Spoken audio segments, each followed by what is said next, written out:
Welcome back to Worlds of Protheka audiobooks. And if this is your first time, be warned. Once you step into Protheka, you'll never want to leave. With beasts who will stop at nothing to protect the women they love, and women who are only just finding out what a real man can be, you'll lose yourself in the dark romance of these fantasy stories. To bring you these free full audiobooks, we have to listen to this platform's guidelines, and they say that Protheka's steamiest scenes aren't allowed. But you can still get them from the unabridged version of any Prothekan audiobook. All you have to do is go to worldsofprotheka.com. With promo code YouTube30, we're offering you the opportunity to get 30% off of any audiobook, ebook, or bundle. We appreciate you subscribing to the channel, as it makes bringing these free full audiobooks to you possible. Don't forget to like and comment to let us know what you think. Protheka's magic is eternal, and this story is just the beginning.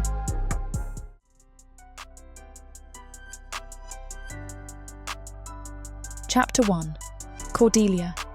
The stone floors of Leondor's kitchens bite through my worn boots, each step a reminder that winter has settled deep into the palace's bones. I scrub another pot with savage efficiency, my knuckles raw from the harsh soap and frigid water that never seems to warm, no matter how long the fires have burned.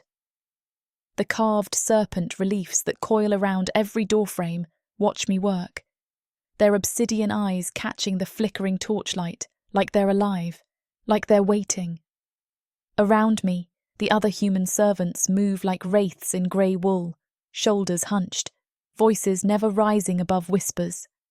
We've learned to make ourselves small here in the dark elf city, carved into cliffsides that never see true sunlight. The shadows are permanent, and so is the fear that crawls up your spine when you remember that to our masters, we're livestock with legs. Have you heard? Marta's voice barely carries over the scrape of my brush against metal. She's hunched over the bread ovens, her greying hair escaping its kerchief. They're preparing for it again. I don't look up from my pot. The last thing I need is to appear interested in gossip that could get me flayed alive. But Jorik, stirring a massive cauldron of stew that smells of Torah meat and desperation, can't help himself. The 13th night, he breathes, and several servants make warding gestures. They say King Krez has been meeting with the Serpent's priests daily. My hands still for just a moment before I force them back to scrubbing. The 13th night. Every winter, the whispers start, growing like poison in the walls, until the entire palace vibrates with a particular kind of dread. 13 nights of ritual leading to the winter solstice, all in honour of the Serpent, their patron deity of shadow and winter's bite. Superstition, I mutter under my breath, but Marta's sharp ears catch it. Superstition? Her laugh is bitter as burnt kaffir. Tell that to the girls who've gone missing these past winters. Tell that to... Enough! The word cracks like a whip. We all freeze as cook Elena emerges from the pantry, her scarred face set in hard lines. She's been here longer than any of us, survived more than any of us should have to. Work. Don't think. Don't speak of things that don't concern servants. But her eyes find mine, and in them I see a warning that chills me deeper than the stone floors. Don't attract attention. Don't give them reason to notice you. I've lived by those rules for 3 years, ever since they dragged me from my village in chains. Keep your head down, do your work, survive another day. The 13th night is a problem for someone else, some other girl unlucky enough to catch a dark elf's eye. The heavy kitchen doors explode inward with a boom that echoes off stone walls like thunder. Serpent priests flood through the entrance, their black robes rustling like scales, silver serpent pins glinting on their chests. The temperature seems to drop another 10 degrees as they scan the room with eyes like chips of winter ice. Behind them, palace guards in dark mail form a semicircle, hands resting on sword hilts. My heart stops beating, then starts again, too fast, like a rabbit's before the wolf strikes. The serpent has chosen. the lead priest intones, his voice holding the weight of absolute authority. His gaze sweeps over us like a blade, and I press myself smaller, willing myself to disappear into the shadows between the ovens. Not me. Please, not me. I'm no one. I'm nothing. Cordelia of Westmarch. The ceramic bowl slips from my numb fingers, shattering against the stone with a sound like breaking bones. Around me, the other servants step away as if I've suddenly become diseased, their relief palpable as the priest's attention fixes on me like arrows finding their mark. No. The word escapes before I can stop it, barely a whisper, but loud as a scream in the sudden silence. Rough hands seize my arms, hauling me to my feet. The world tilts and spins as they drag me from the familiar safety of grease-stained aprons and honest work into the terrifying vastness of the palace proper. My feet barely touch the ground as we move through corridors lined with more serpent carvings, their mouths open in silent screams. The throne room doors loom ahead, carved from black wood and inlaid with silver serpents that seem to writhe in the torchlight. They swing open to reveal a scene from a nightmare. King Cress sits on his throne of polished obsidian, his cruel features highlighted by the crown of serpent bones resting on his silver hair. The assembled court watches with hungry eyes as I'm thrust forward, nobles in dark silks and leather pointing and whispering behind jewelled hands. "Behold!" the priest announces, his voice echoing off vaulted ceilings painted with scenes of serpents devouring the world. The serpent's chosen bride for this winter's blessing. The word bride cuts deep. I've heard the whispers, the fragments of stories quickly hushed. Winter brides who disappear after 13 nights of ceremony. Winter brides whose names are forgotten by dawn.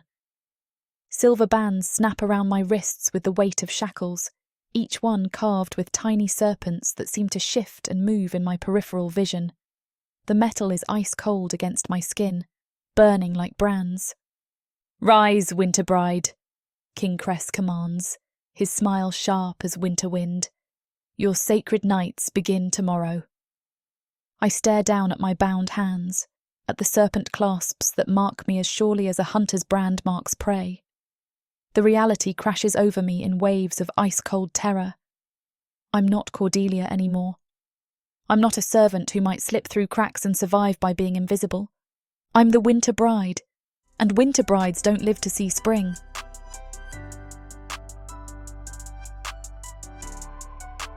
Chapter 2. Gallis. I watch from the shadows of a marble pillar as the human girl is dragged before my king's throne, her auburn hair catching torchlight like autumn leaves about to burn. The priest's voices echo through the vaulted chamber, speaking of sacred selections and the serpent's will, but I barely hear their ritualistic droning. All I see is her. She's small compared to our kind, as all humans are, but there's something in the way she holds herself that catches my attention like a hook in flesh. Even with terror written across her pale features, even with silver shackles biting into her wrists, she doesn't collapse, doesn't weep, doesn't beg. Around me, the assembled court watches with hungry anticipation, their pale faces a sea of violet and silver eyes, sharp cheekbones that could cut glass, and hands that end in fingernails filed to points like talons. We dark elves have always been beautiful predators, elegant and deadly in equal measure, our claws as much a part of our nature as our casual cruelty. Most winter brides scream.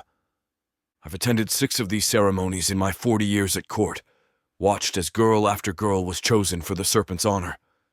They always break immediately, sobbing, pleading, offering anything and everything to escape their fate. The court delights in it, feeds on their desperation like vultures on carrion. But this one, Cordelia, they called her. She stares at those serpent clasps with something that looks almost like calculation rather than pure terror. As if she's already thinking, already planning, already refusing to accept what everyone else considers inevitable.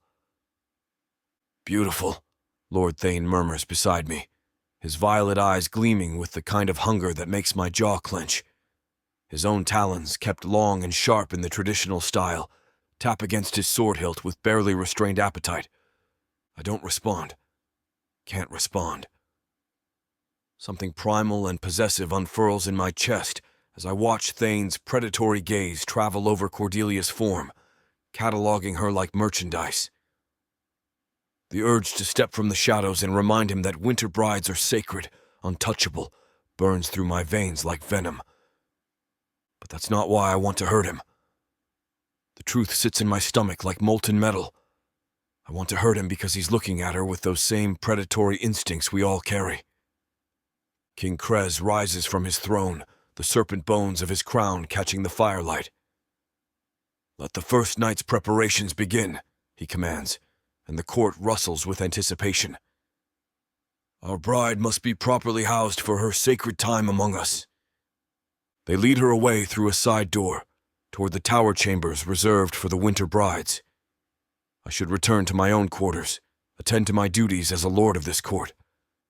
Should focus on the upcoming rituals and my role in honoring our patron deity.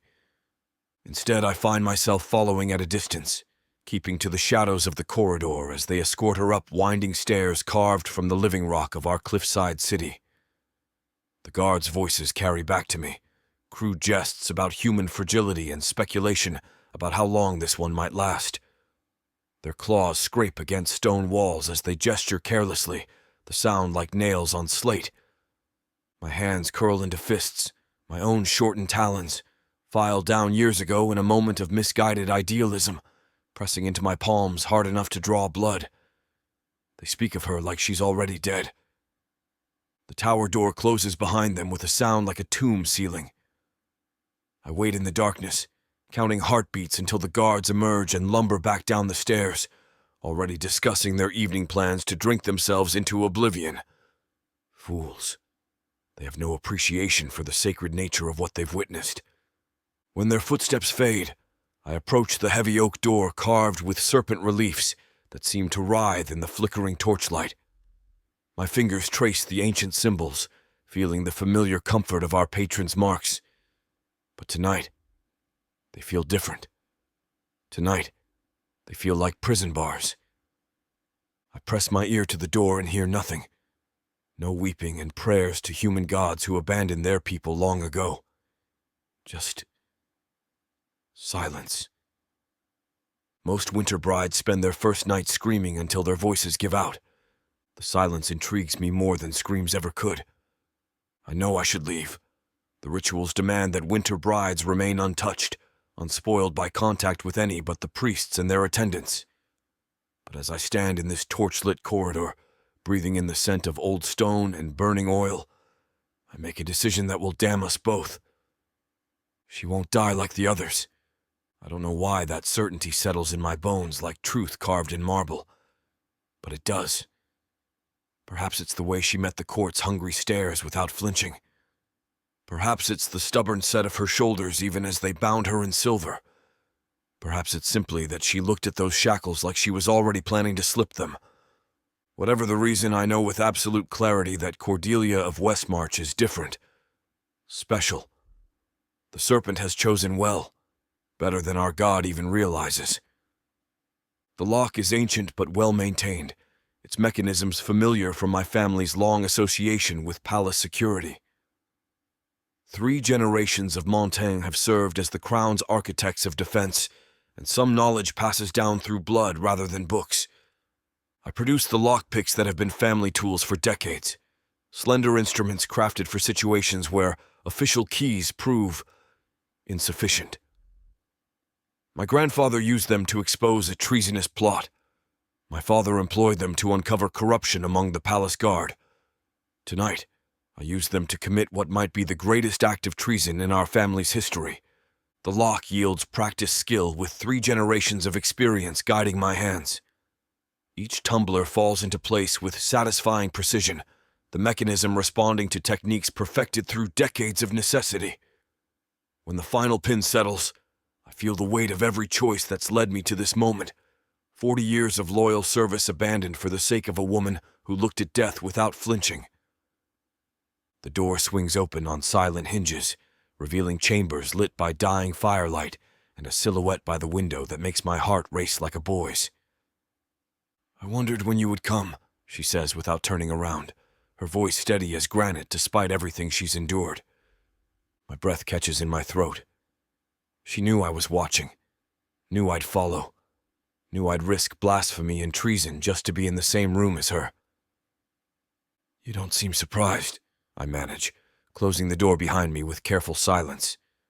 She turns then, and moonlight through the barred window turns her auburn hair to liquid copper. The serpent pendant rests against her throat like a collar, but somehow she makes it look like jewelry she chose to wear. "Should I be?" she asks, studying me with sharp intelligence. "You've been staring at me like a starving man stares at bread. I may be human, but I'm not blind." The honesty of it hits me painfully. No coy pretense, no false modesty, just acknowledgement of the hunger that's been eating me alive since the moment she was dragged before our king. When I look at her now, I catalog every detail with the hyper-awareness of prey recognizing a predator. Her green eyes that burn with inner fire despite her circumstances. The way she holds herself with dignity, even in a chamber designed to break her spirit. And yes, my own hands that end in those same predatory talons all my kind possess, though mine are kept shorter than most, filed down as if I'm trying to appear less threatening. It doesn't work. Nothing could make any of us seem less dangerous. "I wanted to see how you were faring," I say, which is truth wrapped around a lie. I wanted to see her. Period. Wanted to breathe the same air. Wanted to catalog every detail of her face before the rituals began their inevitable work. As well as any woman facing death in 12 days can fare, I suppose. She angles her head, studying me with those sharp green eyes. "Though I suspect you didn't risk visiting the sacred winter bride just to inquire about my health." The thought sends another wave of heat through my blood. Beauty I expected. The serpent always chooses lovely sacrifices. But intelligence sharp enough to cut? That's a gift I never dared hope for. "No," I admit, taking a step closer. "I didn't." "Then what do you want, Lord?" "Montaigne. Galis Montaigne." Another step, close enough now to see the pulse beating at her throat, to catch her scent beneath the ceremonial oils, something clean and human and utterly intoxicating. "And what I want is to ensure you survive what's coming." Her laugh is bitter as winter wind. "Survive? I'm the winter bride. Survival isn't exactly part of the position description." "It could be." The words slip out before I can stop them, heavy with promise and threat in equal measure. "If you were willing to accept certain protections." She goes very still, and I realize I've made a mistake, moved too fast, revealed too much. The careful courtier's mask I've worn for 40 years cracks like ice under summer sun. "What kind of protections?" she asks carefully, but there's something in her voice that wasn't there before. Wariness. Recognition that the beautiful monster has finally shown his teeth. I should step back, should offer some platitude about the serpent's mercy and retreat to the safety of noble distance. Should remember that I'm Lord Galis Montaigne, not some lovesick boy chasing after forbidden fruit. Instead, I reach out and trace one shortened claw along the serpent pendant at her throat, feeling her pulse flutter beneath warm skin. "The kind that comes with a price," I murmur, and watch those green eyes darken with understanding. She knows now. Knows exactly what manner of salvation I'm offering, and what it would cost her soul. The real question is whether she's desperate enough to pay it.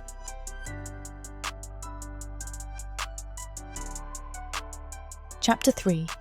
Cordelia. The chamber they've locked me in could house my entire village's families with room to spare. Tapestries depicting serpents swallowing their own tails hang from stone walls, and a fire crackles in a hearth large enough to roast an entire Torah. But all the luxury in the world can't hide what this place really is. A gilded cage for a condemned woman. I stand before a mirror framed in silver serpents, staring at my reflection in ceremonial robes that feel like burial shrouds. The fabric is finer than anything I've ever touched, midnight blue silk embroidered with silver serpents that seemed to move in the flickering candlelight. The seamstresses worked through the night to fit them to my frame, their needle pricks on my skin feeling like tiny fangs marking me as property of their god. The serpent clasps still encircle my wrists, heavier now after a sleepless night of testing their strength. Silver doesn't break, doesn't bend, doesn't care about the desperate prayers of doomed girls. They're as permanent as death itself. A knock echoes through the chamber, sharp and commanding. "The court awaits," comes a priest's voice through the heavy door. My hands shake as I touch the serpent pendant they've hung around my neck. It's warm against my skin, pulsing like it has a heartbeat of its own. Everything about these ceremonies feels alive in ways that make my skin crawl. The door opens to reveal 2 guards in dark mail and a priest whose face could have been carved from the same stone as the palace walls. His eyes rake over me with the detached interest of someone examining livestock. "You'll do," he says, like I should be grateful for his approval. "Remember your place, girl. You are chosen, blessed above all other humans. Act accordingly. Blessed." The word tastes like ash in my mouth. I've seen enough of their blessings to know what they're worth. They lead me through corridors I barely noticed yesterday in my panic, past windows that show only the endless grey sky of Leondor's perpetual winter. No sun reaches this city carved into cliffsides. No warmth penetrates the stone that surrounds us like a tomb. The throne room doors swing wide, and the court's voices hit me like a physical wall. Hundreds of dark elves in their finest silks and jewels, all gathered to witness the first ritual of their winter celebration. Their violet and silver eyes track my movement as the guards escort me down a path marked with rose petals dyed black. King Cress sits on his obsidian throne like death itself, the serpent bone crown casting twisted shadows across his cruel features. To his right, the high priest holds a crystal goblet that catches the torchlight with an oily sheen. "Approach, Winter Bride," the king commands, his voice wafting easily through the vast chamber. My legs feel like water as I force them to carry me forward. The court's whispers follow me like hunting hounds, their excitement palpable in the warm air. They're enjoying this. My fear, my helplessness, my slow walk toward whatever horror waits at that throne. It's entertainment to them. "Kneel," the high priest intones when I reach the dais. The stone is ice cold against my knees, even through the silk of my ceremonial robes. The goblet appears before my face, filled with wine so dark it looks like liquid shadow. But there's something else mixed in, something that makes the liquid shimmer and move like it's alive. "Drink and receive the serpent's blessing," the priest commands. Serpent venom. I can smell it now, sweet and cloying beneath the wine's fermented bite. Not enough to kill, they need me alive for 12 more nights, but enough to burn, to mark me as theirs from the inside out. I take the goblet with hands that barely tremble. The court leans forward as one, hungry for my reaction, waiting to see if I'll break now that the reality has set in. The wine touches my lips like liquid fire. It burns down my throat, spreading heat and numbness in equal measure. The venom races through my veins, making my vision blur and my heart race like a trapped bird's wings. But I don't scream. Don't collapse. Don't give them the satisfaction of being able to see me shatter. Instead, I keep my eyes fixed on the crowd as I drain the goblet to its dregs. A murmur runs through the assembled nobles, surprise mixed with something that might be respect, or disappointment that I haven't provided better sport. My gaze sweeps across the sea of pale faces and violet eyes, cataloguing expressions of hunger, cruelty, and boredom. Most of them look at me like I'm already dead. But in the shadows near a marble pillar, one face catches my attention. Silver hair pulled back severely, eyes the colour of winter storms, focused on me with an intensity that makes my pulse skip, despite the venom clouding my thoughts. He's beautiful in the way all dark elves are beautiful, like a blade fresh from the forge, all clean lines and deadly edges. But there's something in his expression that sets him apart from the crowd. While the others watch me with casual cruelty, he watches me like I'm a puzzle he intends to solve. Our eyes meet across the throne room, and I see something flicker in those storm-grey depths. Not hunger like Lord Thane, who licks his lips as he stares. Not boredom like the king's consorts, who examine their jewelled nails. Something else entirely, something that might be recognition. The moment stretches between us like a drawn bowstring, taut with possibility and threat. Then the high priest's voice shatters it. "Rise, blessed bride! Let the serpent's children witness your transformation." I stand on unsteady legs, the venom making the world tilt and spin around me. But my eyes find that silver-haired noble again, and this time I see him clearly. He's not looking at me like I'm already dead. He's staring at me like I'm already his. The realization hits harder than the venom, sending ice through my veins despite the fire in my throat. Whatever game this dark elf noble is playing, whatever interest I've sparked in those storm-grey eyes, it can't be anything good. I'm the Winter Bride, marked soon for death. The last thing I need is another predator circling my cage. But as the court erupts in chants and the pendant burns against my chest, I can't shake the feeling that this beautiful monster might be the most dangerous threat of all.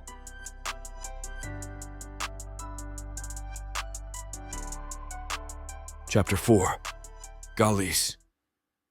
The venom wine slides down her throat like liquid starlight, and she doesn't even flinch. Around me, the court murmurs their surprise. Most winter brides retch or collapse after the first sip of the Serpent's blessing. But Cordelia drains the goblet with steady hands and keeps her spine straight as steel. Magnificent. I've spent the day since her selection consumed by thoughts I shouldn't be having.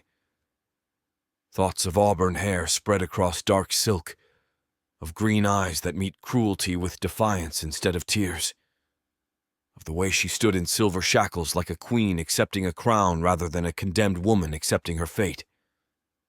The high priest's voice echoes through the throne room, speaking of transformations and sacred honors, but I barely hear his ceremonial droning. All my attention is fixed on the way Cordelia's chest rises and falls beneath the midnight silk, the only sign that the venom affects her at all. When our eyes meet across the crowded chamber, the world narrows to that single point of connection. She sees me watching her, has probably felt my attention like heat against her skin throughout the entire ritual. Most humans would look away, would shrink from a noble's direct gaze. She stares back like she's memorizing my face for later retribution. Perfect. Impressive display, Lord Thane whispers beside me, his breath reeking of peculiar wine and barely restrained lust. Though I wonder how long that composure will last. They break eventually, you know. They always break. My jaw clenches hard enough to crack teeth. Perhaps this one won't. Thane's laugh is low and ugly. They all break, Montaigne. The serpent ensures it. By the 7th night, she'll be weeping for mercy. By the 10th, she'll be begging for death. The urge to drive my dagger between his ribs burns through me like acid. Instead, I force my voice to remain level, conversational. Care to make a wager on that? His violet eyes gleam with interest. What stakes? 100 gold marks says she lasts all 13 nights without breaking. Without begging for death, you mean? Thane extends his hand, rings glinting in the torchlight. Done. Though I almost feel guilty taking your coin so easily. We shake on it, his grip lingering longer than necessary, testing for weakness. He won't find any. I've been playing these court games since before I could properly hold a sword. But this isn't really about the gold, and we both know it. This is about her. About who has the right to predict her responses, to claim understanding of her nature. Thane sees a human girl ripe for breaking. I see something infinitely more precious. I see a woman who drinks venom like wine and meets a king's cruelty with unflinching eyes. The ceremony continues with chants and burning incense that makes the air thick and choking. Cordelia stands perfectly still through it all, the serpent pendant at her throat catching firelight like a second heartbeat. When they finally dismiss the court, she's escorted away through the same side door, but not before her gaze finds mine one final time. This time, I see calculation in those green depths. She's already thinking, already planning. The realization sends heat racing through my veins. "Careful, Montaigne." Thane's voice carries a warning wrapped in silk. "The Winter Bride is sacred, untouchable until the final night. Even thinking too hard about her could be considered blasphemy." "I'm thinking about my gold," I lie smoothly. 100 marks is nothing to sneeze at. But as the throne room empties and nobles drift toward their evening entertainments, I'm thinking about far more than money. I'm thinking about silver shackles that couldn't dim her fire, about the way she held that goblet like a weapon instead of a cup of poison, about the stubborn tilt of her chin that promised she'd go to her death spitting defiance. I leave the throne room, the faces of my peers blurring into a gallery of masks. They see duty, tradition, sacrifice. I see only her face, etched with a defiance that has branded itself onto my soul. Every instinct, every shred of honor I possess, screams at me to uphold my vow, to let the ritual run its course. But the memory of her eyes, blazing with life in the face of oblivion, is a more powerful creed. The ancestral lock-picks in my pocket feel heavier than a king's crown. To use them is treason. To ignore them is to condemn the only thing that has felt true in centuries. My feet carry me out of the main hall, past the silent sentinels of the palace guard, and into the cold night air. I don't stop. I don't allow myself to think, only to act on the one conviction that burns through the fog of duty. I will not let her die. I will not let them break her. I find myself standing before the Winter Bride's tower, my decision made. The path is set. Let the gods and my ancestors judge me for it. I begin the long climb up the stairs.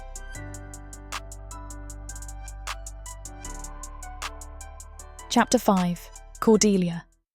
The door closes behind him with a soft click that echoes through my chamber like a death knell. I press my back against the cold stone wall, putting as much distance as possible between myself and the dark elf lord who's just invaded my gilded prison. Lord Gallis Montaigne. Even his name sounds like something that should be carved on a tombstone.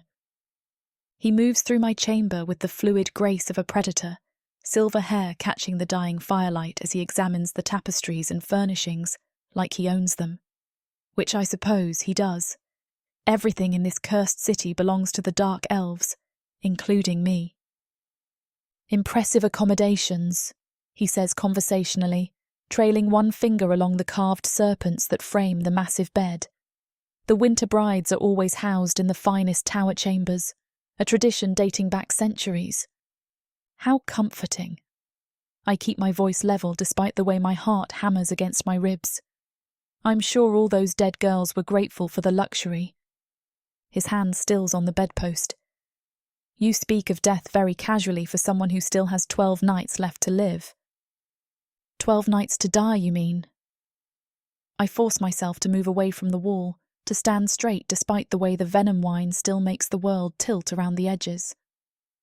Let's not pretend this is anything other than what it is, an elaborate execution with ceremonial trappings. He turns to face me fully, and I'm struck again by how beautiful he is in the way all dark elves are beautiful.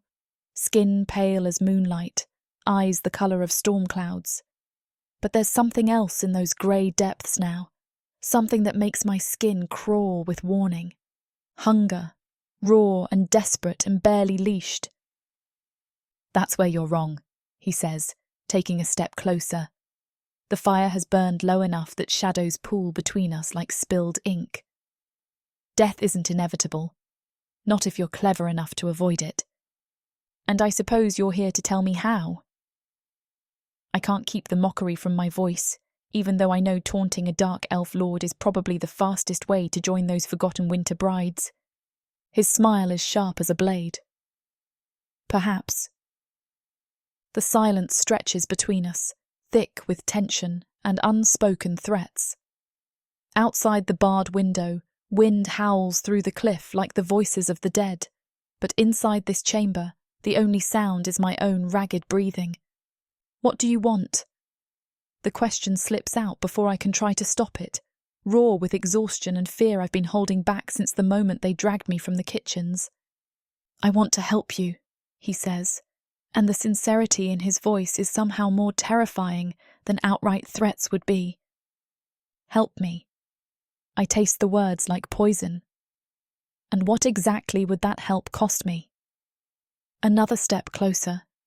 Close enough now that I can see the flecks of silver in his grey eyes, can smell the expensive oils in his hair beneath the ever-present scent of incense that clings to everything in this palace. Gratitude, he says simply. Appreciation for the risks I'd be taking on your behalf. The words hit me like ice water. I know exactly what kind of gratitude and appreciation he means, and my stomach turns to lead at the thought. I see. I wrap my arms around myself, suddenly cold despite the ceremonial robes that should be warm enough to ward off Leondor's perpetual winter. You want to save me from being sacrificed to your god so I can be sacrificed to your desires instead. His expression doesn't change, but something flickers behind those storm-grey eyes.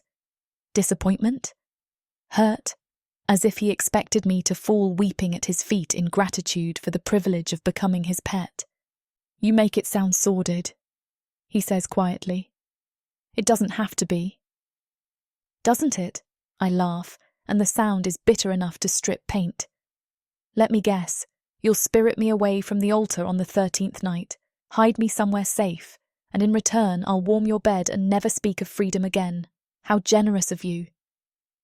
You'd be alive. The words come out sharp, almost angry. Alive and protected, instead of bleeding out on a stone altar while the court chants prayers over your corpse. Protected. I turn the word over like a stone, examining its weight. Protected like a favourite hunting hound. Fed and sheltered and kept on a very short leash. His jaw clenches, the first crack in his noble composure. You're being unreasonable. I'm being realistic. The anger feels good, clean and bright compared to the fear that's been eating me alive.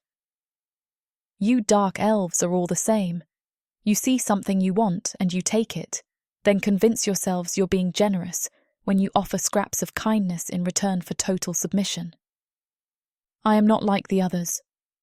His voice drops to a growl that raises every hair on my arms. I'm offering you life, girl. Don't be so quick to throw it away for the sake of pride. The threat is barely veiled now, and I realise I may have pushed too far. He could kill me right here, right now, and claim I tried to seduce him away from his duties to the Serpent. No one would question the word of a noble against that of a human sacrifice. But something reckless and desperate has awakened in my chest, something that refuses to bow even with death breathing down my neck. Pride? I take a step toward him, close enough now to see the pulse beating at his throat. Is that what you think this is? Pride? What else would you call it? But his voice has gone rough around the edges, and his eyes drop to my lips for just a moment before snapping back up. Survival, I say simply. You offer me protection in exchange for my body and my freedom. The priests offer me death in exchange for my blood. Either way, Cordelia of Westmarch ceases to exist. For a long moment, we stare at each other across the small space between us. The fire has burned down to embers now, casting everything in shades of red and shadow. In that dim light, Lord Garlis Montaigne looks less like a courtly saviour and more like what he really is, a beautiful predator who's found prey too stubborn to submit gracefully. You're right, he says finally, and the admission catches me off guard. Cordelia of Westmarch would cease to exist, but something new could take her place, something precious and protected and cherished. The word cherished hits me hard. There's something in the way he says it, something that suggests he's not just talking about possession. something that might be genuine feeling beneath the hunger and the threats. That possibility terrifies me more than anything else he could have said. I think, I say carefully, you should leave. He doesn't move for several heartbeats, just stands there watching me with those storm-grey eyes that seem to see straight through my defences. Then he nods once, sharp and decisive. As you wish. He moves toward the door with the same fluid grace he entered with, but pauses with his hand on the latch. The offer stands, Cordelia. Think about it carefully. You may not have many alternatives. The door closes behind him with another soft click, leaving me alone with the dying fire and the weight of his words. I sink onto the edge of the massive bed, my legs suddenly unable to support me as the full impact of the encounter hits. Lord Garlis Montagne wants to save me, but salvation at his hands would mean becoming exactly what every human woman in this cursed city already is, property dressed up in pretty words and prettier chains. The serpent pendant at my throat pulses with an unnatural warmth against my palm, a silent promise of the altar that awaits. Each sunset is another tick of the clock, bringing me closer to the moment they will drain my blood for their sleeping god. Unless I can find another way, unless I can use Lord Montaigne's obvious obsession as a weapon instead of accepting it as salvation. The thought sends ice through my veins, but I force myself to consider it. He wants me. That much is clear from the way he looked at me, the hunger barely leashed behind his courtly mask. Men who want things can be manipulated, their desires turned against them. It's a dangerous game, playing with the obsessions of a dark elf noble, but it might be the only game where I have any chance of winning. I lie back against silk pillows that smell of incense and despair, staring up at the ceiling where carved serpents seem to writhe in the flickering shadows. Tomorrow brings the second ritual, and with it, another chance to measure Lord Montaigne's interest. Another opportunity to plant seeds that might grow into weapons. 12 nights to die, or 12 nights to forge the tools of my own salvation. The serpent pendant pulses against my throat like a second heartbeat as I close my eyes and begin to plan.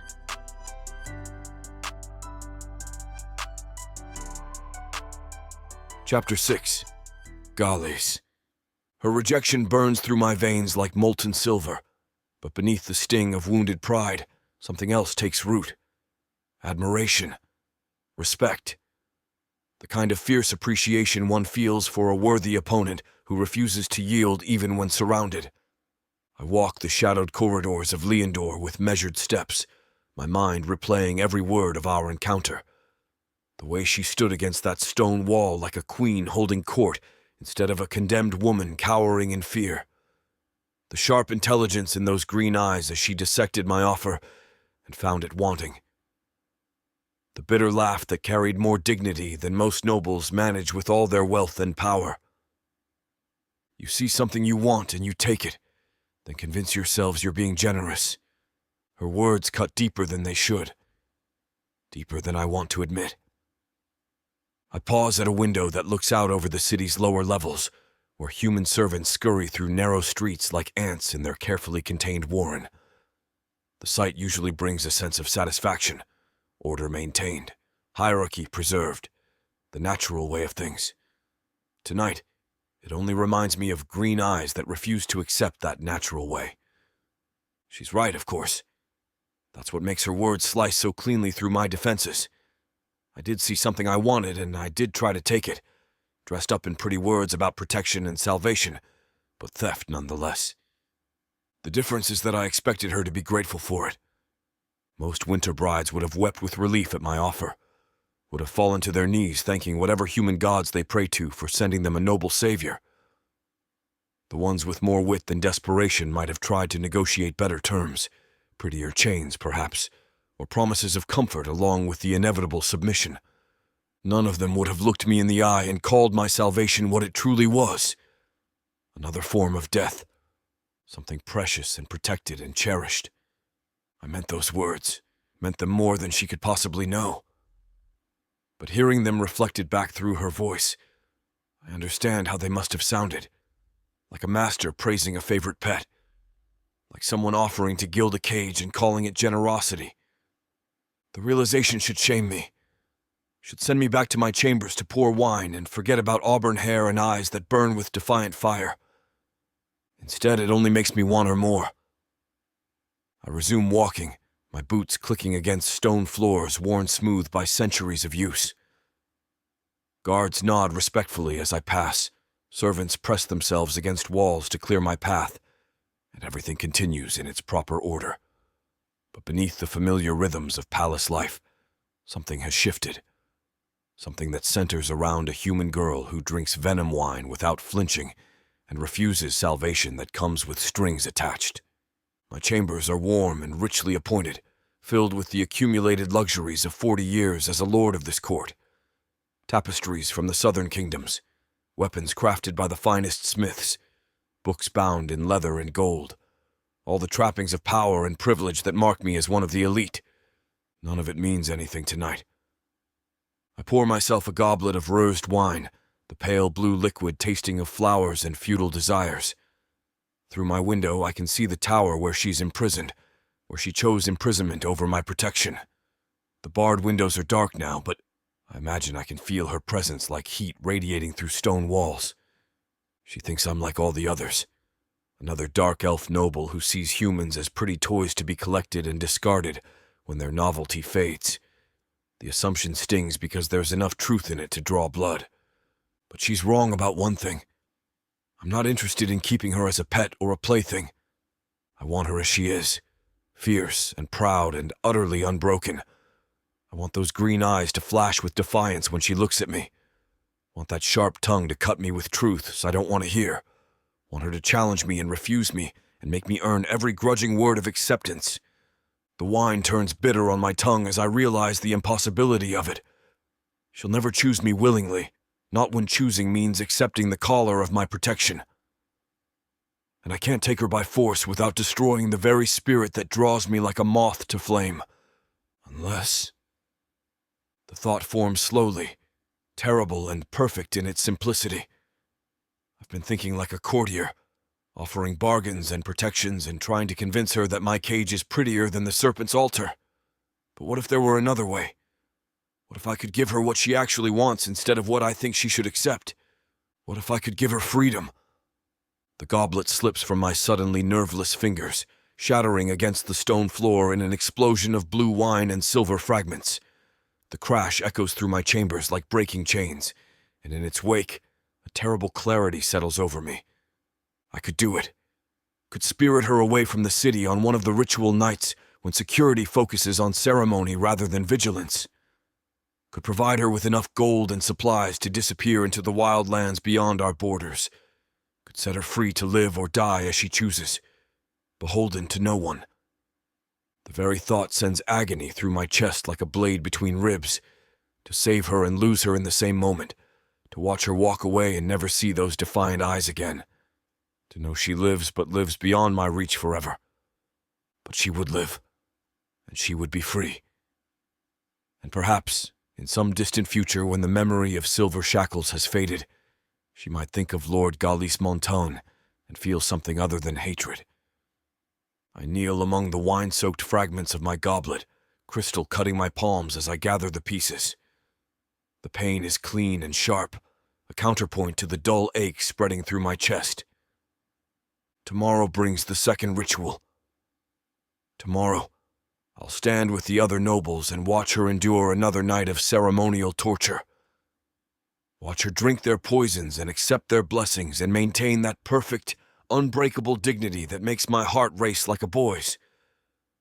And perhaps tomorrow, I'll find the courage to offer her the one thing I never thought to give any woman, the right to choose her own fate, even if that choice leads her away from me forever. The tower window remains dark, but somewhere in that chamber, Cordelia of Westmarch sleeps the troubled sleep of the condemned. 12 nights left on her death sentence. 12 nights to convince her that my love, because that's what this is, this burning obsession that consumes my thoughts, isn't another form of imprisonment. 12 nights to prove I'm different from the others, even if it costs me everything I thought I wanted. I close my eyes and whisper words to the serpent I've never dared speak before. Let her live. Let her choose. And if she chooses to leave me, give me the strength to let her go. The prayer feels like blasphemy and salvation in equal measure. But then, perhaps that's fitting for a man who's discovered he loves a woman more than he loves his own soul.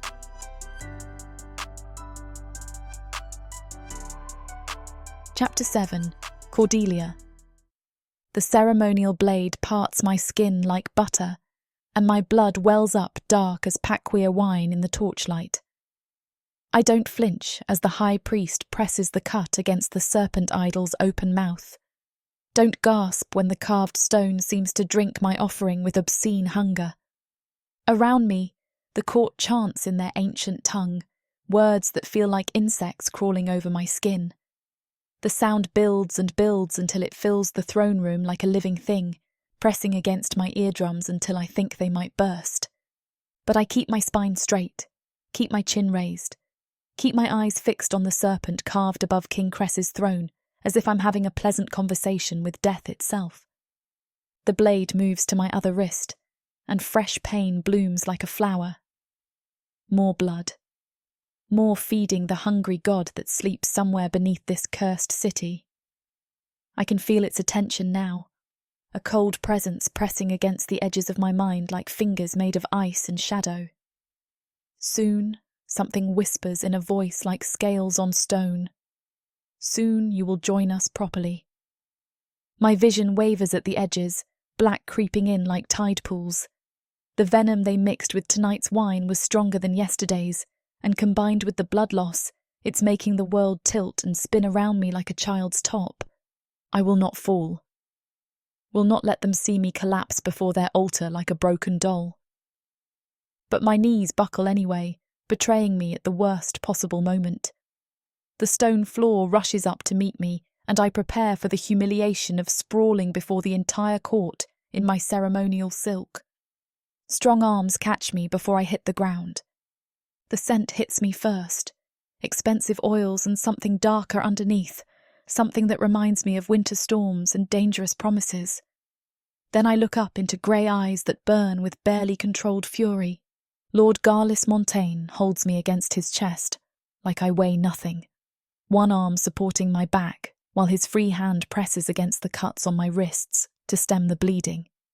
His jaw is clenched tight enough to crack stone, and when his gaze sweeps over the assembled court, several nobles actually take a step back. "Enough," he says, his voice cutting through the chanting like a blade through silk. "The winter bride requires rest." King Cress leans forward on his throne, serpent crown glinting in the firelight. "The ritual is not complete, Lord Montaigne." "The ritual is complete enough." Garlis's arms tighten around me, and I can feel the controlled violence in his muscles. "Unless you wish to explain to the serpent why its chosen bride bled to death on the second night instead of providing 13 nights of proper ceremony." The king's expression darkens, but he waves a dismissive hand. "Very well. See that she's properly tended. We cannot afford to lose another bride to enthusiasm. Another bride." The words hit me like ice water. How many girls have died before their time because the priests got carried away with their knives? Garlis carries me from the throne room without another word, his footsteps echoing off stone walls as he navigates corridors that blur past my poison-hazed vision. I should protest, should demand he put me down and let me walk on my own feet, should maintain what dignity I can instead of clinging to my would-be saviour like a damsel from a fairy tale. Instead, I let my head fall against his shoulder and breathe in the scent of him while my blood seeps through the silk bandages he's wrapped around my wrists. "Why?" The word slips out before I can help it, barely a whisper against the fine fabric of his doublet. "Why what?" His voice rumbles through his chest, vibrating against my cheek. "Why catch me? Why care if I fall?" He's quiet for so long I think he won't answer. We've reached the tower stairs now, climbing upward in spirals that make my already spinning head worse. Finally, as he reaches the landing outside my chamber, he speaks. Because you deserved better than bleeding out on stone floors while they chanted over your corpse. The key turns in the lock, and he carries me inside to deposit me gently on the bed.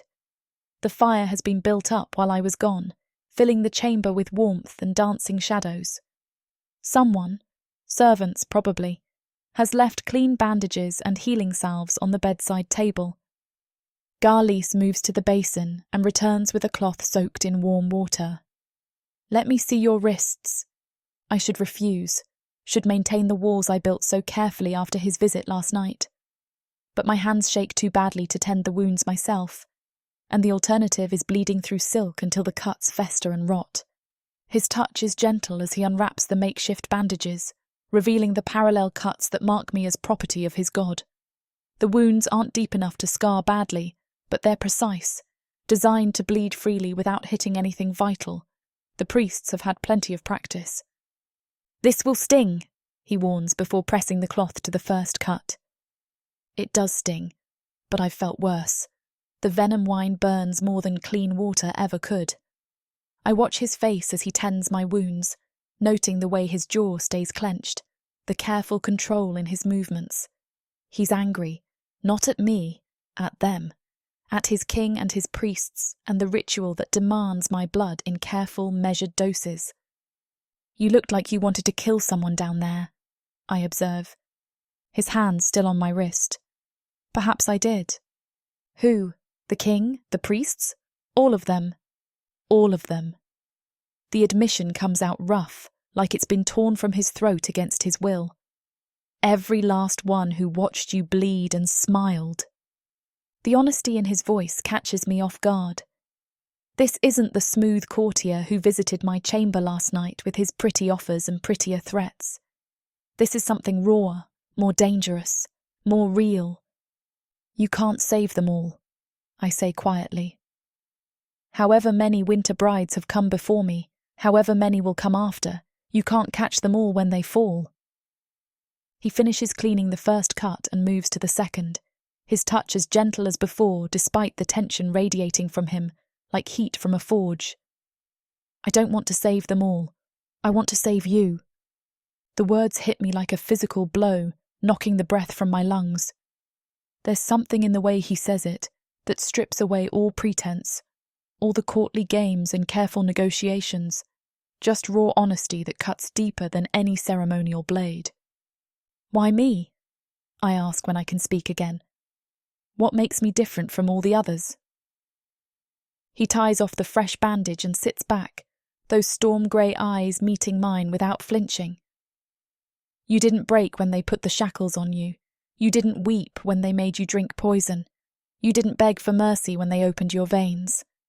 His voice drops to a mere whisper. "You looked them all in the eye and refused to be afraid." I am afraid. The confession oozes out before I can stop it, raw and honest as his was. I'm terrified, every moment of every day since they dragged me from those kitchens.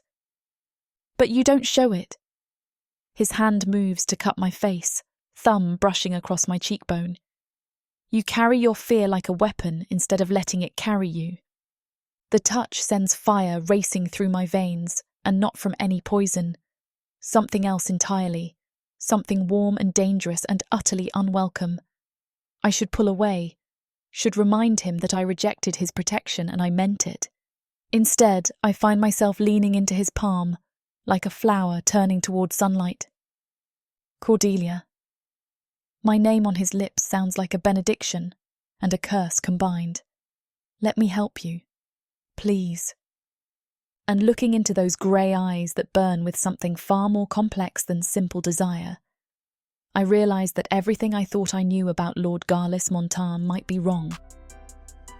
The question is, can I afford to find out what's true?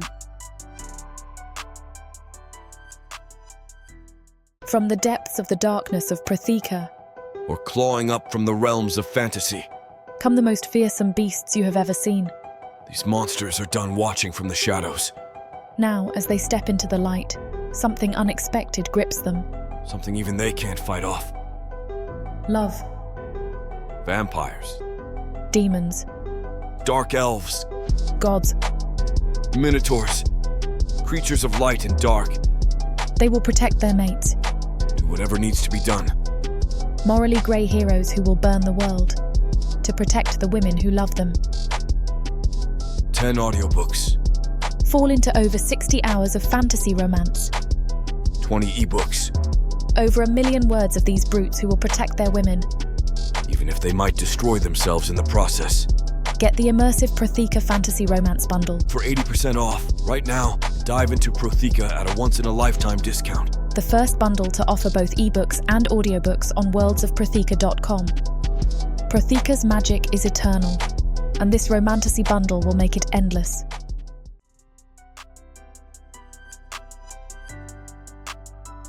Chapter 8. Galis. She leans into my touch like she's starving for gentleness, and the simple gesture nearly undoes me completely. Her skin is warm beneath my palm, soft as the finest silk despite the harsh life of servitude that marked her before the priests claimed her. When she closes her eyes and lets herself accept this small comfort, something primitive and possessive unfurls in my chest like a serpent awakening. Mine. The thought comes unbidden, fierce and absolute. Not in the way I might claim ownership of a weapon or a piece of fine art, but in the way the tide claims the shore, inevitable, eternal, part of the natural order of things. She belongs to me not because I can take her, but because seeing her bleed while noble smile has awakened something in me that I never knew existed. Something that would burn this entire city to ash, if it meant keeping her safe. The cuts aren't deep, I say, my voice rougher than intended. They'll heal clean if you keep them dry. She opens those green eyes and I see my own hunger reflected back at me. Not desire, not yet, but recognition. Understanding that the careful games we've been playing have shifted into something more dangerous. You're not like I thought you were, she says quietly. No? I don't move my hand from her face. Don't step back from this precipice we're balanced on. What did you think I was? Another predator. Her lips curve in something that's not quite a smile. Another dark elf lord who saw something pretty and decided to take it. And now? She's quiet for a long moment, studying my face like she's memorizing every line and shadow. Now, I think you might be something worse. Worse how? Worse because you actually mean it when you say you want to help me. Her voice drops to nearly a whisper. Worse because part of me is starting to believe you. The admission hangs between us like a blade suspended by spider silk, beautiful and deadly, and ready to cut us both if we're not careful. I should step back now, should return to the safety of noble distance and careful courtesy. Should give her time to rebuild whatever walls my touch has started to crack. Instead, I lean closer, until I can feel her breath against my lips. What if I do mean it? I ask. What if helping you is the only thing that matters anymore? Her eyes flutter closed, and for one heart-stopping moment, I think she might close the distance between us. Might let me taste the honey and steel of her mouth. Might let me show her with touch what words can't properly convey. Instead, she pulls back, breaking the spell that had woven around us like smoke. Then you're a fool, she says. But there's no heat in it. Only sadness. And we're both doomed. I let my hand fall from her face, the loss of contact hitting me like a physical blow. She's right, of course. I am a fool who's forgotten everything about survival in a court built on blood and betrayal. A fool who's letting emotion override the cold calculation that's kept me alive for 4 decades. But looking at her sitting there in silk stained with her own blood, bandages white against her pale wrists, I find I don't care about survival anymore. Don't care about anything except the impossible dream of seeing her safe and free and actually choosing to stay with me despite having other options. Perhaps, I say, moving to stoke the fire. The flames leap higher, casting new shadows across her face. But I've been called worse things by better people. That startles a laugh from her, short and sharp but genuine. Who could possibly be better people than a condemned winter bride? My king, for one, the high priest, half the court nobles who'd sell their own mothers for a favorable trade agreement. I settle the poker back in its stand and turn to face her. least you're honest about wanting me gone. I never said I wanted you gone. The words hit me like lightning, sending electricity racing through my veins. I turned to stare at her, certain I must have misheard. You said... I said I didn't want your protection if it came with chains attached. She meets my gaze steadily, no flinching, no looking away. That's not the same thing as wanting you gone. Hope kindles in my chest like a flame touched to dry kindling, dangerous and bright and impossible to contain. Then what do you want? I want to live. The simplicity of it cuts through me like a blade. I want to see another spring. I want to choose my own path instead of having it chosen for me by kings and priests and gods who see me as nothing more than a vessel for blood. And if I could give you that? The question slips out before wisdom can stop it. If I could give you life and freedom and choice, what then? She's quiet for so long I think she won't answer. Outside the window, wind shrieks through the cliffsides like the voices of the damned, but inside this chamber the only sound is the crackle of flames consuming wood. Then I might actually believe the gods have a sense of humor, she says finally, sending a dark elf lord to save a human girl from a dark elf god. The gods have nothing to do with this. I move closer again, drawn by the magnetic pull that seems to exist between us. This is just a man who's forgotten how to be anything but selfish, learning what it means to want something more than his own comfort. And what is it you want, Lord Montaigne? Her voice is soft, but there's steel underneath.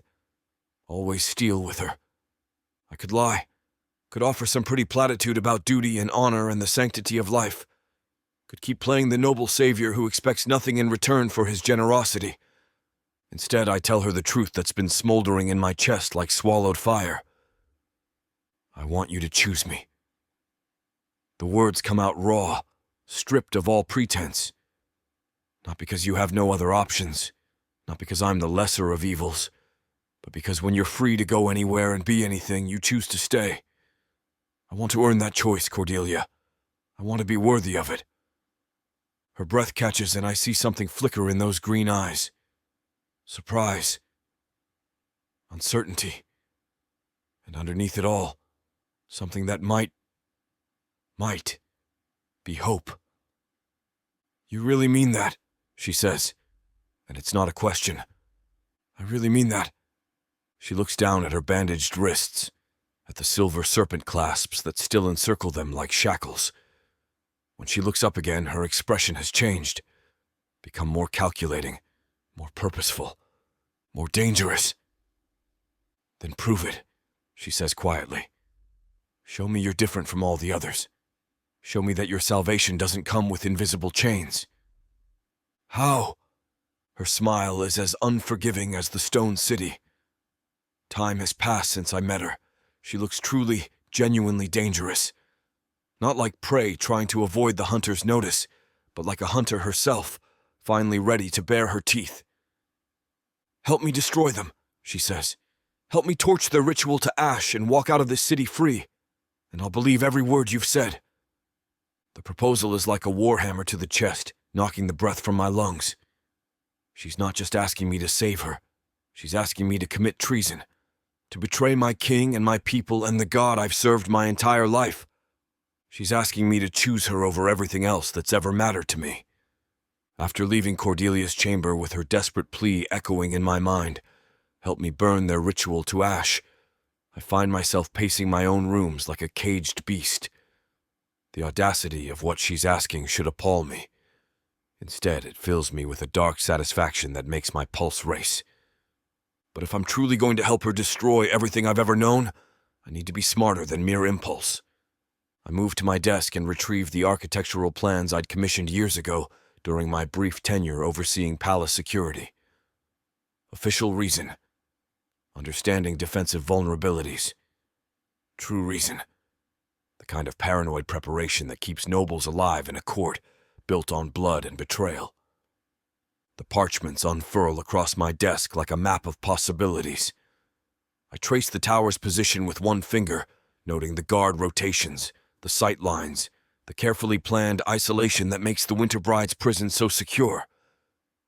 But every prison has weaknesses if you know where to look.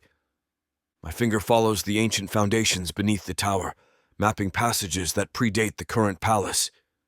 There, a connection to the old mining tunnels, long forgotten except by those who study such things obsessively. The route leads through servant corridors, down to foundations that connect to natural caves, ultimately emerging at storm drains that empty into the valley below. It's the only unguarded path out of the palace, the only route someone desperate and clever might attempt. Someone exactly like Cordelia. I lean back in my chair, pieces of a larger strategy falling into place. She'll try to escape, probably tonight, while the third ritual's poison still burns in her veins and desperation outweighs caution. She's too intelligent to simply accept her fate, too resourceful to ignore an opportunity. And when she does run, she'll take this exact path, because it's the only one that offers even a whisper of hope. I roll up the plans with careful precision. Tomorrow I'll begin researching the forbidden texts she needs. But tonight I'll be waiting in those tunnels, ready to intercept a desperate woman before she gets herself killed, stumbling through passages that have claimed a dozen lives over the past century. Not to stop her, to guide her back to safety, to show her that I meant every word about helping her find another way. The tower key feels warm against my palm as I prepare for a long night of watching shadows. Some might call it obsession. I prefer to think of it as devotion expressed through meticulous preparation. Either way, Cordelia of Westmarch will not die alone in the darkness beneath our city. Not while I draw breath.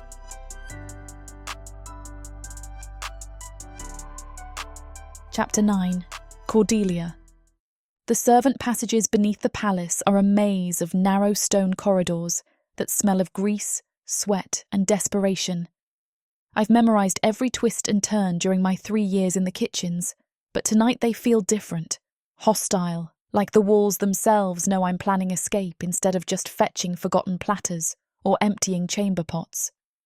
My stolen cloak hood pulls low over my face, hiding the ceremonial jewelry that marks me as the winter bride. The heavy serpent pendant burns against my throat like a brand, its unnatural warmth a constant reminder of what I am, what they've made me, but not what I have to remain. The passage splits ahead. Left leads to the kitchens where I spent years keeping my head down and my mouth shut. Right leads to the servants' quarters where exhausted humans collapse into dreamless sleep after 18-hour days. I choose neither, instead, prying open a grate that most people don't even notice, revealing stairs that descend into the palace's deepest foundations. Cook Othello told me about these tunnels once, during a rare moment of weakness brought on by too much raised wine. Ancient passages that predate the current palace, built when Leondor was just a mining settlement carved into the cliff face. They connect to natural caves that honeycomb the entire mountainside. They also connect to storm drains that empty into the valley below. My heart hammers against my ribs as I feel my way down stone steps worn smooth by centuries of use. The air grows colder with each step, thick with moisture and the smell of things that live in permanent darkness. Behind me, the grate clanks back into place, sealing off my retreat. No going back now. The passage levels out into a tunnel barely wide enough for my shoulders, forcing me to duck my head to avoid scraping it on the rough ceiling. Water trickles along channels carved into the floor, and somewhere in the distance I can hear the echo of larger flows. The storm drains Athala mentioned. Freedom. Real, actual freedom, not the gilded cage Lord Montaigne offered with his pretty words and hungrier eyes. "Help me destroy them," I'd said to him, watching his face for any flicker of hesitation. "Help me burn their ritual to the ground." And he'd agreed, like betraying his entire people was a reasonable request from a condemned slave. Either he's the most devoted suitor in the history of Protheka, or he's playing a game so complex I can't see the rules. Either way, I'd be a fool to rely on anyone but myself when my life hangs in the balance. The tunnel branches again, and I pause to listen. Left carries the sound of moving water, probably the main drainage system. Right slopes upward, probably toward ventilation shafts or forgotten exits. I choose left, following the sound of my potential salvation. That's when I hear the footsteps behind me. I freeze, pressing myself against the tunnel wall as if I can somehow meld with the stone. The sound comes again. Boot leather on wet stone, moving with the careful precision of someone who knows these passages, someone who's been following me. "You can come out," a familiar voice says from the darkness behind me. "I know you're there." Lord Garlis Montar steps into the thin circle of light cast by my stolen torch, and my heart sinks like a stone thrown into deep water. He's dressed in dark leather instead of his usual court finery, a practical outfit that suggests he was prepared for exactly this kind of midnight adventure. "How did you find me?" I demand, backing toward the sound of running water. "The same way I knew you'd try to escape tonight." His voice echoes strangely in the narrow space, bouncing off wet stone walls. "You're intelligent, resourceful, and desperate. Of course you'd try to run before the rituals broke you. And you followed me to drag me back like a wayward pet." He moves closer, and I can see his face now in the flickering torchlight. No anger there, no disappointment at my betrayal of his trust.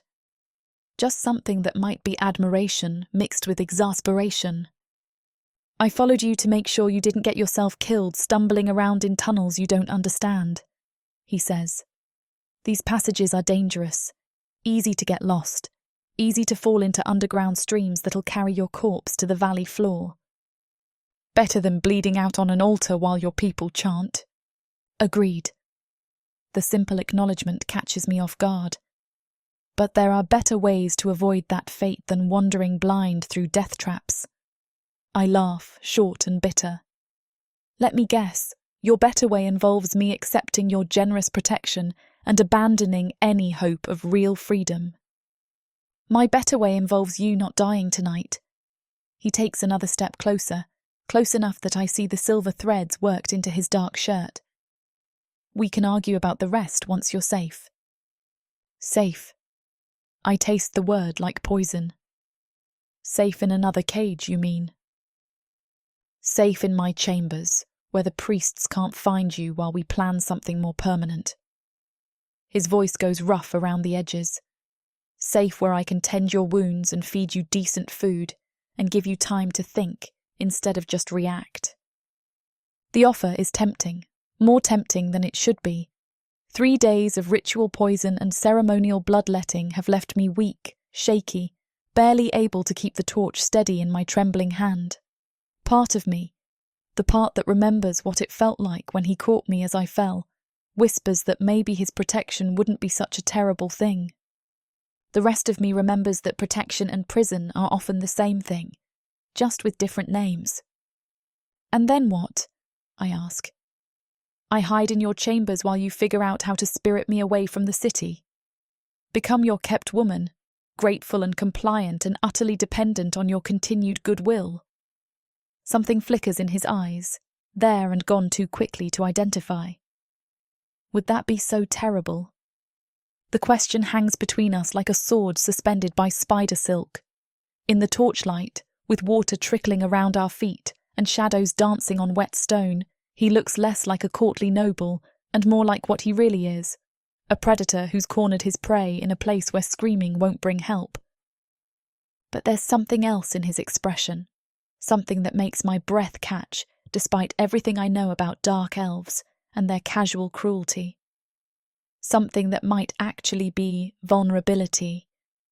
"Yes," I say quietly, "it would be terrible, because it wouldn't be my choice."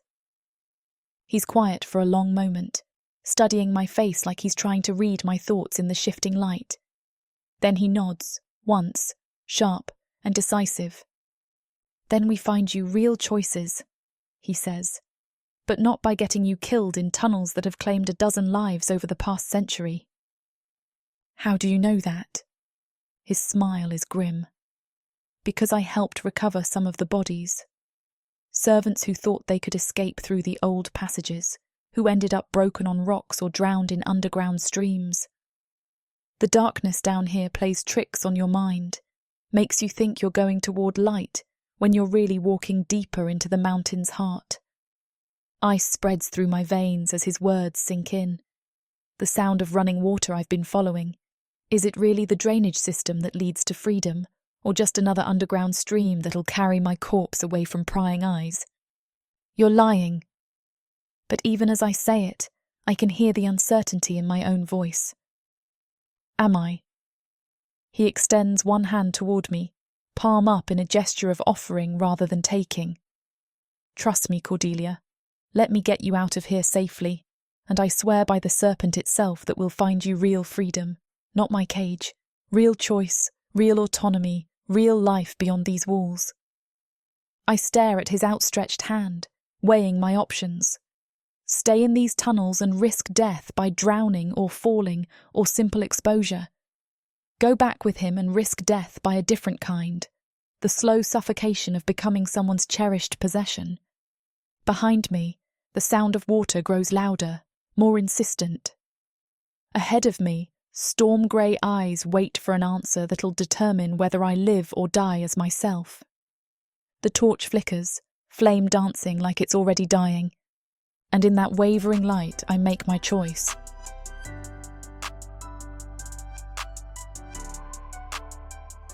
Chapter 10. Gallis. She takes my hand.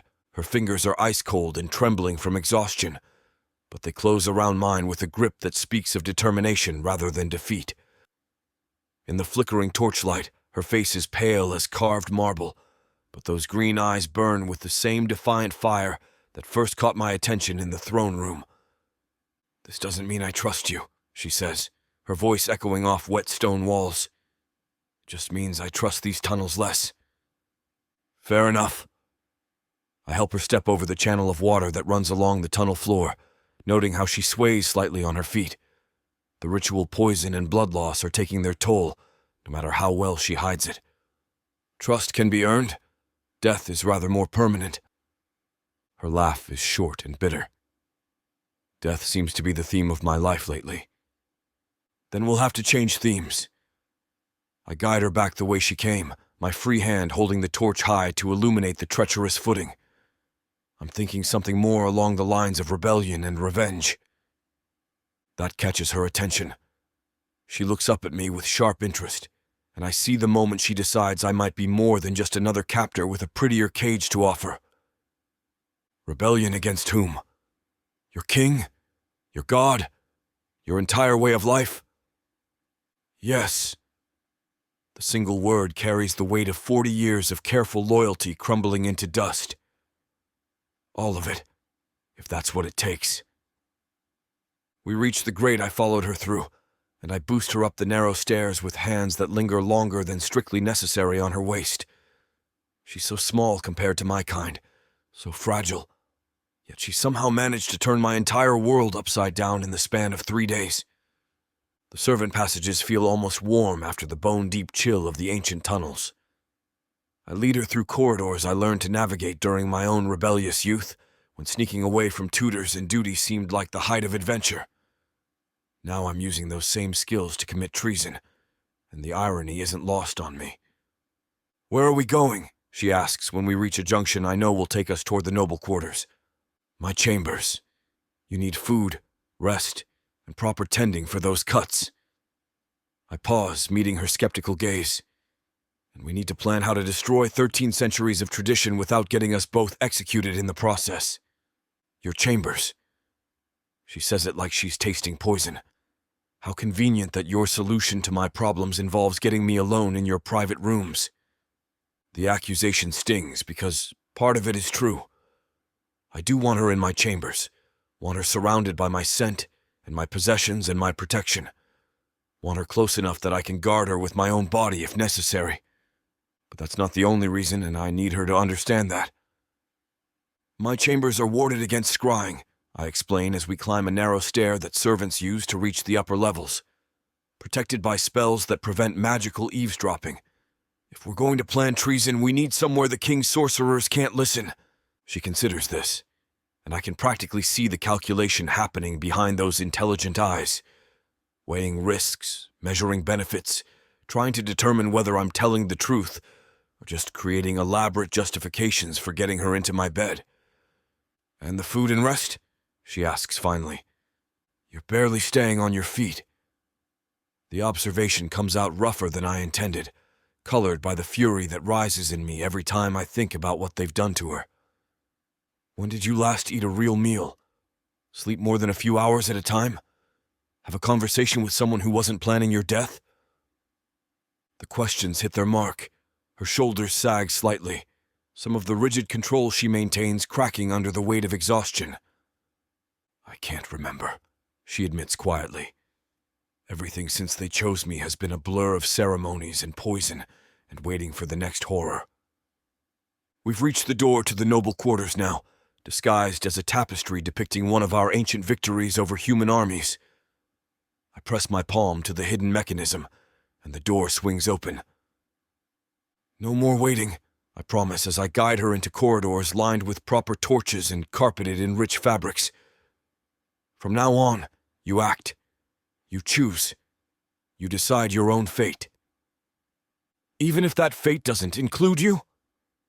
The question comes out soft, almost vulnerable, and it slices like a blade between the ribs. I stop walking and turn to face her fully, needing her to see the truth in my eyes when I answer. "Even then," I say, and mean it with every fiber of my being. "Your freedom matters more than my desires, Cordelia. It always will." Something shifts in her expression.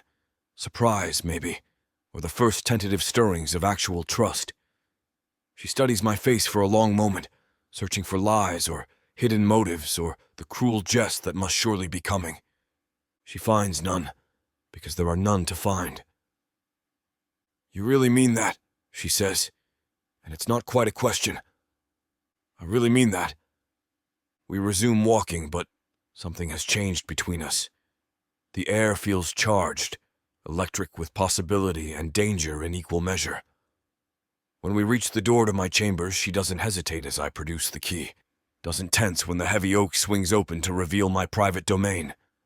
My rooms are large by any standard, a sitting area with chairs arranged around a massive fireplace, shelves lined with books and curiosities collected over decades of court life, a dining alcove with a table that could seat 6.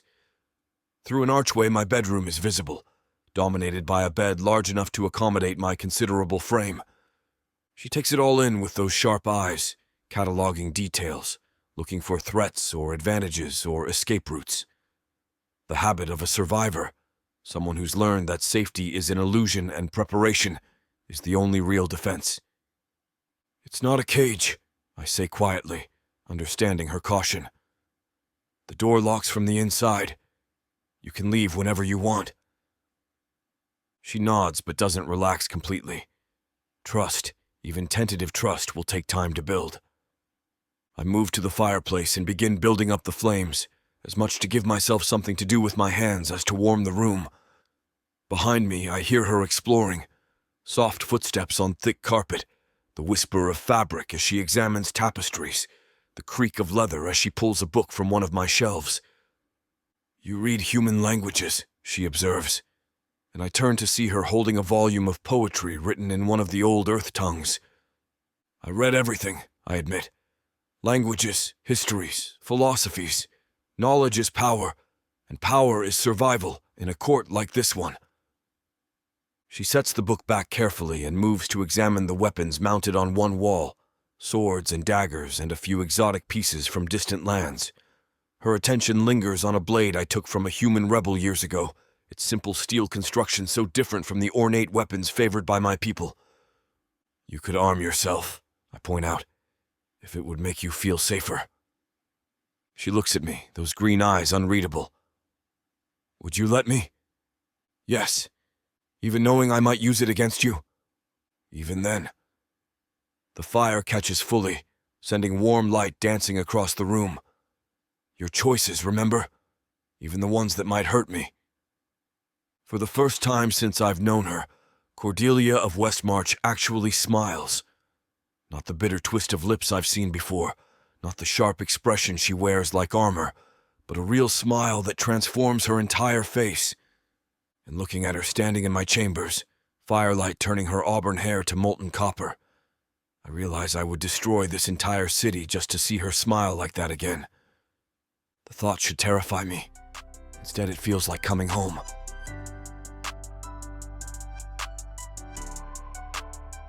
Chapter 11. Cordelia. The third ritual begins at midnight, when the serpent's power runs strongest through the veins of the earth.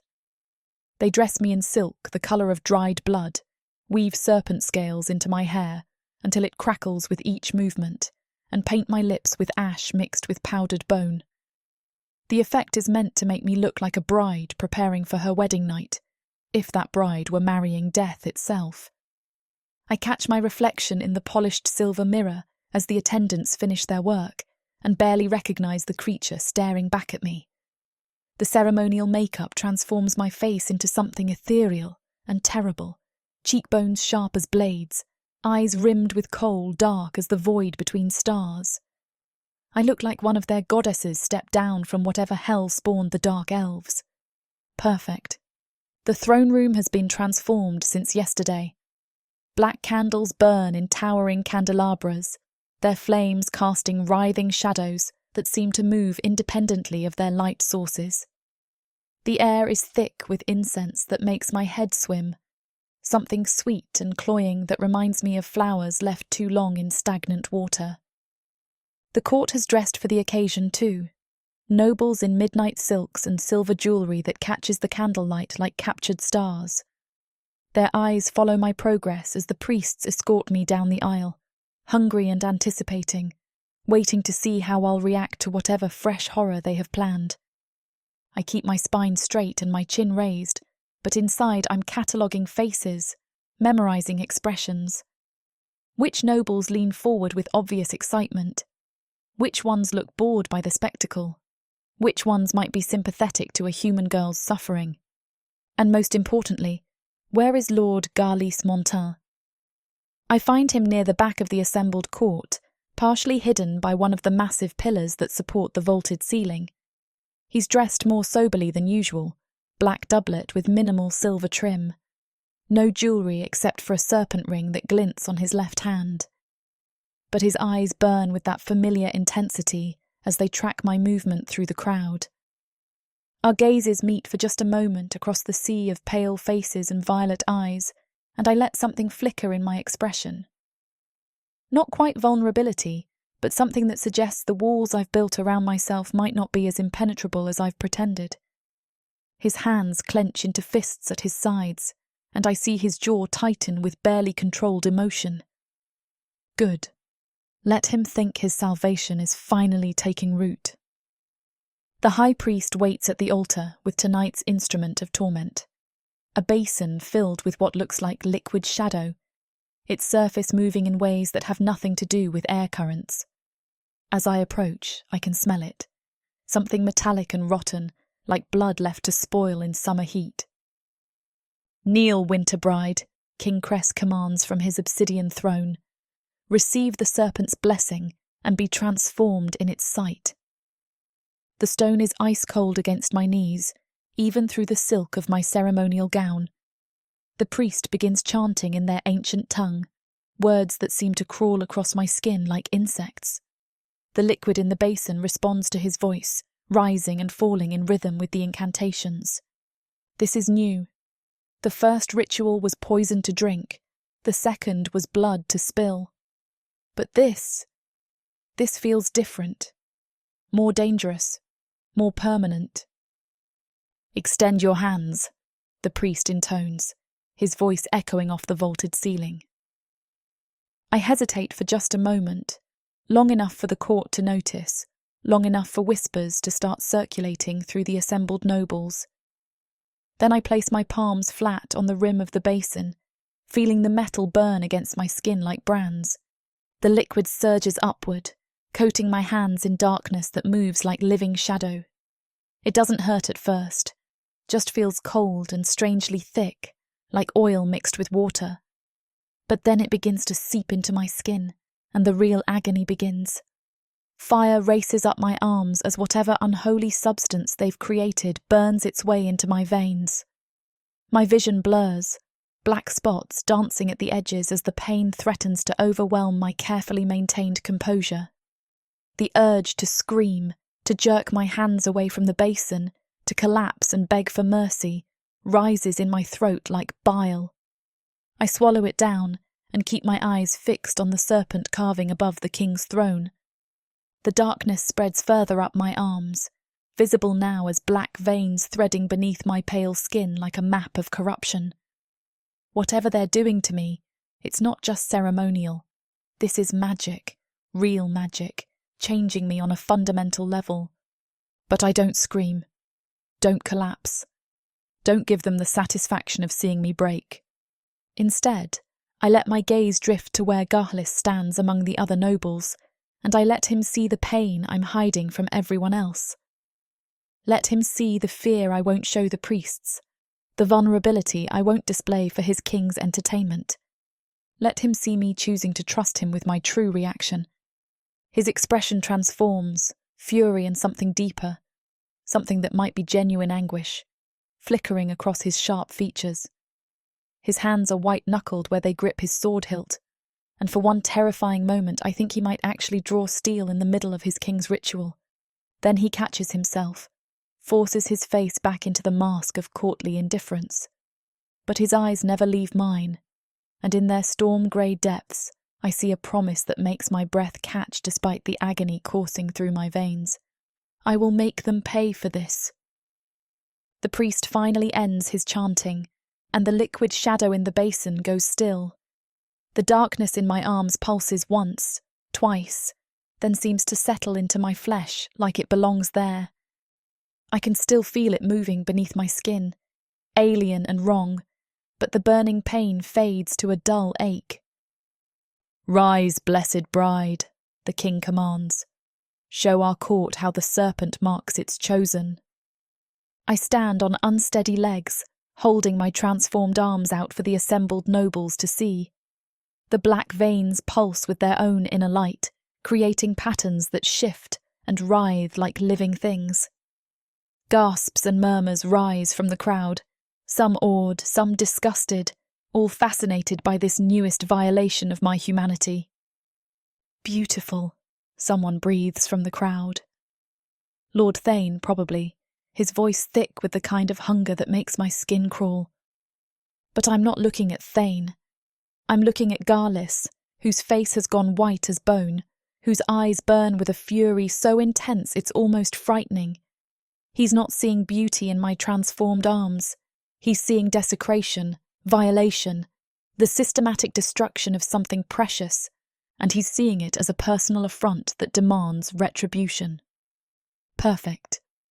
The ceremony continues with more chanting and burning incense, but I barely hear it. My attention is entirely focused on the dark elf lord who's watching me with eyes that promise violence against anyone who dares harm what he's claimed as his. The same lord who spent hours in his chambers last night explaining exactly how we might destroy the ritual that's slowly killing me.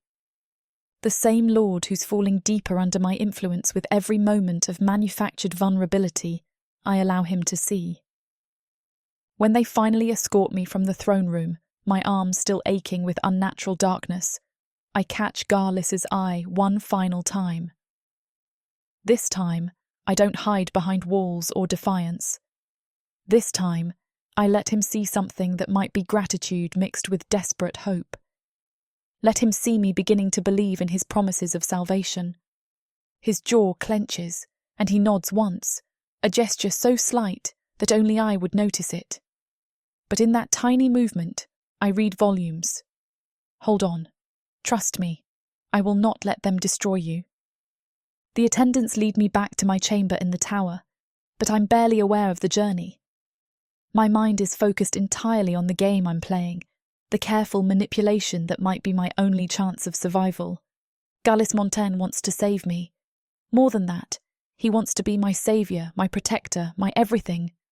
The darkness now pulsing through my veins has only made that desire stronger, more desperate, more willing to commit any atrocity in service of keeping me safe.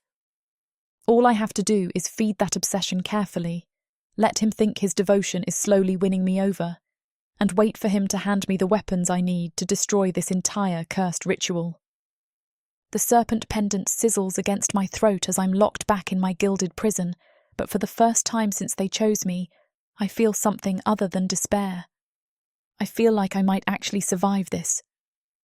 And if Lord Gallis Montaigne has to burn along with the rest of them to ensure my freedom, well, that's a price I'm willing to pay.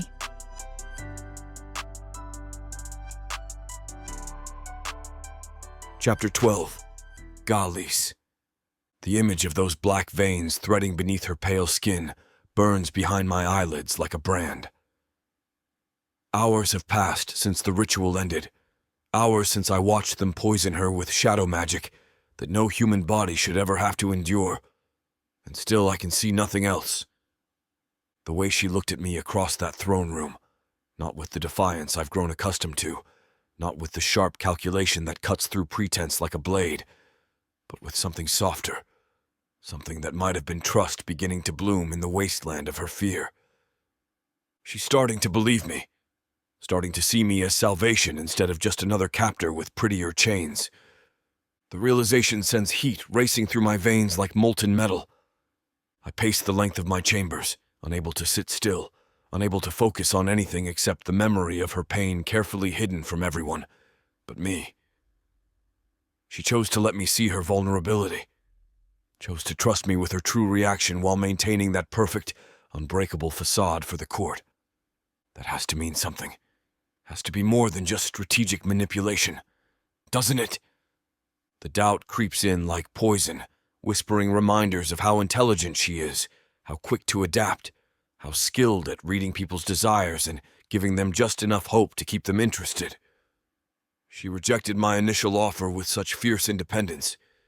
Is this softening genuine or just another form of survival? But then I remember the way her eyes found mine in that moment of agony, the way she let her mask slip just enough to show me the fear she hid from everyone else. You can't fake that kind of trust, that kind of instinctive reaching for comfort in darkness. Can you? A soft knock at my chamber door interrupts my spiraling thoughts. I open it to find a servant bearing a silver tray, wine, bread, some of the dried fruits imported from the southern kingdoms, luxuries meant to soothe frayed nerves. From Lord Thane, the servant explains with a bow. He said you looked tense during tonight's ceremony. Thought you might appreciate refreshment. Thane. Of course. The bastard probably noticed my reaction to Cordelia's suffering, is already calculating how to use my obvious interest against me. In this court, even concern for a condemned girl can become a weapon in the wrong hands. Tell Lord Thane I appreciate his thoughtfulness, I say, accepting the tray, and that I hope he found tonight's ritual educational. The servant bows again and retreats, but I catch the knowing gleam in his eyes. By morning, half the court will know that Lord Gallis Montaigne is taking a personal interest in the winter bride's welfare. The gossip will spread like wildfire, carrying implications I'm not sure I'm ready to face.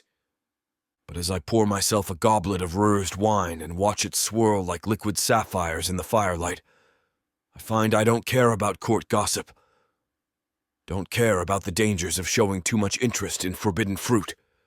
All I care about is the woman locked in that tower, marked now with shadow magic that pulses through her veins like a parasite. The woman who looked at me tonight like I might actually be capable of keeping my promises. The woman who's slowly, carefully allowing herself to hope. I should visit her. Should check that the shadow corruption isn't spreading, that she's not suffering from after effects the priests conveniently forgot to mention. Should tend to whatever needs tending and reassure myself that she's as well as can be expected. But even as I form the justification, I know it's a lie. I want to see her because seeing her has become as necessary as breathing. Because the thought of her alone in that chamber, dealing with whatever horrors they've inflicted on her body, makes my chest tight with something I don't have words for. Because when she looked at me tonight with something that might have been trust, it felt like the first honest thing that's happened to me in 40 years of court life. The tower key weighs heavy in my hand as I make my way through corridors lit by guttering torches. Guards nod respectfully. Servants scurry out of my path. and everything proceeds in its normal order. But beneath the familiar rhythms of palace life, I can feel something shifting. Something that centers around a human girl who drinks poison without flinching and accepts corruption with dignity intact. Something that feels dangerously like hope. Her chamber is lit by the soft glow of banked fires when I enter, shadows dancing across tapestries that depict serpents in various stages of consuming the world. She sits by the window in a chair pulled close to the barred opening, still wearing the blood-colored silk from tonight's ceremony, but with the elaborate jewelry removed.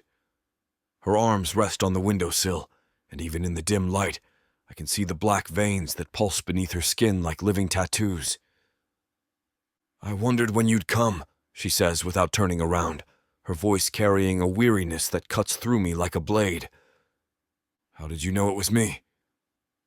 I close the door behind me with careful quiet, though we both know the guards won't interfere with the Lord's business. "Your footsteps." She finally turns to face me, and the sight hits me painfully, like a physical blow. The ceremonial makeup has been washed away, revealing the pale exhaustion underneath. The black veins in her arms seem more prominent now, pulsing with soft light that makes her skin look translucent. Everyone else stomps through these halls like they own them. You move like you're trying not to wake the dead. The observation is too perceptive, too intimate. She's been listening for me, learning the sound of my approach, cataloging my habits with the attention someone reserves for things they consider important. "How do you feel?" I move closer, drawn by the magnetic pull that seems to exist between us. "Are you in pain?" She lifts one arm, studying the corruption that threads beneath her skin with scientific detachment. "It doesn't hurt anymore. Just feels wrong.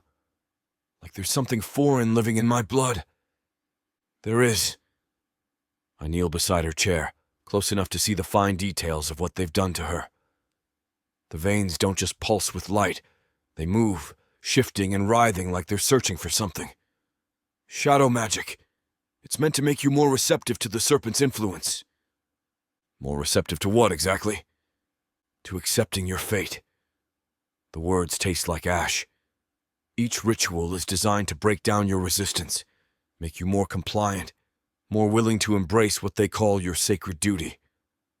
She's quiet for a moment, processing this information with that sharp intelligence I've come to admire and fear in equal measure. "And you know this how?" "Because I've watched it happen 6 times before." The admission feels like pulling arrows from wounds. 6 other winter brides, each one transformed step by step until they walk to that altar willingly, eagerly even. But not me. It's not quite a question, not quite a statement. Something in between that demands honesty. "Not you," I agree. "You're different, stronger, more." I search for the right word, settling finally on simple truth. More yourself than anyone I've ever met. She shifts to look at me fully then, those green eyes searching my face for lies or hidden motives or the cruel jest that must surely be coming.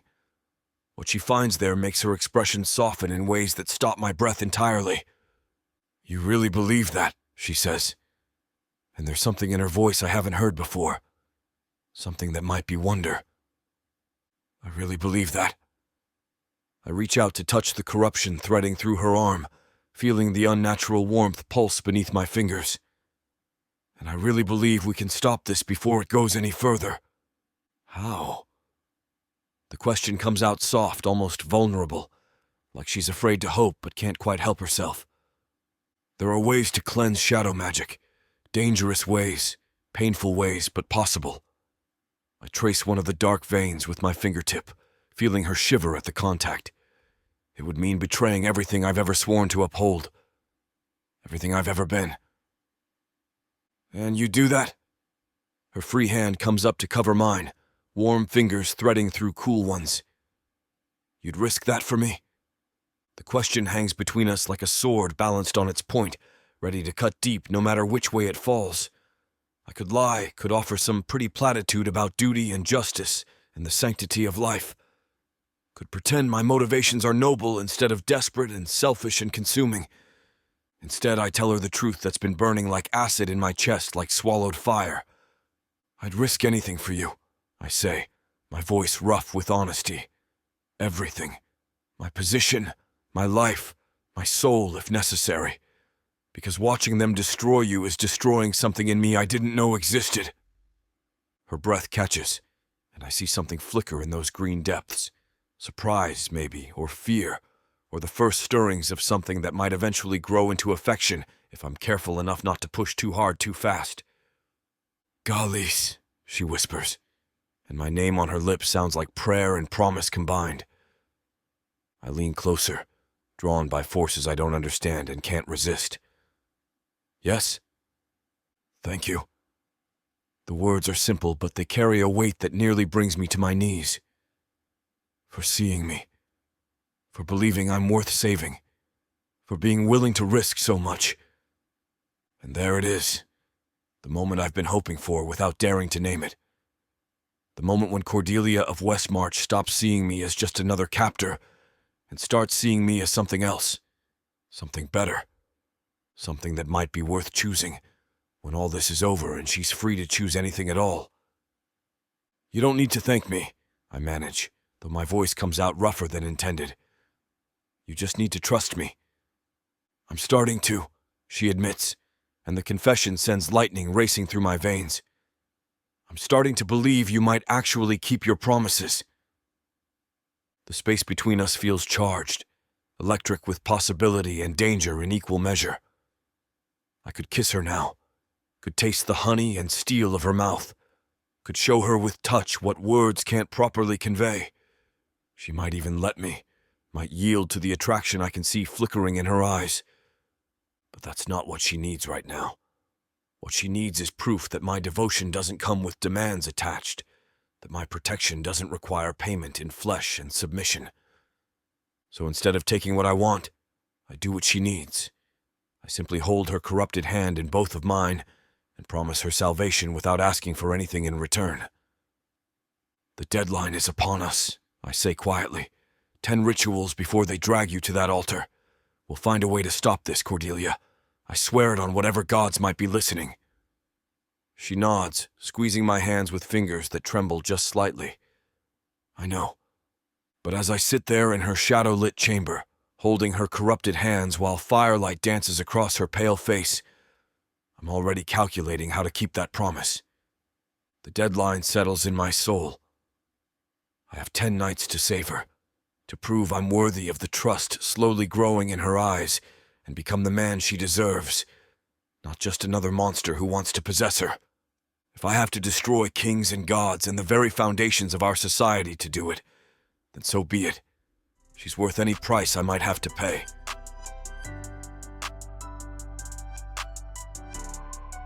Chapter 13. Cordelia. The fourth ritual leaves me retching into a silver basin, while shadows writhe beneath my skin like living things. Whatever poison they forced down my throat tonight was different. Thicker, more alive, carrying whispers in a language that predates words. It settles into my bones like ice, making every movement feel sluggish and wrong. But it's the voices that terrify me most. Come to us, bride. Come home to the darkness. Your blood calls to our blood. Your flesh yearns for our flesh. Soon you will understand. Soon you will hunger as we hunger. I press my palms against my ears, but the whispers aren't coming through my hearing. They're rising from inside me, from whatever corrupted magic now flows through my veins. The shadow corruption from last night's ritual has spread further up my arms, creating new patterns that pulse in time with my heartbeat. A soft knock at the chamber door makes me lift my head from the basin. "Enter," I call, though my voice comes out as barely more than a croak. Lord Garlis steps inside, and the relief that floods through me at the sight of him is both welcome and terrifying. When did I start depending on his presence for comfort? When did the sound of his footsteps become the thing I wait for in the endless hours between rituals? How bad is it tonight? He moves to the basin, examining the dark liquid I've expelled with the clinical attention of someone who's seen this progression before. Bad. I don't try to hide the tremor in my voice. Let him hear my fear, my growing desperation. Let him think his salvation is becoming more precious to me with each passing hour. There are voices now, whispers coming from inside my own mind. His jaw clenches, hands curling into fists at his sides. The serpent's voice. It means the corruption is reaching deeper, binding your consciousness to its will. How long before I can't tell the difference between its thoughts and mine? 6 more rituals, if the pattern holds true. He moves to pour water from the pitcher into a clean basin, then returns to kneel beside my chair. But it won't come to that. I won't let it. I let myself lean into his strength as he helps me clean the residue of poison from my lips, let my walls crumble just a little more. Tell me how. Tell me exactly how you plan to save me, because right now I need something concrete to hold on to. He's quiet for a long moment, his touch gentle as he tends to me with the kind of care usually reserved for precious, fragile things. Finally, he sets the cloth aside and meets my eyes directly. There's a purification ritual, ancient magic, older than the serpent's influence. It can burn the shadow corruption from your blood, sever the connection they're building between you and their god. Hope flickers in my chest like a candle flame in wind. What does it require? Sacrifice. The word falls between us like a stone into still water. Someone has to willingly take the corruption into themselves, hold it long enough for the purification to work, then dispose of it. The hope gutters and dies. Dispose of it how? Death. His voice is steady, matter of fact, like he's discussing the weather instead of mortality. The corruption can't exist without a living host. When the host dies, it dies too. Ice floods my veins, and I pull back to stare at him with growing horror. You're talking about someone dying to save me. Who? Which poor servant are you planning to sacrifice for your noble gesture? No servant. He reaches for my hands, but I jerk them away from his touch. Then who? The silence stretches between us, heavy with implications I don't want to understand. But his eyes never leave mine. Storm-grey depths holding a resolution that makes my breath catch in my throat. No. The word tears from my throat like a scream. Absolutely not. Cordelia, I won't let you die for me. I surge to my feet, pacing away from him like I can somehow escape the terrible logic of his plan. Find another way. There has to be another way. There isn't. He rises more slowly, watching me with the patience of someone who's already made peace with his fate. I've researched every text in the archive, consulted every scholar I can trust. This is the only method that can cleanse you completely before the final ritual. Then I'll take my chances with the altar. The words come out sharp, final. Better to die as myself than live knowing someone else paid the price for my freedom. That's not your choice to make. Something dangerous flickers in his expression, a flash of the possessive darkness I've glimpsed before. I won't watch you walk to that altar. I won't stand by while they drain your blood to feed their sleeping god. If my death is the price of your life, then it's a price I'll pay gladly. The casual way he discusses his own destruction terrifies me more than all their rituals combined. This isn't the calculated offer of protection he made that first night. This is obsession wearing the mask of devotion, willing to destroy itself rather than accept loss. Why? I turn to face him fully, needing to understand what drives this terrible determination. Why are you so willing to die for someone you barely know? He moves closer, and I can see the shadows cast by the firelight playing across his sharp features. Because in 3 days, you've become more important to me than 40 years of my own existence. Because watching them corrupt you is corrupting something in me that I never knew was pure. Because... He stops, jaw clenching like he's fighting against words that want to escape. Because what? I press, stepping closer despite every instinct screaming at me to maintain distance. Because I love you! The confession explodes from him like a wound bursting open. Because I've never felt anything like what I feel when I look at you, and the thought of losing it, of losing you, makes me want to burn this entire city to ash and dance in the flames. The words hit me like physical blows, each one landing with devastating precision. This isn't the careful courtship I expected, isn't the gradual seduction I thought I was encouraging. This is raw, desperate, consuming passion that would devour us both if given the chance. This is exactly what I need to survive. Garlis, I breathe, letting his name carry all the shock and wonder and terrified hope I can manufacture. I didn't know. How could you? He reaches for me again, and this time I don't pull away. I'm a dark elf lord and you're a condemned human girl. I'm everything you should hate, everything you should fear. But I don't hate you. The lie comes easily now, wrapped in enough truth to make it believable. These past days, talking with you, seeing how you look at me, I've started to feel things I never expected. His breath catches, hope kindling in those storm-grey eyes like fire touching dry wood. What kind of things? I step closer, close enough that I feel the heat radiating from his body, can see the way his pupils dilate when I look up at him through lowered lashes. Safe things, warm things, things that make me think maybe there's more to life than just surviving from one day to the next. Cordelia. My name on his lips sounds like a prayer and a plea combined. I reach up to touch his face, letting my fingers trace the sharp line of his cheekbone. But if you die to save me, I'll never get to explore those feelings. I'll never get to discover what we might have been together. The manipulation is delicate, precise, offering him exactly what his obsessed heart wants, while making his planned sacrifice seem like the thing that would destroy it. I watch the conflict play out across his features, duty warring with desire, noble sacrifice battling against selfish hunger. There has to be some other way, I whisper, letting my voice break just slightly. Some way to save me that doesn't require losing you. He closes his eyes, leaning into my touch like a man dying of thirst who's found water. I've looked. I've searched every text, every scroll, every fragment of ancient knowledge. This is the only way. Then look harder. I rise up on my toes, bringing my lips within inches of his. Find another way, Garlis. Please.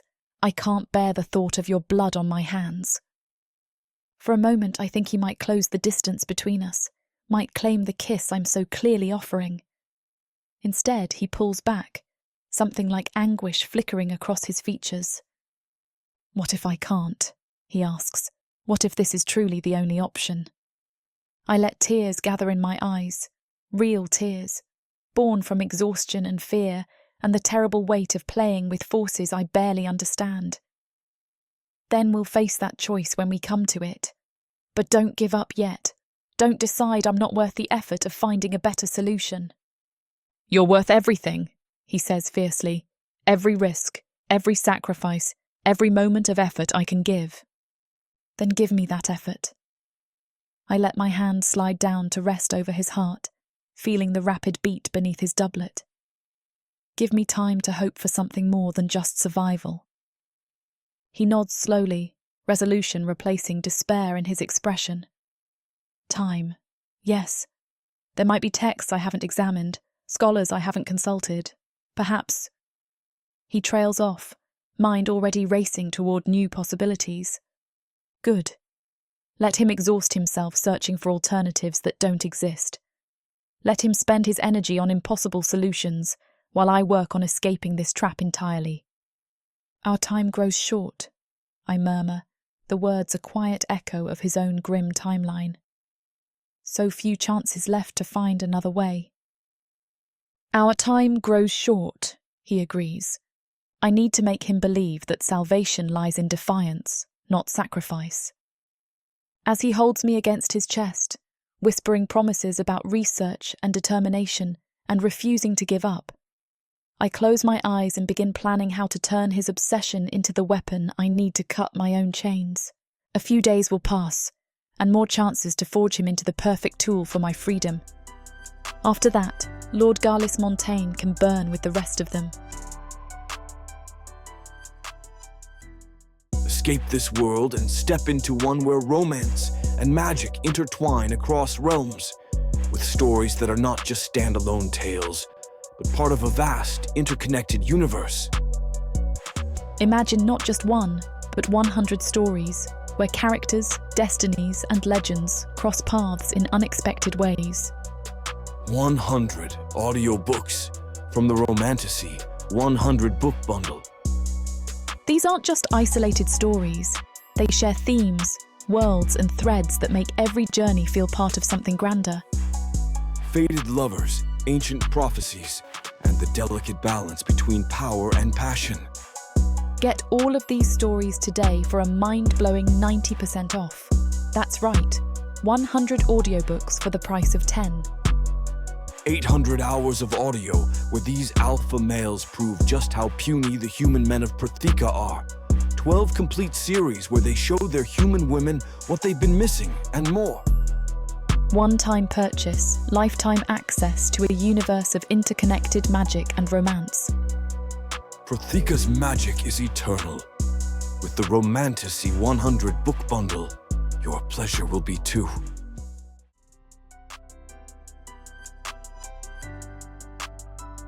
Chapter 14. Galis. The dust of this place has its own flavor. It is the taste of forgotten histories and heresies left to rot, a fine, dry powder that coats the back of my throat and turns every breath into an act of desecration. For days, the forbidden archives have been my prison, my sanctuary, and my battlefield.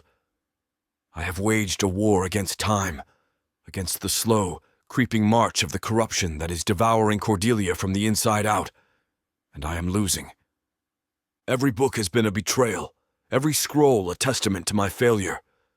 I have waded through seas of ink, deciphering texts on blood magic so vile they made my stomach turn, and astronomical charts mapping dead, lightless stars.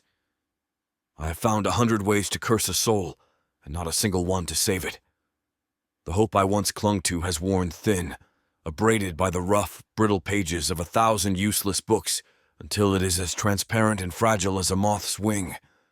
My hands, usually steady whether holding a quill or a sword, now tremble with a fine tremor born of exhaustion and too much kapha. The servants leave trays of food by the great iron doors, but the thought of eating is a distant, abstract concept. My only hunger is for an answer. It is in the deepest, most neglected corner of the archives, in a section dedicated to pre-Serpent theology, that I find it. The book is not large, but it feels heavy, weighted with the gravity of its contents. It is bound not in leather, but in a pale, supple skin I cannot identify, stretched taut over wooden boards. There is no title on its cover, no markings at all save for a single circular sigil branded into its center, a snake eating its own tail, but with the sun blazing in the empty space within. It feels ancient, heretical. I run my fingers over the strange, smooth cover and feel a faint, inexplicable warmth. With a grunt of effort, I heave the tome onto a nearby reading table, the sound of its landing a dull thud that echoes in the oppressive silence. A cloud of dust erupts, and I wave it away, my heart giving a strange, hopeful flutter. The pages are not paper or vellum, but thin, pressed sheets of some unknown fibrous material, the color of aged bone. The script is an archaic form of Elvish, a courtly, elegant hand that has not been in use for millennia. It is a language of poetry and high magic, one I studied in my youth but have rarely had cause to use. Slowly, painstakingly, I begin to translate. The first few pages are a philosophical treatise on the nature of divinity, the idea that gods are not external beings, but rather concentrations of mortal will and belief. It is fascinating, but not what I am looking for. I'm about to push the book aside, to label it another dead end, when a chapter heading catches my eye. It is one word: Soul Sara, the soul gift. My breath catches. I lean closer, my weariness forgotten, a jolt of pure academic adrenaline surging through me. My eyes fly across the page, my mind working to untangle the elegant, archaic script. The text describes a purification rite, a ritual of transference designed to cleanse a being of what it calls divine tethers, a corruption born not of mortal magic, but of a god's touch. My heart begins to hammer against my ribs. This is it. This has to be it. The ritual is complex, requiring precise celestial alignments and a litany of incantations that make the air around me hum with latent power as I read them. It is designed to move the corruption in its entirety, from one host to another. A cure. A real, tangible cure. For a moment, a wild, triumphant joy seizes me. I have done it. I have found a way to save her. I'm already halfway to my feet, ready to shout her name, to bring her here and show her this miracle. Then I read the next passage, and the joy curdles into ice in my veins. The ritual requires a vessel, an anchor to draw the corruption into. And the text is brutally specific about the qualifications. The vessel cannot be just any random soul. It must be someone bound to the afflicted by what the author calls a pre-existing and profound energetic sympathy, a bond of deep, unwavering love. The words seem to lift off the page and brand themselves onto my mind. The world narrows to that single devastating phrase. I think of the way her eyes light up when I enter her chamber, of the trust she has placed in me, of the impossible, world-shattering love that has grown between a dark elf lord and his human sacrifice. There's no one else in this world who could fit that description for her. Only me.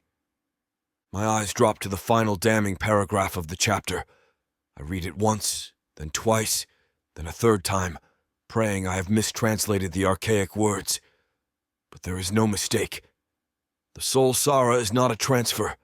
It is a sacrifice. The anchor willingly calls the full, undiluted force of the divine corruption into their own body.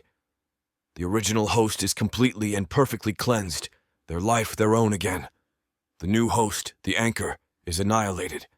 The process is absolute, and it is final. The book may as well be a gravestone. I sink back into my chair, the strength gone from my limbs. The silence of the library presses in on me, heavier than ever before. I have found it, the perfect solution and the perfect damnation, all in one. I can save her. I can give her back her future, her life, her freedom, and the price is my own. For a long, long moment I stare at the book, my mind a maelstrom of conflicting thoughts. My life's work, my titles, my political ambitions, everything I have built for myself over decades of careful maneuvering in our venomous court. All of it would be gone. My line would end. My name would become a footnote in the histories, a lord who went mad and betrayed his god for a human woman. And then I think of her. I think of her fierce, defiant spirit. I think of the way she laughs, a sound like shattered glass and honey. I think of her intelligence, her courage, her refusal to be broken. And I think of what my life would be if I returned to it without her. It would be a return to the gray, empty existence I had before she came. A life of hollow political victories and lonely nights. The memory of her a ghost that would haunt me until my dying day. The choice is not a choice at all. A life without her is not a life I am willing to live. A death that saves her, on the other hand. That is a death with meaning. It is the only act in my long, cynical life that would be truly and completely pure. It is the greatest and final gift I can give her. A strange, quiet calm settles over me. The exhaustion, the desperation, the fear, it all recedes, replaced by a solemn, unshakable resolve. This is the way. This is the only way. I close the book. The sound of the heavy cover falling shut, a final definitive period on my life. My war is over. I have found the answer. Now comes the hardest part. Now I must go to her, look into those beautiful emerald eyes, and tell her that I have found a way to save her. I have to present her with a miracle that will feel, to her, like a curse. I have to convince the woman I love to let me die for her.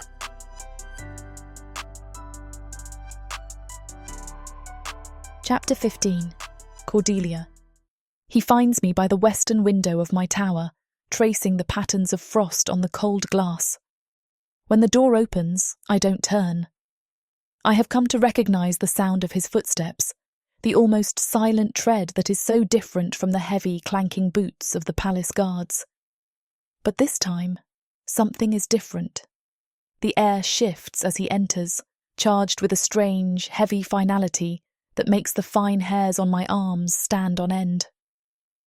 "Cordelia," he says, and his voice is a low, unfamiliar thing, scraped raw by exhaustion, but underpinned by a new and unnerving calm. I turn to face him. He looks like a ghost.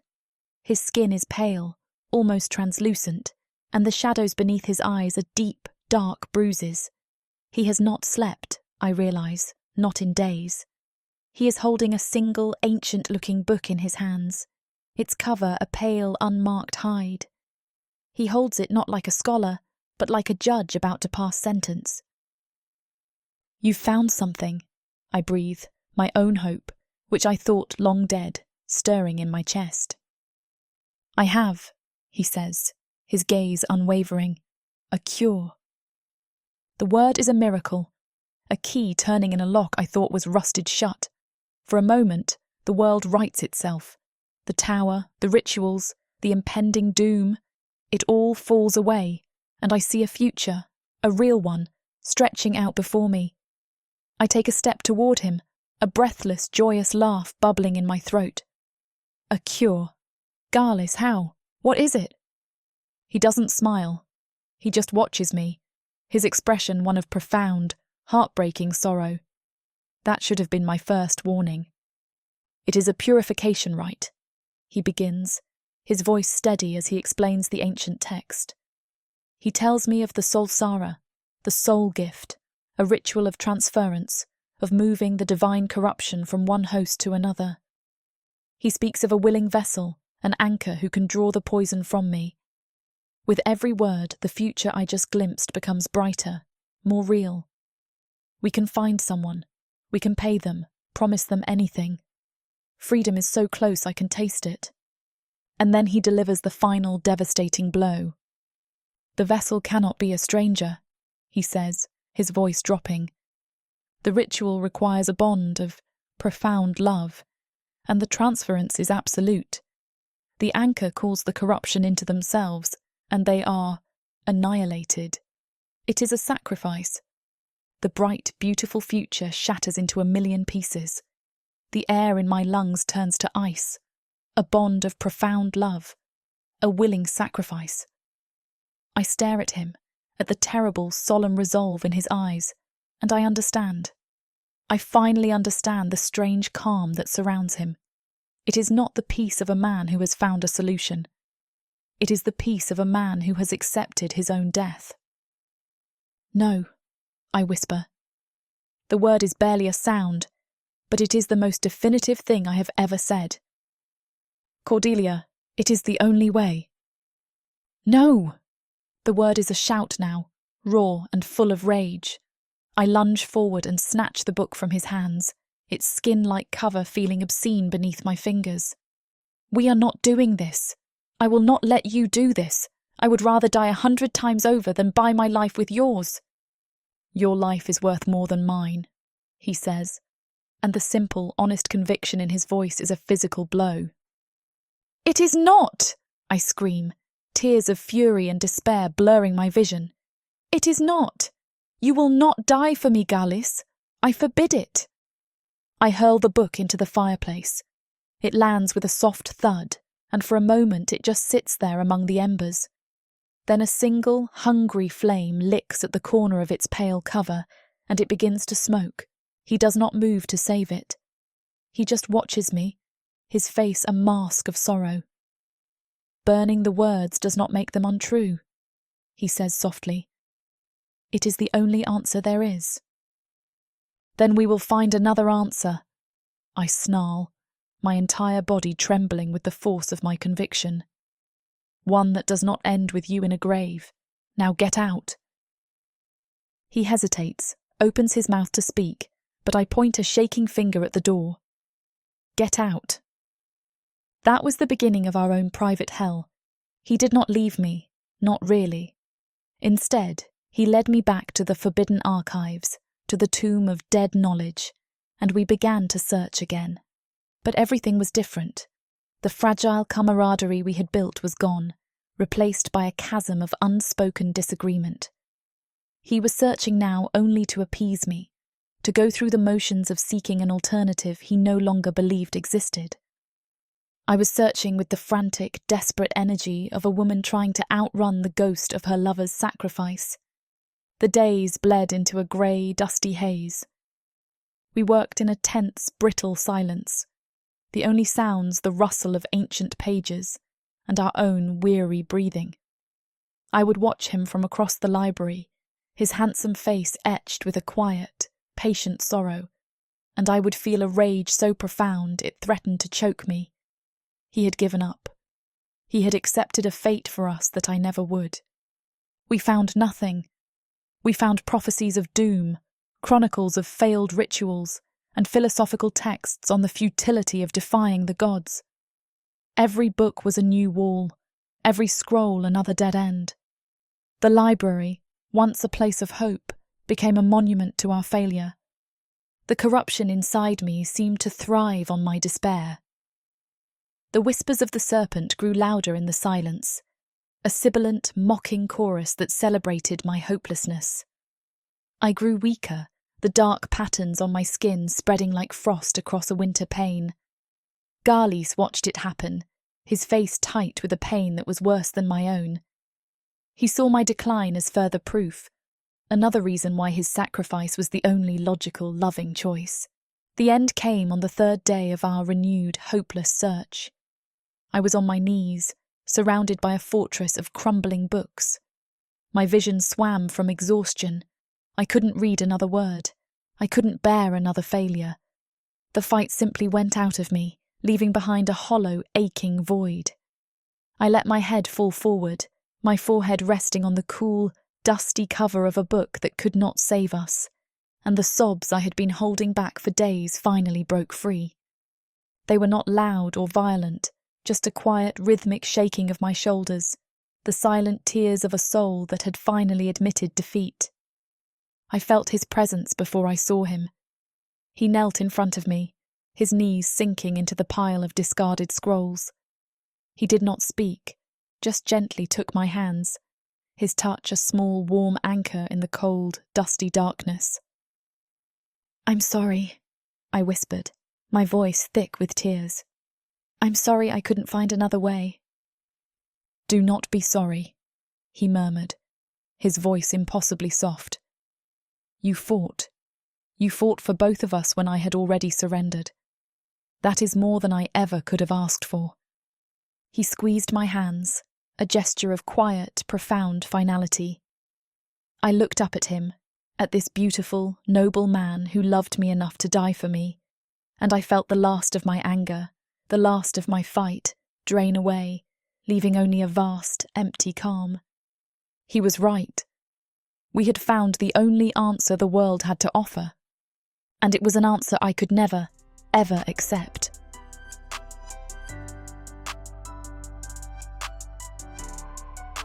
Chapter 16. Garlis. The moment I enter her chamber the next day, I know something fundamental has changed. She sits near the window like she has every night since the rituals began, but there's a new quality to her stillness, not the exhausted collapse of someone pushed beyond endurance, but the coiled tension of a predator waiting to strike. The shadow corruption has spread further than I feared. Dark veins thread up her neck now, visible even in the dim firelight, pulsing with that sick radiance that speaks of the serpent's growing influence.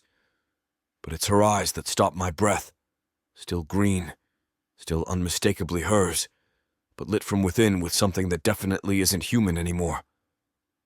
"How do you feel?" I ask. though I'm not sure I want to know the answer. She turns from the window, and the smile she sports is sharp enough to cut glass. "Hungry," she says simply, and the word carries undertones that make ice form in my veins. Not hungry for food, hungry for something else entirely. "The blood they made you drink," I say, moving closer despite every instinct warning me to keep my distance. "What did it do to you?" "Opened doors I didn't know existed." She rises from her chair with fluid grace, and I notice her movements have changed, become more predatory, more precise. Showed me appetites I never knew I could have. "What kind of appetites?" Her laugh is low and rich and utterly terrifying. The kind that would horrify the girl you first met in these chambers. The kind that make me understand why they call their god the Serpent instead of something prettier. She moves toward me, and I have to force myself not to step back. This is still Cordelia. Still the woman I've sworn to save. Still the person whose freedom matters more to me than my own existence. But she's also becoming something else. Something that looks at me with eyes that catalog vulnerabilities and weak points.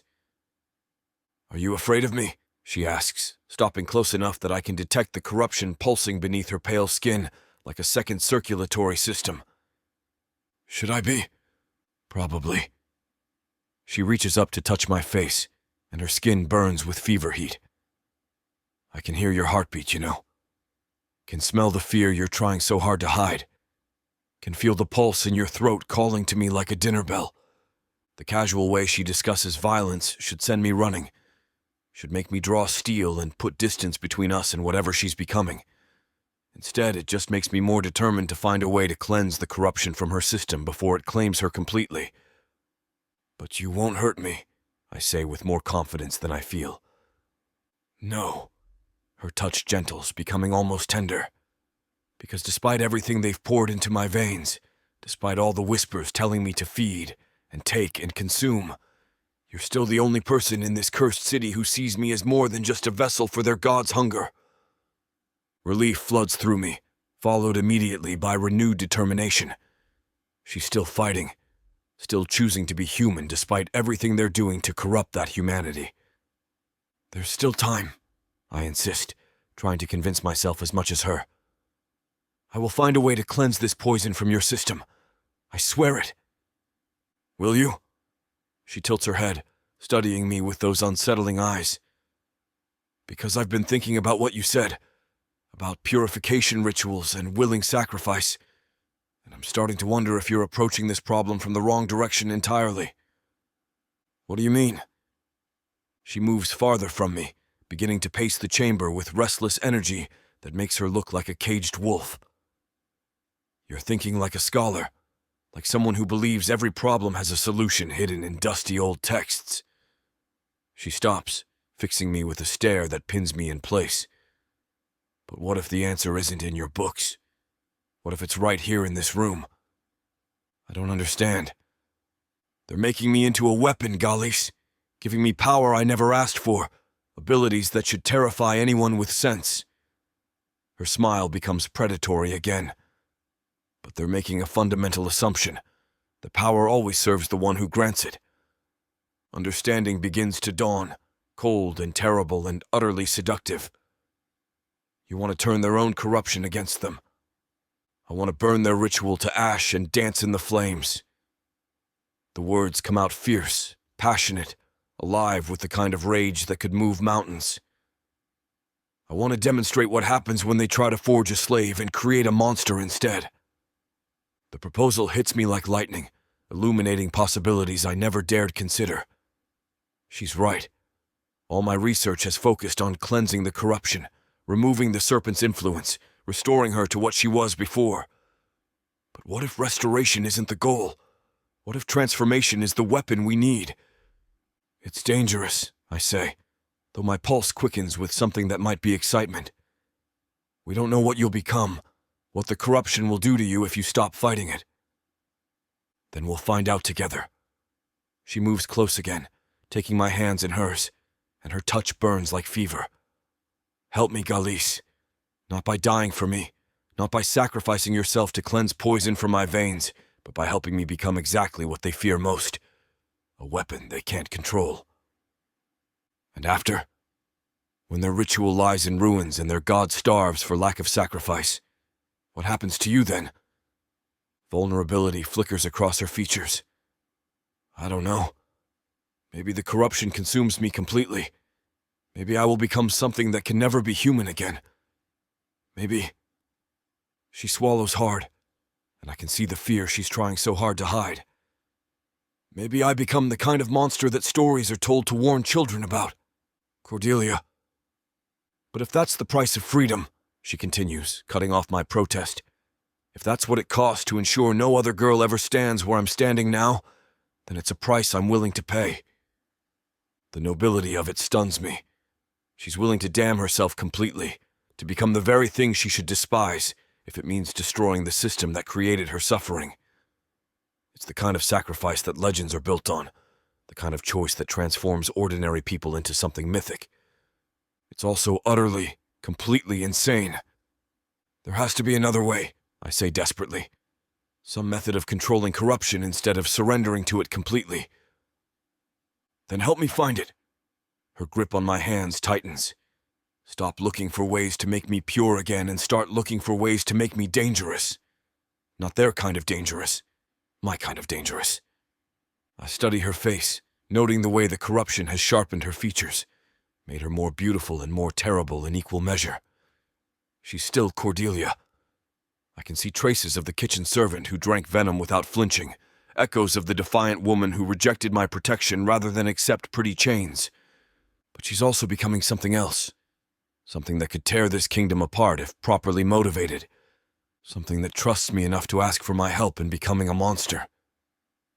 What do you need?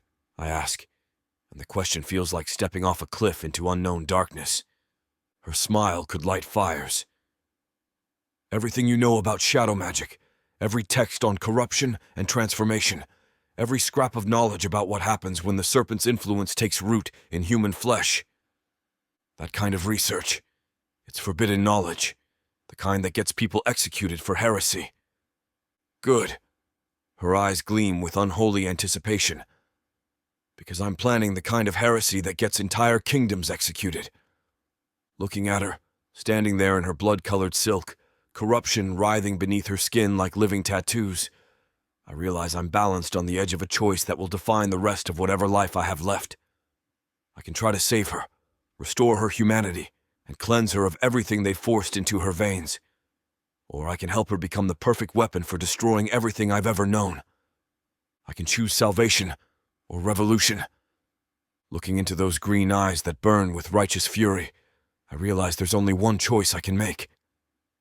The final night is close, I say quietly. Closer than they realize. But it's enough time.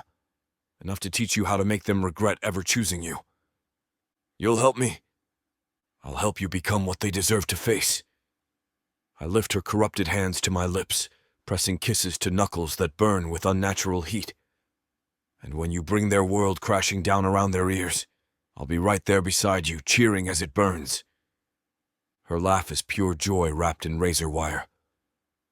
I love you for that, for being willing to watch the world end if it means I get to choose how it happens.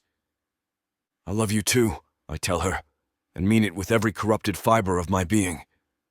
Monster or human or something else entirely, you're mine and I'm yours, and that's all that matters.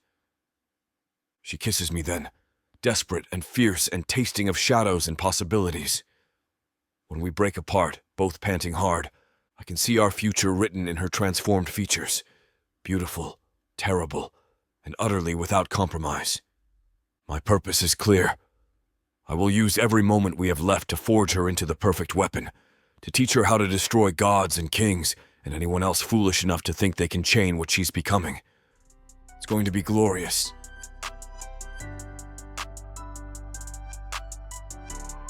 Chapter 17. Cordelia. The tower chamber's firelight flickers, casting jagged shadows across the stone floor where Garlis spreads forbidden texts on shadow magic and corruption. Their brittle pages, inked with secrets the priests would kill to keep buried, lie open like a battlefield of knowledge.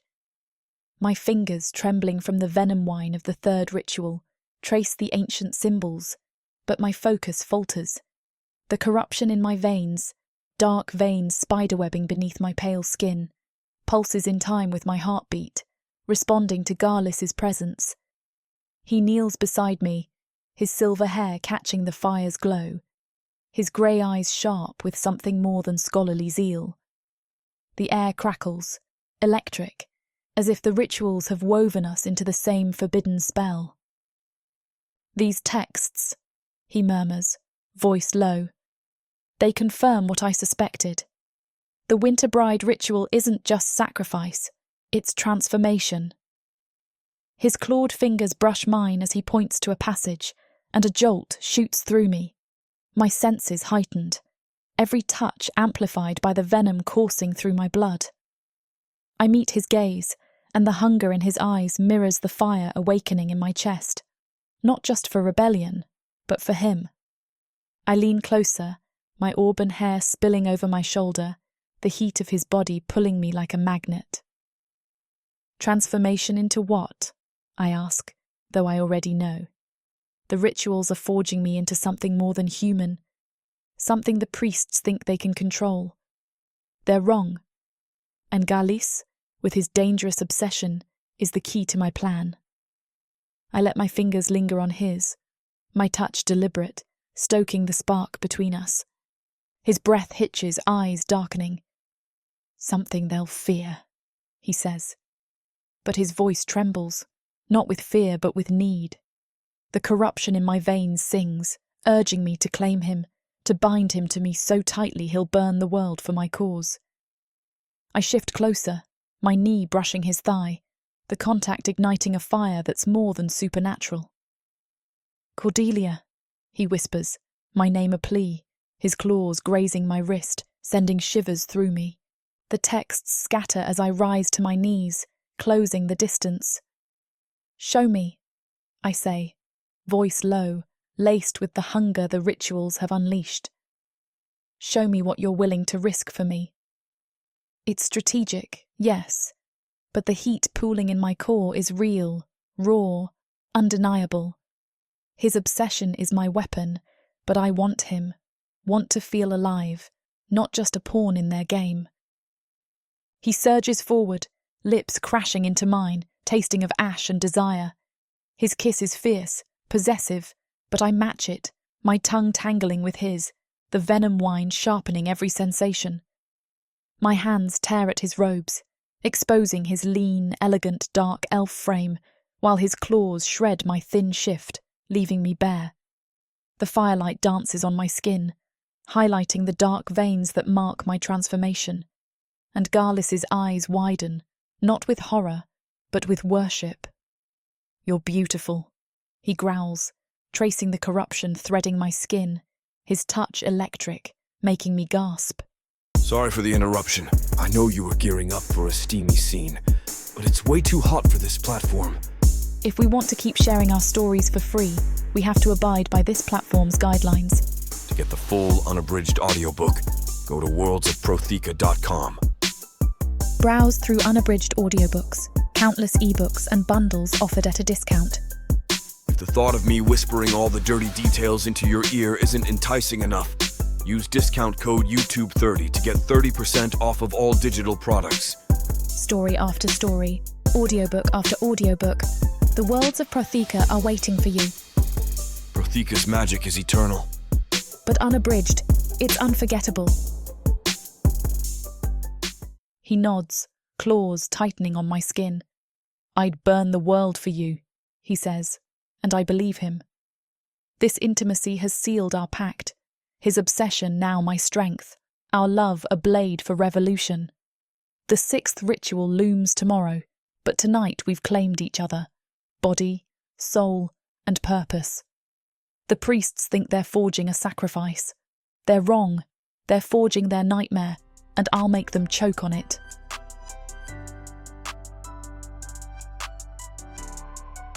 Chapter 18. Garlis. She rises from our tangled embrace like a goddess of destruction wrapped in silk and shadows, the corruption threading through her skin, pulsing brighter in the aftermath of our joining. I watch her move to the scattered texts, her naked form painted in firelight and marked with the evidence of what we've become together. Mine. Utterly, completely mine, and I am hers in return. "This passage," she says, kneeling beside an ancient tome written in the old tongue, seemingly unbothered by her nakedness as she traces symbols that predate our kingdom. "It speaks of willing corruption, of humans who embraced shadow magic instead of fighting it." I join her on the floor, pulling a fur throw around both our shoulders as I lean in to read over her shoulder. The text is archaic, written in a dialect that requires careful translation, but the meaning becomes clear as I parse the symbols. "The umbral chosen," I read aloud. "Humans who allowed the Serpent's influence to remake them completely, becoming something between mortal and divine." My finger traces the illuminated margin, where artists depicted figures wreathed in living shadow. "According to this, they became nearly impossible to kill. Stronger, faster, able to command shadow magic as if it were an extension of their own will." "And the cost?" She turns to look at me, green eyes bright with hunger for knowledge, and other things. "Complete transformation. They ceased to be human in any meaningful sense, became creatures of pure appetite and shadow." I meet her gaze steadily. "The text suggests they retained their intelligence and personality, but their fundamental nature changed. They became predators in the truest sense." "Perfect."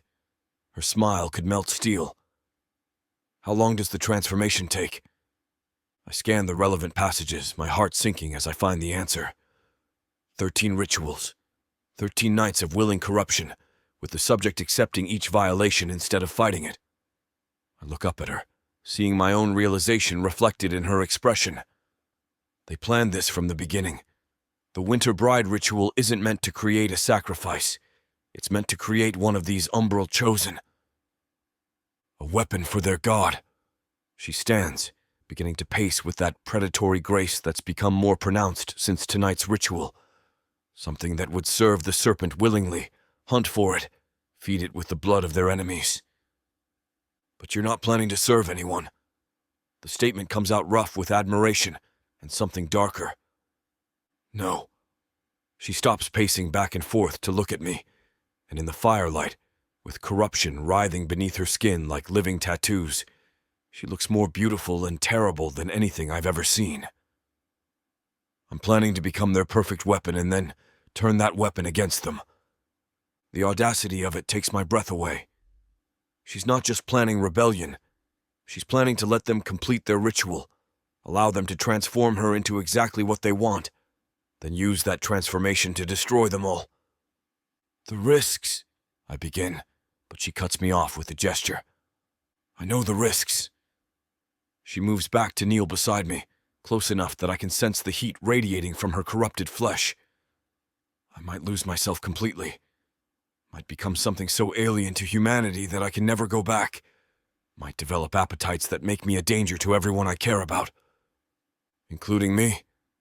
Her expression softens, and for a moment, I see glimpses of the woman I first met, the kitchen servant who faced certain death with quiet dignity. Especially you. Because you're the one person in this world I could never forgive myself for harming. I reach out to cup her face, marveling at the way she perfectly fits in my hands despite everything that's changed between us. Then we make sure you don't lose yourself. We find ways to anchor your humanity even as your nature transforms. How? The vulnerability in her voice reminds me that beneath the corruption and the predatory grace, she's still the woman who asked me to find another way. Still someone who values choice above survival. Love, I say simply. Connection. The bonds that make us more than just our appetites and instincts. I lean forward to kiss her forehead, tasting salt and something electric on her skin. I'll be your anchor to humanity, and you'll be my reason to become something better than what I was born to be. She closes her eyes, leaning into my touch like a cat seeking warmth. What if it's not enough? What if the corruption consumes everything that makes me... me? Then I'll love what you become. The promise comes out fierce, absolute. Monster or goddess or something, without a name. If it has your will and your fire and your refusal to accept chains, then it's you, and I'll worship it with every breath in my body. Her eyes open, and tears track down her cheeks like liquid silver. How is it possible to love someone this much? How do I contain feelings this large without drowning in them? You don't contain them. I draw her against my chest, feeling her heart race against my ribs. You let them change you. Let them make you into someone capable of impossible things. Like destroying a kingdom? Like saving yourself when everyone else sees you as disposable. I stroke her hair, noting how the corruption has changed its texture, made it silkier and somehow more alive. Like finding love in the middle of a nightmare. Like choosing transformation instead of accepting destruction. We sit in comfortable silence for a while, surrounded by forbidden texts and the evidence of our growing conspiracy. Outside the window, wind howls through the cliffsides like the voices of the restless dead. But inside our circle of firelight, everything feels possible. 5 more rituals, she says eventually. 5 more transformations. I tighten my arms around her, already dreading the moment I'll have to watch her endure more corruption. Are you ready? No. Her laugh is shaky but genuine. But I don't think anyone could be ready for something like this.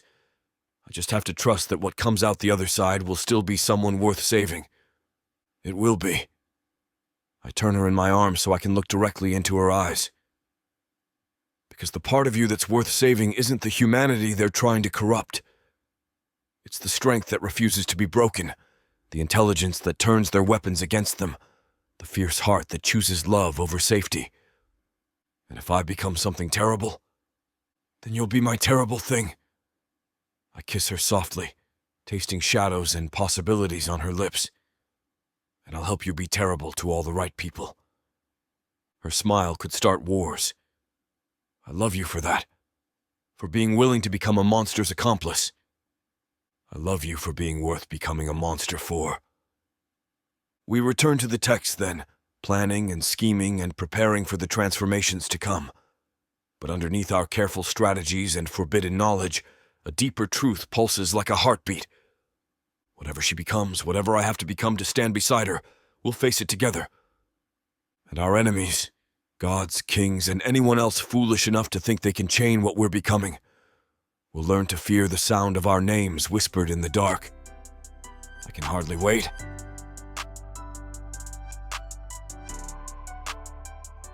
Chapter 19. Cordelia. The 6th ritual shatters something fundamental inside me. They force me to drink blood again.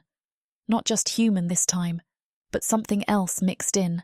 Something that burns like acid and tastes of ancient nightmares.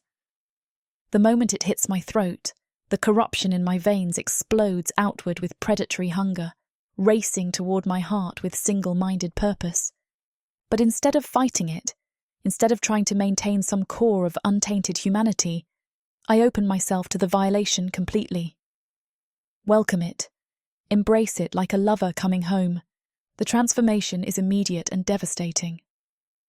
My vision sharpens until I can see individual dust motes dancing in the candlelight, can track the pulse beating in every noble's throat, can smell the specific blend of fear and excitement that each courtier carries like perfume. My hearing becomes so acute that whispered conversations across the throne room sound like they're happening beside my ear.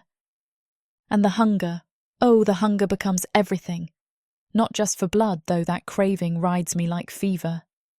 Hunger for power, for dominance, for the exquisite pleasure of watching strong things break beneath my hands. Hunger for the kind of control that comes from being the apex predator in a room full of prey. The shadow corruption has spread to cover most of my torso now, dark veins pulsing with their own inner light beneath skin that's grown pale as moonlight. When I move, the patterns shift and flow like living tattoos, beautiful and terrible and utterly hypnotic. The court watches my transformation with rapt attention, some leaning forward eagerly while others maintain careful distance. But their reactions don't matter anymore. Nothing matters except the delicious anticipation building in my chest as I catalogue their weaknesses, their fears, their carefully hidden vulnerabilities. Soon, I think, letting my gaze sweep over the assembled nobles with predatory interest. Soon they'll understand what they've created. King Cress rises from his obsidian throne, satisfaction radiating from him like heat from a forge. Magnificent, he breathes, his voice carrying effortlessly through the vast chamber. The umbral chosen awakens exactly as the prophecies foretold. Umbral chosen. So they do know what they're making me into. The knowledge should terrify me, should send me careening back toward whatever humanity I have left. Instead, it fills me with dark satisfaction. Good. Let them think they're creating their perfect weapon. Let them believe I'll serve their hungry god willingly once the transformation is complete. They have no idea what's coming. My eyes find Gallis amidst the other nobles, and I see him fighting to maintain his courtly mask while fury burns in those storm-grey depths.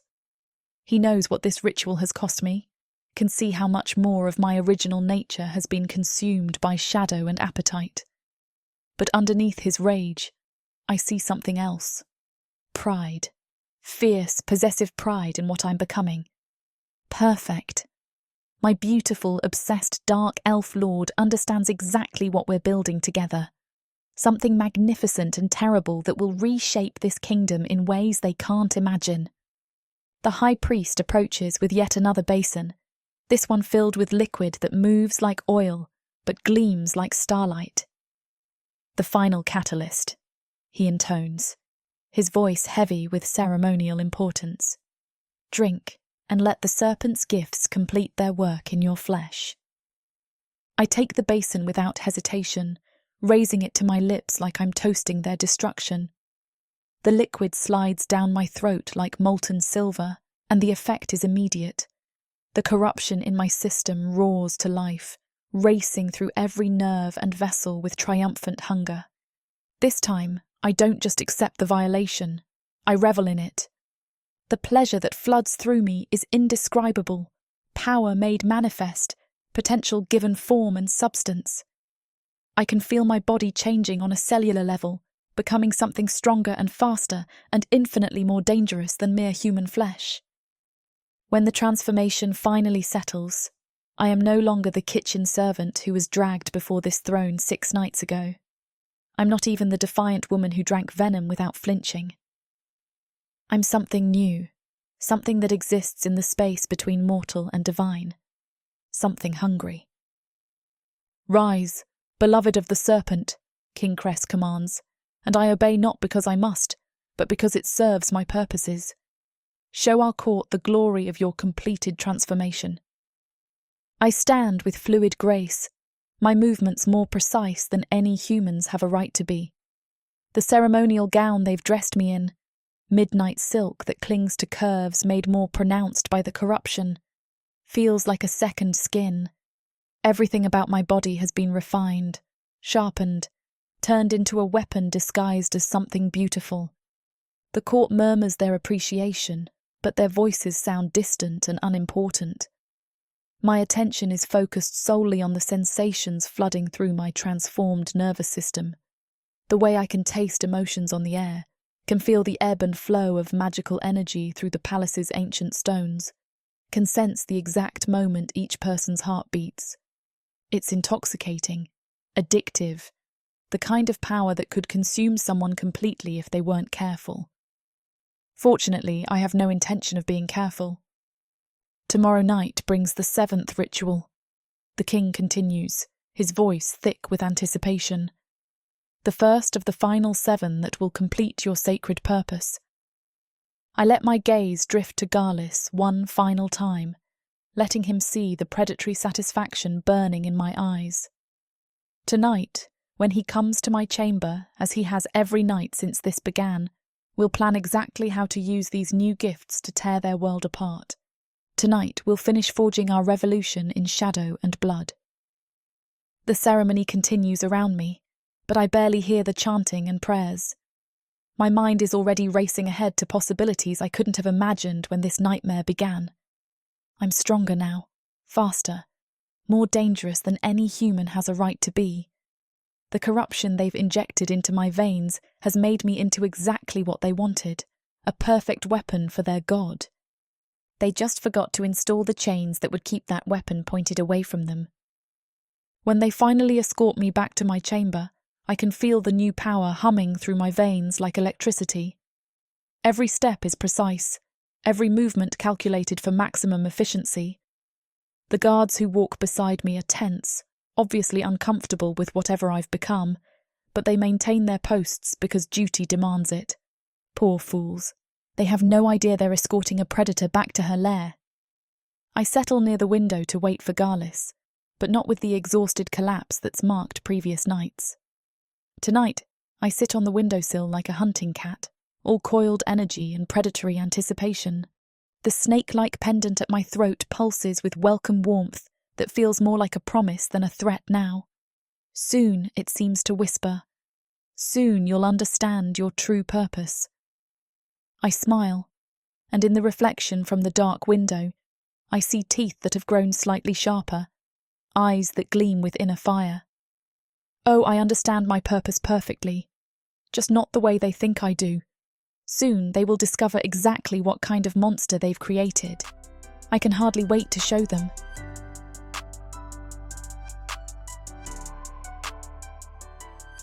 Chapter 20. Galis. The creature waiting in her chamber is no longer entirely human. She perches on the windowsill like a bird of prey, her transformed body moving with inhuman precision as she turns to face me. The corruption has spread further than I feared. Dark veins now trace elegant patterns across her throat and collarbones, pulsing with soft radiance that makes her skin look luminescent in the firelight. But it's her eyes that steal my breath. Still green, still unmistakably hers, but lit from within with something predatory and ancient. When she looks at me, I feel like prey being evaluated by a hunter who could tear me apart without breaking her perfect composure. It should terrify me. It makes me want to worship at her feet. "How do you feel?" I ask, though the question seems quite inadequate for whatever transformation I'm witnessing. She slides from the windowsill with fluid grace, her bare feet making no sound on the stone floor. "Powerful," she says, voice carrying new harmonics that resonate in my bones. "Hungry. Alive in ways I never knew were possible." She moves toward me, and I have to resist the urge to step back. Not from fear, though perhaps I should be afraid, but from the overwhelming presence she now radiates. Power rolls off her in waves, making the air itself feel charged with potential violence. "The ritual tonight was different," I observe, noting how her movements have become more predatory, more deliberately graceful. "The final catalyst." She stops close so that I can see the corruption pulsing beneath her pale skin, like a second circulatory system. "According to the text you brought me, it's meant to complete the initial transformation, make me receptive to the final 7 rituals that will fuse me to their god's will. But you're not bound." It's not quite a question because I can see the fierce independence still burning in her transformed features. Her smile could cut glass. "No, I'm exactly what they wanted me to become. A perfect weapon for the Serpent. They just made the mistake of assuming perfect weapons always serve their creators." She reaches up to touch my face, and her skin burns with fever heat that speaks of inhuman metabolisms. But her touch is gentle, almost reverent, like she's handling something precious and fragile. "You're not afraid of me," she observes, tilting her head in a gesture that's become more bird-like since the transformation. "Should I be?" "Everyone else is." Her thumb traces my cheekbone with inhuman precision. "The guards who escorted me back here kept their distance. The servants who brought my evening meal wouldn't meet my eyes. Even the priests look uncomfortable now that their ritual is actually working. But not me. No." Something that might be wonder flickers across her features. "You look at what I'm becoming and see something worth loving instead of something worth fearing. The simple truth of it hits me like lightning. She's right. I'm I'm not afraid of her transformation, not horrified by the predatory grace or the inhuman beauty or the power that radiates from her like heat from a forge. If anything, watching her become exactly what our enemies fear most fills me with savage satisfaction. Because you're still you, I tell her, meaning it completely. Stronger, more dangerous, more beautiful than anything I've ever seen, but still the woman who drank venom without flinching and chose transformation over surrender. Her kiss tastes of shadows and starlight, fierce and desperate and utterly consuming. When we break apart, both breathing heavily, I can see tears sliding down her cheeks like liquid silver. I love you, she murmurs against my lips. I love you for seeing me instead of just the monster they're creating, for standing beside me while I become something that shouldn't exist.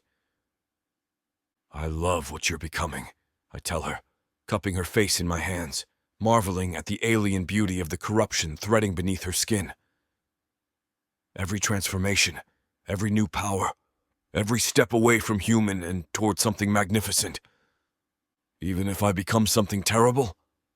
Especially then. I lean my forehead against hers, inhaling the scent that's become intoxicatingly familiar.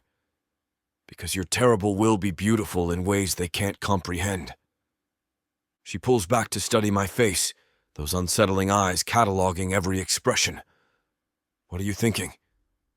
That having to wait it all feels like an eternity when I want to watch their world burn now. The admission comes out rougher than intended, colored by possessive fury I can no longer contain.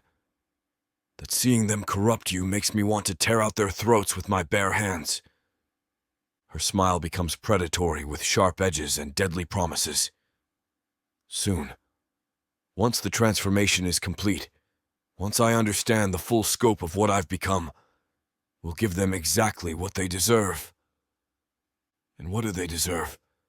To learn what it means to create something that hunts them back. She moves farther away from me, beginning that restless pacing that's become more pronounced with each ritual. To discover that their perfect weapon has appetites they never anticipated. I watch her move, noting how the corruption has changed not just her appearance, but the very way she exists in space. Every gesture is economical, precise, calculated for maximum effect. She's becoming something designed for violence, and the knowledge sends heat racing through my veins. The texts speak of other abilities, I say, pulling my attention back to practical matters. Enhanced senses, limited control over shadow magic, resistance to conventional weapons. All developing exactly as described. She pauses by the fire and the flames seem to bend toward her like they're drawn by invisible currents. I can hear conversations 3 floors away, can smell individual emotions like perfumes, can feel the magical signatures of everyone in the palace. What else? Her expression becomes thoughtful. Hunger. Constant, gnawing hunger that goes beyond mere appetite for food. She meets my eyes directly. The texts were right about that aspect of the transformation. I want things I've never wanted before. What kind of things? Power. Dominance. The pleasure of watching strong things break beneath my hands. Her voice drops to a hoarse whisper. The taste of fear on my tongue when prey realizes it can't escape. The casual way she discusses predation should horrify me, should make me question whether the woman I love still exists beneath the corruption they've poured into her veins. It makes me want to hand her the world and watch her tear it apart. But you can control it, I say, needing to hear her confirm that some part of her original nature remains intact. Yes. The word comes out firm, definitive. Hunger is part of me now, but it doesn't control me. I choose what to want, what to hunt, what to claim. She moves back to me, close enough that I can see the alien beauty of her transformed features. And what I want most is revenge against everyone who thought they could make me into their toy. The final night is coming, I remind her. Another transformation is upon us, and they still expect you to submit willingly to sacrifice. Then there is still time to perfect what I'm becoming. Her smile could melt steel. Time to learn exactly how to use their gifts against them. What do you need from me? Everything. She takes my hands, her grip strong enough to crack bone but carefully controlled. Your knowledge, your resources, your willingness to become exactly as monstrous as necessary to stand beside what I'm becoming. You have it. The promise comes out absolute, unshakable. All of it, no questions or reservations. Even if it means betraying everything you've ever been? Especially then. I lift her hands to my lips, pressing kisses to knuckles that burn with unnatural heat. Because everything I've ever been led me to you, and everything I'll become will be worthy of what you are becoming. Her laugh is pure joy wrapped in razor wire. Then we understand each other perfectly. Perfectly, I agree, and seal the promise with a tender kiss that tastes of shadows and revolution. I've never wanted anything more in my life.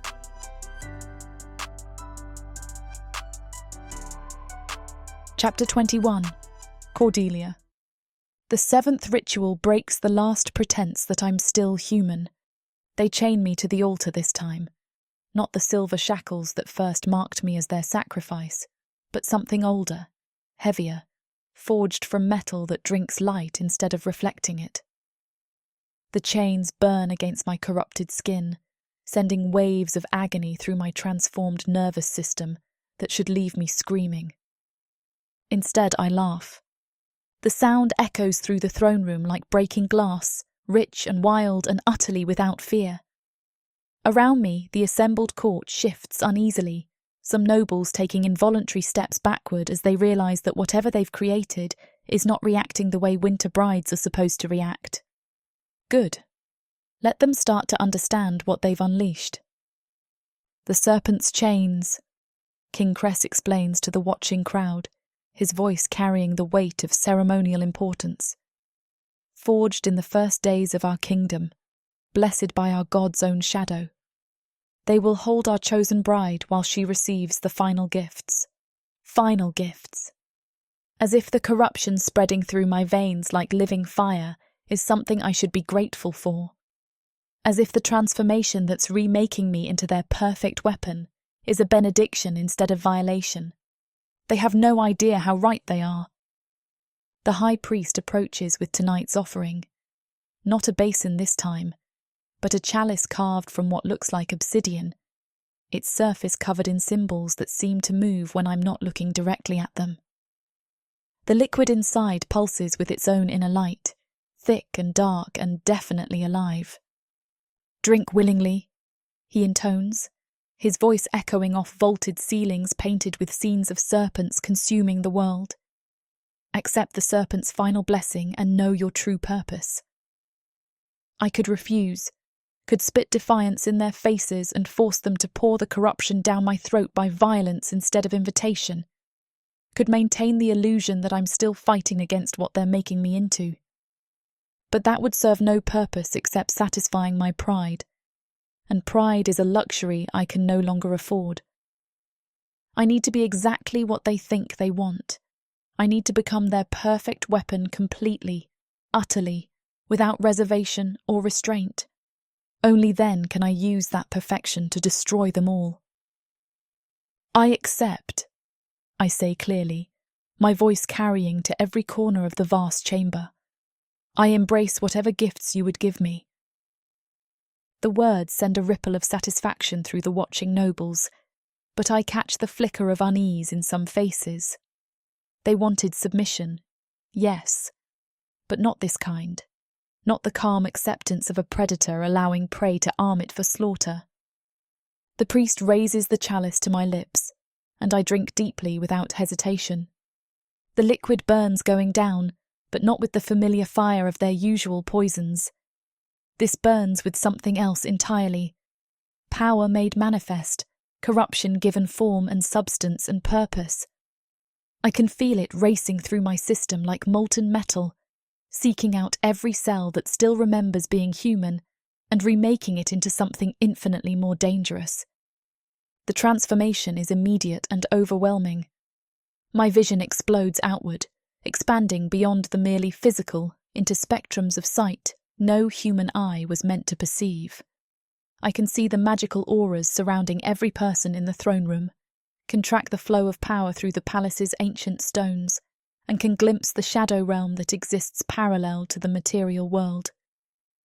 My hearing becomes so acute I can detect heartbeats 3 floors away, can pass individual conversations from the general murmur of the crowd, can hear the whisper of air moving through distant corridors like it's happening beside my ear.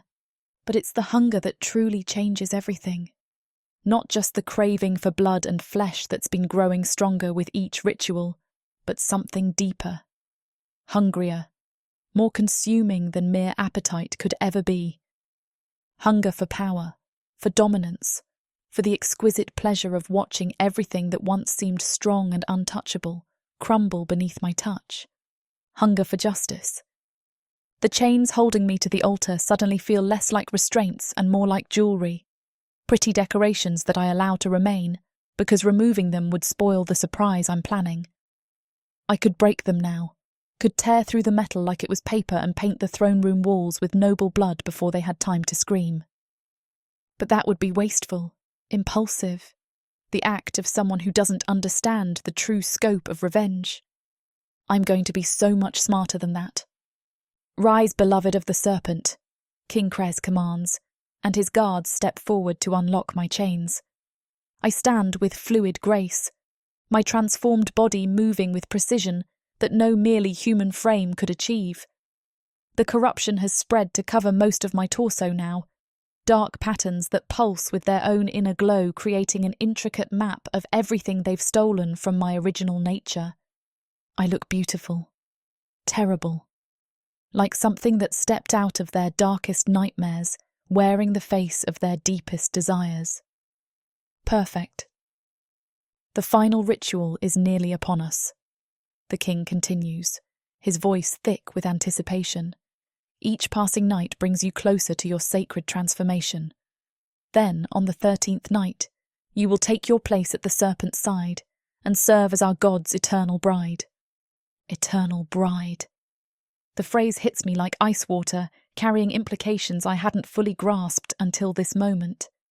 They don't just want to sacrifice me, they want to bind me to their god forever, make me into some kind of divine consort who will serve the serpent's appetites for all eternity. The realization should terrify me, should send me howling back toward whatever humanity I have left. Instead, it fills me with anticipation so sharp it's almost sexual. Let them try to bind me. Let them complete their ritual and drag me to that altar expecting a complacent victim. Let them discover too late that their perfect weapon has appetites they never imagined and loyalties they never earned. I let my gaze assess the assembled court, cataloguing faces, memorizing expressions, making note of who seems most excited by my transformation and who looks uncomfortable with what they're witnessing. These are the people who will pay for every violation, every humiliation, every moment of agony they've forced me to endure. When my eyes find Garlis, I see him fighting to maintain his courtly mask, while something that might be awe burns in those storm-grey depths. He knows what this ritual has given me, can see the new power radiating from my transformed form like heat from a forge. Good. Tonight, when he comes to my chamber as he has every night since this began, we'll explore exactly what these new gifts can accomplish. We'll begin the real work of revolution. The ceremony continues around me, chanting and burning incense filling the air with smoke thick enough to taste. But I barely hear the ritual words, barely notice the court's hungry stares and whispered speculation. My attention is focused only on the sensations flooding through my enhanced nervous system. The way I can feel every magical current in the palace, like rivers of power, waiting to be diverted. The way the shadow realm presses against the edges of my awareness, offering secrets and possibilities I never dreamed existed. The way the serpent itself stirs in whatever deep place it sleeps, drawn by the corruption blooming in my veins like a flower made of darkness and appetite. Soon I promise the ancient presence that touches the edges of my consciousness. Soon you'll understand exactly what kind of bride you've claimed. When they escort me back to my small tower chamber, I can feel the new power humming through every cell of my body. The guards maintain careful distance now, obviously uncomfortable with whatever I've become, but their fear only feeds the predatory satisfaction growing in my chest. I sit by the window to wait for Garlis, but not with exhaustion or even the coiled tension of previous nights. Tonight, I perch on the windowsill much like a goddess of destruction surveying her domain, all deadly grace and infinite patience. The pendant at my throat pulses with warmth that feels like approval now. Soon, it seems to whisper. Soon, you'll take your rightful place. I smile, and in the reflection from the dark window, I see something that's no longer quite human looking back. Something beautiful and terrible, and absolutely without mercy. This huge orc brings out the animal in me. In a world where humans have been driven underground, living like rats is the only way to stay safe from the marauding orcs. All my life, my only job has been to make sure I have enough to eat. These orcs of the Burning Sun clan will vow to keep their human mates safe. There is a nobleness to these giant savages, alpha male warriors who will protect their women at all costs. Get this complete series of books following the Burning Sun clan for 70% off. Each book is a full-length monster romance that features a giant orc with eyes for his beloved, curvy human. Happily ever after guaranteed. Protheka's magic is eternal. This bundle will show you that size really does matter.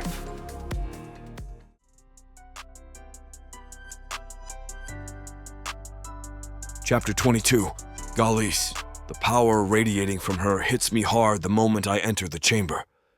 She stands silhouetted against the window, and in the moonlight filtering through the bars, she looks like something carved from shadow and starlight, beautiful beyond mortal comprehension and dangerous in ways that make my blood sing with anticipation.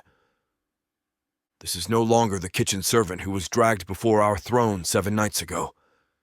This isn't even the defiant woman who drank venom without flinching, or the calculating survivor who began manipulating my obsession for her own ends.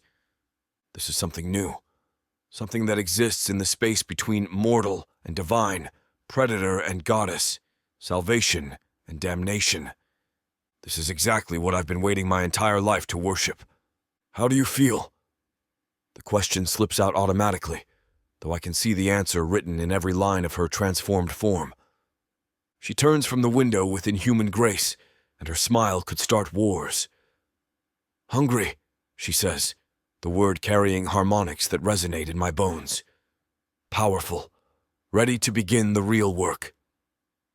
The corruption has spread further than I dared hope. Dark veins now trace elegant patterns across her collarbones and up her throat, creating a map of everything they've stolen from her humanity and everything they've given her in return. Her eyes burn with inner fire that speaks of power beyond anything our kind has ever wielded. She's magnificent, terrifying, perfect in ways that make my chest tight with something too large and consuming to be called mere love. The ritual tonight was different, I observe, noting how the very air around her seems charged with potential violence. The final preparation. She moves toward me with predatory precision, each step calculated for maximum effect. According to the texts, the 7th ritual completes the umbral chosen transformation. Everything after this point is just refinement. And how do you feel about that refinement? I ask, though I think I already know the answer from the predatory satisfaction burning in her transformed features. Eager. The word comes out sharp, hungry. They think they're making me into their god's eternal bride. They think they're creating a willing servant who will feed the serpent's appetites for all time. She stops close enough that I can feel the unnatural heat radiating from her corrupted flesh, can see the alien beauty of the patterns threading beneath her pale skin. But that's not what you're becoming. Her laugh is pure musical whimsy wrapped in razor wire. No, I'm becoming exactly what they fear most, a weapon they can't control, with appetites they never anticipated and loyalties they never earned. The casual way she discusses her planned betrayal should probably concern me. should cause me to question whether any trace of the woman I fell for still exists beneath the corruption they've poured into her veins. Instead, I want to kneel at her feet and pledge my eternal service to whatever she's becoming. What do you need? The question comes out rougher than intended, colored by possessive hunger I can no longer contain. Everything. She reaches to touch my face, her skin burning with fever heat that speaks of inhuman metabolisms. Your knowledge, your resources, your absolute willingness to become exactly as monstrous as necessary to stand beside what I'm becoming. You have it. The promise is immediate, unshakable. All of it without questions or reservations. Even if you have to watch me destroy everything you've ever known? Especially then. I lean into her touch, marveling at how perfectly her hand fits against my cheek, despite everything that's changed. Because everything I've ever known led to you, and everything I'll become will be worthy of what you're transforming into. Something that might be wonder flickers across her features.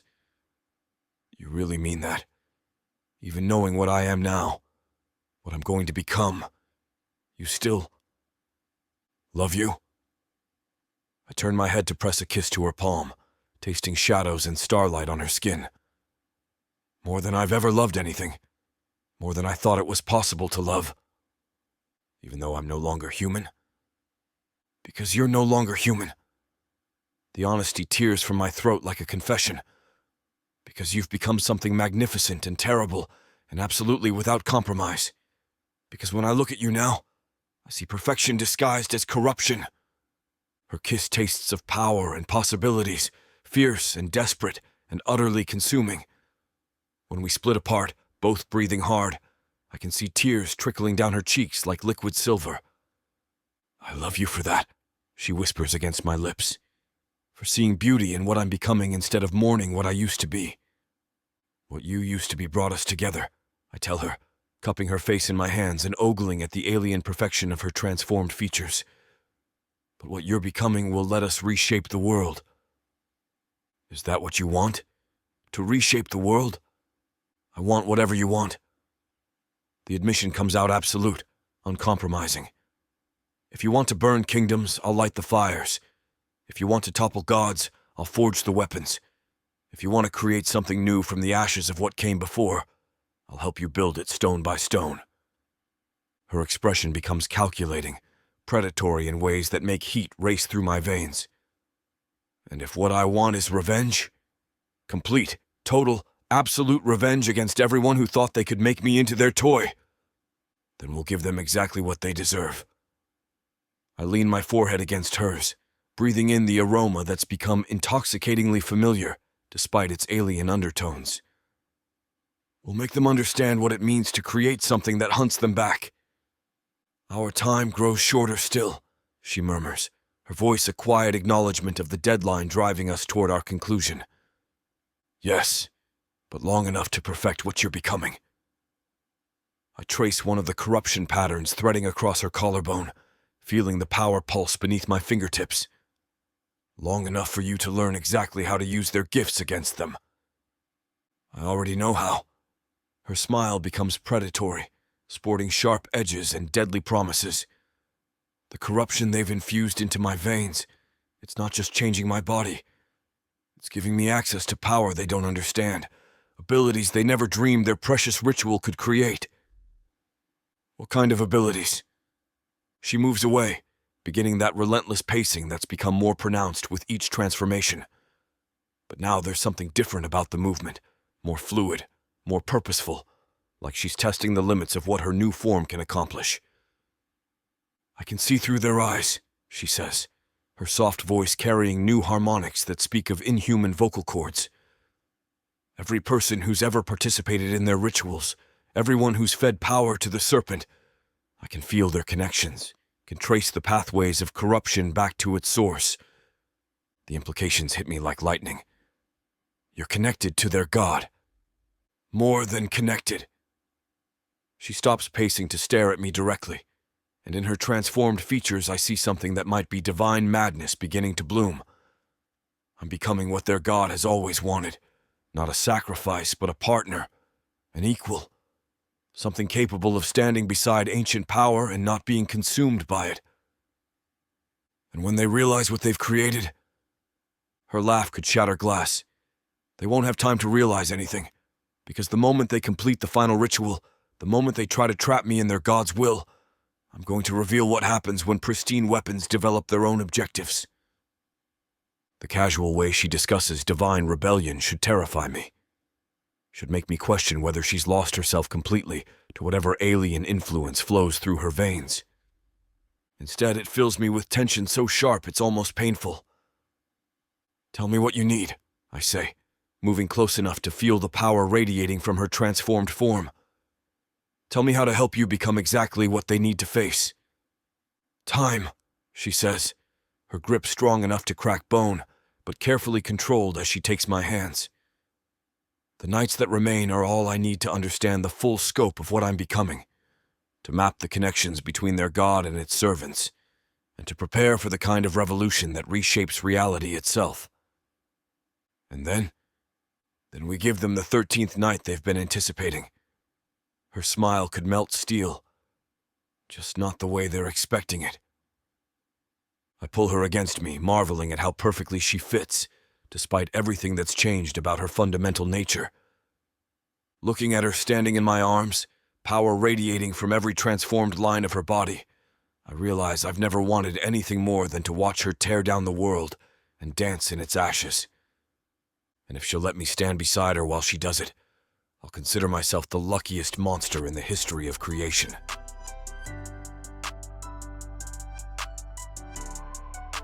Chapter 23. Cordelia. The 8th ritual doesn't just transform me, it awakens something that's been sleeping in the deep places of the world. They bind me with different chains tonight, ones that writhe like living serpents and whisper secrets in languages that predate mortal speech. The metal burns against my corrupted skin, but the pain feels distant now, irrelevant compared to the vast hunger unfolding in my chest, like dark wings. Around me, the throne room has been transformed into something from a fever dream. Black candles tall as men cast writhing shadows that move independently of their flames. The air is thick with incense that makes reality blur at the edges, and I can see things moving in my peripheral vision, shapes that shouldn't exist in the material world. But it's the altar they've brought that makes my transformed blood sing with anticipation. Obsidian carved with symbols that hurt to look at directly, its surface stained with the blood of countless sacrifices. Not just from the winter bride rituals, this is older, hungrier, consecrated by centuries of feeding whatever sleeps beneath our feet. Soon something whispers in the depths of my mind, voice like scales on stone. Soon we will be united properly. The serpent. Not just touching the edges of my consciousness anymore, but speaking directly into my thoughts with the intimacy of a lover whispering in my ear. The corruption in my veins pulses in rhythm with its words, responding to its presence like iron filings drawn to a magnet. Good. Let it think I'm becoming its willing bride. Let it believe the corruption has made me compliant, eager to serve its ancient hungers. It has no idea what kind of bride it's claiming. The high priest approaches with tonight's offering, not liquid this time, but something that writhes in the ceremonial bowl, like it's alive. Shadow made manifest, darkness given form and substance, pulsing with malevolent intelligence that recognizes me as kin. "Accept the serpent's heart gift," he intones, his voice echoing off vaulted ceilings painted with scenes of cosmic devourment. "Let it remake you in our God's image, prepare you for the sacred union that awaits." Sacred union. The words send ice through my veins even as heat floods between my legs. They're not just planning to sacrifice me, they're planning to wed me to their God in ways that will bind my consciousness to its will for all eternity. The thought should terrify me, should send me screaming back toward whatever humanity I have left. Instead, it fills me with predatory anticipation that makes my pulse race with excitement. Let them complete their ritual. Let them bind me to their ancient god, with chains forged from corruption and appetite. Let them discover too late that some brides walk to the altar with daggers hidden in their wedding veils. I accept, I say clearly, my voice carrying to every corner of the vast chamber. I embrace whatever union you would offer me. The shadow substance touches my lips like a kiss from something that's never known mortal flesh. It slides down my throat with the consistency of liquid midnight, and the effect is immediate and overwhelming. The corruption in my system roars to life, racing through every nerve and vessel with triumphant hunger. But this time, it brings passengers, fragments of ancient consciousness that settle into my mind like old friends coming home. Memories that aren't mine flood my awareness. Images of the first dark elves, kneeling before something vast and hungry that coiled through dimensions beyond mortal comprehension. Visions of sacrifices stretching back centuries, each one feeding power to the presence that sleeps beneath our feet. And underneath it all, a growing awareness of connection, not just to the serpent, but to every person who's ever served it, ever fed it, ever offered their devotion to its endless appetite. I can feel them all, a network of corruption spanning the known world, every dark elf, noble and priest and servant connected by threads of shadow that pulse with shared malevolence. Their thoughts touch mine like whispers in the dark, their desires bleeding into my consciousness like poison into water. But instead of drowning in the collective hunger of their god servants, I catalogue every connection, map every pathway, prepare to use their own network against them when the time comes. Beautiful, the serpent whispers in my mind, its voice carrying approval that feels like acid on my soul. You accept our gifts so willingly. Soon we will be joined properly, and you will know the real meaning of power. Soon I agree, letting my mental voice carry the breathless anticipation of a willing victim. Let it think I'm eager for corruption, hungry for the kind of union that will strip away everything human about my nature. The truth, that I'm planning to use that union as the perfect weapon for divine murder, can wait for the 13th night. When the transformation settles, I'm no longer just connected to their god. I'm connected to everything it has ever touched, everyone it has ever claimed, every source of power it has ever consumed. I am plugged into the nervous system of an ancient evil, and through that connection, I can feel exactly how to tear it apart from the inside. Rise, beloved bride, King Cress commands, his voice thick with religious fervour. Show our court the glory of your approaching union. I stand with fluid grace, noting how the corruption has spread to cover my entire torso now. Dark patterns that pulse with their own inner light, creating an intricate map of everything I've become.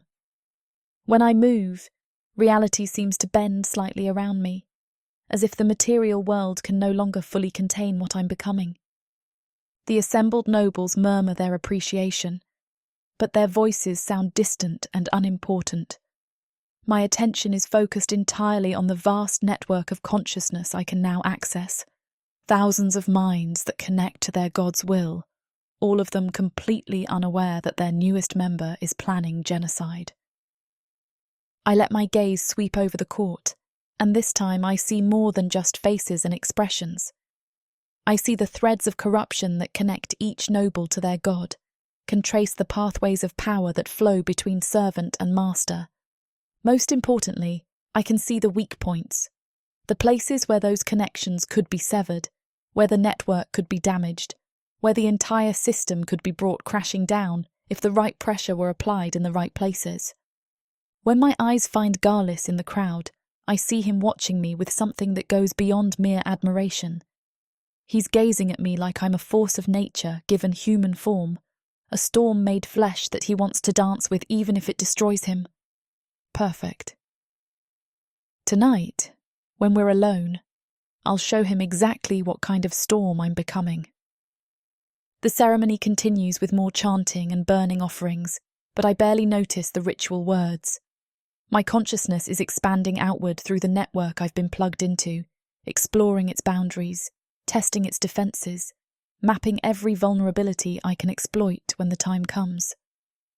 The serpent's presence presses against the edges of my awareness, vast and patient, and utterly confident in its eventual victory. It thinks it's claiming a willing bride, binding a human consciousness to its will through corruption and divine marriage. It has no idea it's about to wed its own executioner. When they finally release me from the writhing chains and escort me back to my isolated chamber, I can feel the new power humming through every transformed cell of my body. The network connections pulse with my heartbeat, carrying whispers of power and possibility that make my skin burn with fever heat. I settle over by the window to wait for Galis, but not with the coiled tension of previous nights. Tonight, I perch on the windowsill like a spider in the centre of its web, all deadly patience and infinite calculation. The pendant at my throat pulses with warmth that feels like approval, but underneath that artificial comfort, I can feel something else stirring. Something vast and hungry and utterly convinced of its own inevitability. Let it be convinced. Let it plan for a wedding that will bind us together for eternity. It's going to be very surprised by what kind of vows I plan to exchange.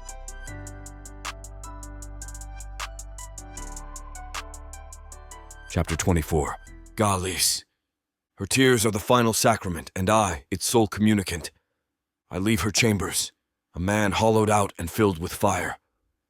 The words she whispers, the lie she crafts with such exquisite, desperate artistry that she fears dying without knowing love, do not simply echo in my mind. They carve themselves into me, a new and terrible scripture. The torchlit corridors of the palace seem longer tonight, the shadows deeper, the silence a living, breathing thing that presses in on all sides. Each footstep is a sacrilege on the cold stone, too loud in the reverent dark. On the tapestries lining the walls, the serpent's ancient triumphs, cities conquered, armies consumed, gods overthrown, seem like the crude boasts of a lesser power. What are smoldering ruins compared to the devastation of a single, perfect tear on her pale skin? My loyalty, my faith, my sworn duty to my people, all feel like a snake's shed skin, a hollow, useless thing I am leaving behind. I pass a pair of nobles, their faces powdered into impassive masks, their conversation a low drone of courtly gossip. They nod to me, their eyes sliding past, seeing nothing of the cataclysm unfolding behind my own carefully constructed facade. They are ghosts, all of them, content to haunt these halls and call it living. They speak of the serpent's will and the kingdom's prosperity, but their words are empty. They cannot feel the truth as I do. They have not seen the raw, beautiful heart of the world held captive in a tower, and they do not know it is about to be torn out to appease a god that no longer deserves it. That single, feigned moment of vulnerability from her is more real than a lifetime of their hollow piety. It is the precipice, and I am stepping over the edge. Back within the opulent cage of my own chambers, the revelation comes. It is not a choice, not a decision, but a sudden, violent clarity that settles over me like a shroud. The fire in the hearth crackles and spits, casting dancing shadows across the obsidian mantelpiece, but it offers no warmth. There is a chill in the room that comes from within my own soul. I pour a goblet of dark, blood-red wine, the crystal cool against my feverish skin. I see my reflection in the dark liquid, the face of a fanatic, eyes burning with a new and terrifying light. The king is a fool, a butcher hiding behind a crown, a slave to a tradition whose meaning he has long forgotten. He's willing to sacrifice true, living divinity for the sake of a symbol, for a ritual that promises another season of bare survival. My gaze drifts to the serpent bone circlet resting on a velvet cushion, a gift from the king for my service years ago, a symbol of my loyalty. With a sudden guttural cry, I sweep it from its perch. It clatters across the stone floor, the sound sharp and final. My fanaticism, once a pillar of fire dedicated to my people and my God, has not been extinguished. It has simply found a new, more worthy icon. Her. I move to the tall window overlooking the shadowed city of Leondor. The lights below are scattered diamonds on black velvet, each one a soul that will be saved by her death. They will praise the serpent for its mercy, for another harsh winter survived, never knowing the cost. A quiet, terrible promise forms on my lips, a vow made not to any god, but to her ghost, to the lingering scent of her fear that I imagine still clings to my robes. She will not die. I will not allow it. And if the king stands in my way, I will simply walk over his corpse to reach her. The shift from thought to action is as fluid as breathing. Treason, once an unthinkable horror, is now a simple, practical necessity. In the wall behind a tapestry depicting the serpent's slumber, a hidden panel groans open under the pressure of my hand, revealing a narrow stone passage. The air that spills out is cold and still, smelling of old leather, whetstone, and oiled steel. This is where the history of my house sleeps, not in scrolls or songs, but in the blades that have defended it. I take a single candle, its small flame pushing back a profound, secret darkness. The weapons of my ancestors hang on the stone walls, their forms ranging from the brutally practical swords of the first wars to the elegant, jewel-encrusted rapiers of decadent peace. I run my fingers over ornate hilts, past blades engraved with oaths of fealty to the serpent's cult. They are all lies, relics of a dead faith. My hands settle on the cold, leather-wrapped grip of a long, unadorned dagger. It is a vicious, graceless thing, a soldier's weapon, designed for the brutal intimacy of ending a life.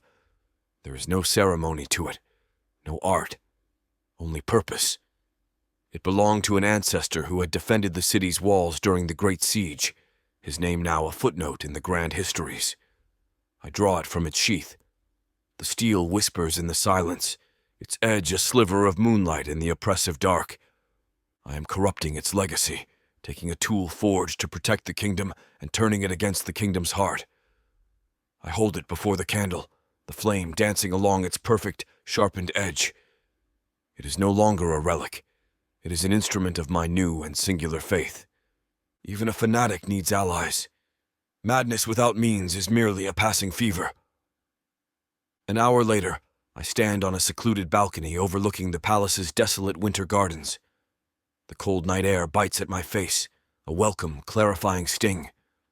The rustle of robes announces the arrival of Lord Vorlag, his face a roadmap of bitter disappointments, his ambition a banked coal I know precisely how to stoke. "You sent for me," he murmurs, his voice a dry rasp. He does not trust me. Good. Trust is for fools and martyrs. I do not speak of Cordelia. I do not speak of love or of the sacred, blasphemous truth that now guides my every breath. I speak his language. I speak of the king's weakness, his over-reliance on the priests who grow fat, while the nobility is bled for tithes. I speak of restoring the proper order of things, of power being held by those with the strength to wield it, not the simple luck to inherit it. I paint a picture of a new court, a stronger court with him at its center, his counsel finally given the weight it deserves. I offer him the power he craves, a key to a door he thought was forever locked. He in turn offers me the swords of his household guard, men loyal to his coin before their king. He sees a political coup, a simple grab for power. He has no idea he is merely a pawn in a holy war he cannot comprehend, a war for a goddess he has never met. As he slips back into the shadows, a promise of allegiance sealed, I know the first threads of my web have been successfully woven. When I return to my chambers, only one task remains. I walk to the small, private shrine to the Serpent, an alcove of polished obsidian where a stone idol of the god coils upon itself. The jeweled eyes glitter in the light of the single candle I have left burning before it. For a long moment I simply stand here, the heavy silence of the room a stark contrast to the storm raging within me. I'm not here to pray. I'm here to deliver a sermon. I meet the idol's unblinking, inanimate gaze, no longer a humble supplicant, but a rival, a heretic, a man who has found a better god. I do not speak the words aloud, but I think them with the force of a physical blow, a direct challenge sent into the ether. You are old, I think, a a strange, serene calm settling over me. You are content with this small, cold city and the meager sacrifice of a single life. You demand blood, but you do not understand the value of the blood you ask for.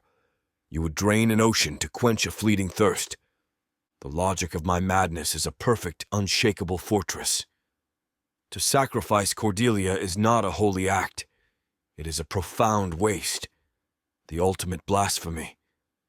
My hand rests on the hilt of the dagger still tucked in my belt. A quiet, terrible vow blooms in the ruins of my old faith, a final declarative prayer to a god I no longer serve. If the serpent wants her blood, I think, the words a new and sacred creed, it will have mine instead.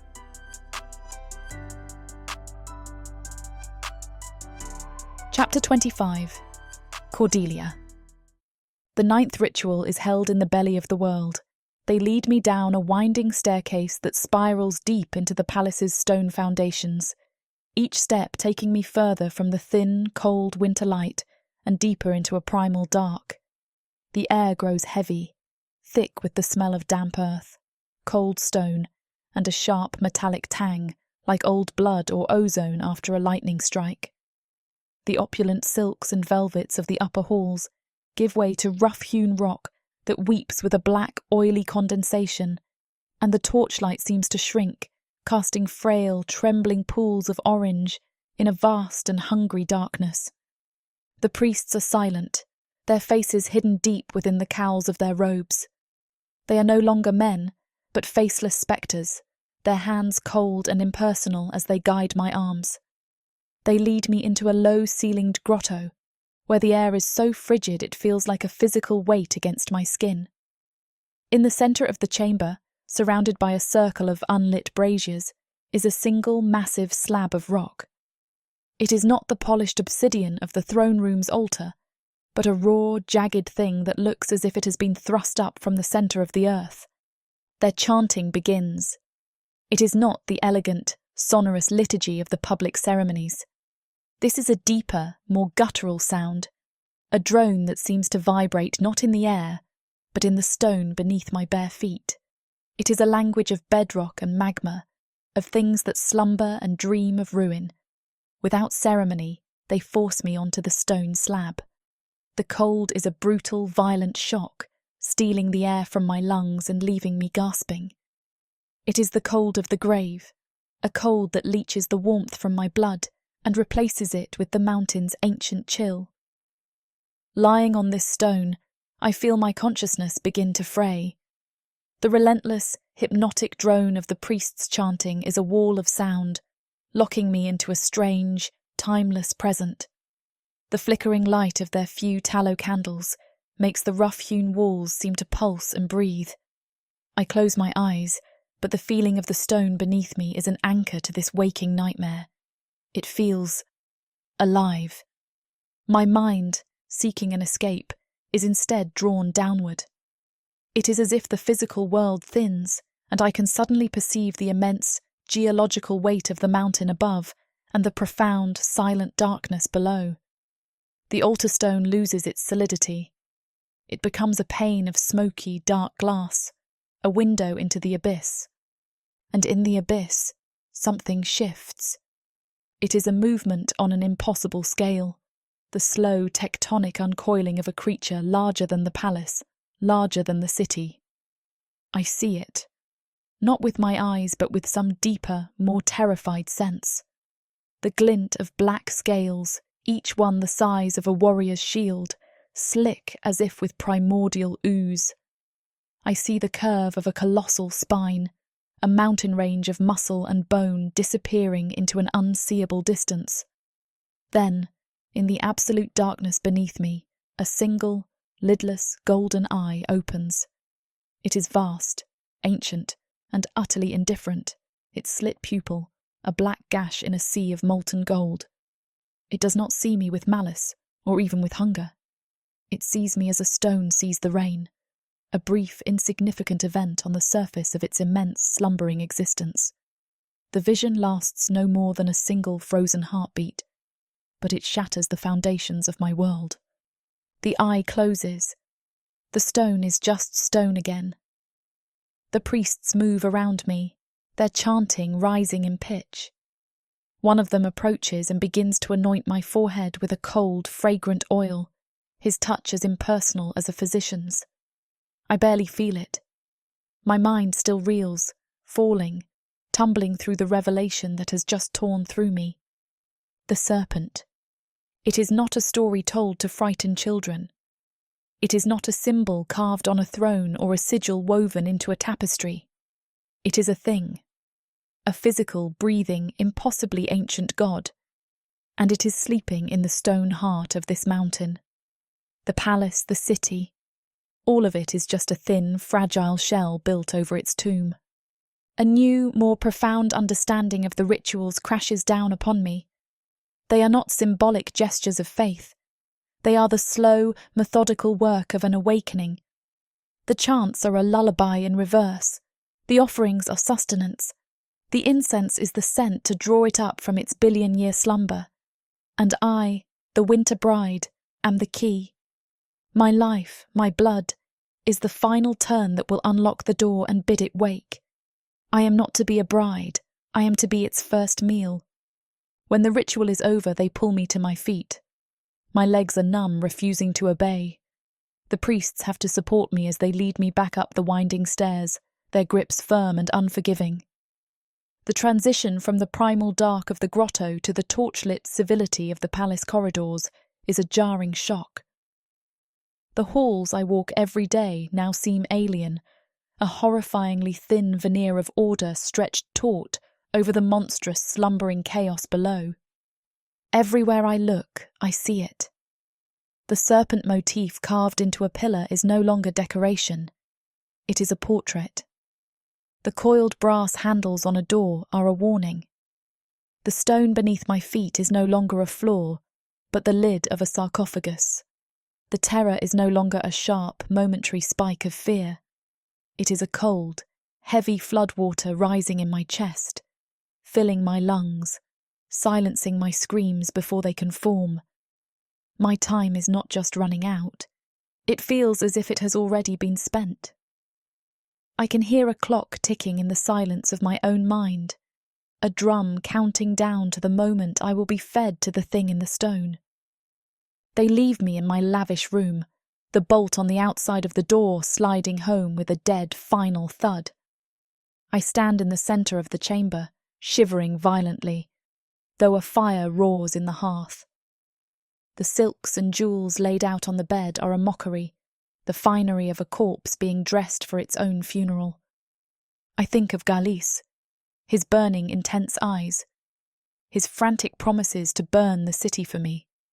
The thought is so small, so pathetically inadequate, that a single harsh laugh escapes my lips. A riot in the throne room, a duel with the king. What is his sword against a god that sleeps in the bones of the earth? His rebellion will be a fistfight in the face of an avalanche, a brief, pointless spasm of violence before the inevitable. He can kill the king, he can kill every priest in the palace, and it will not matter. The mountain will still stir, the eye will still open, the hunger will still wake. The realization lands with the force of a physical blow, knocking the last of the air from my lungs. He cannot save me. No one can save me. I look at my own trembling hands, and the cold purpose I saw in his eyes is replaced by my own. There is only one person who can stop this, only one person who can get close enough to the altar to sabotage the final, terrible act. I whisper the words to the silent, watching room, a final, chilling vow that strips away the last sliver of hope I have in anyone but myself. If I wait for Galis, I'll still die.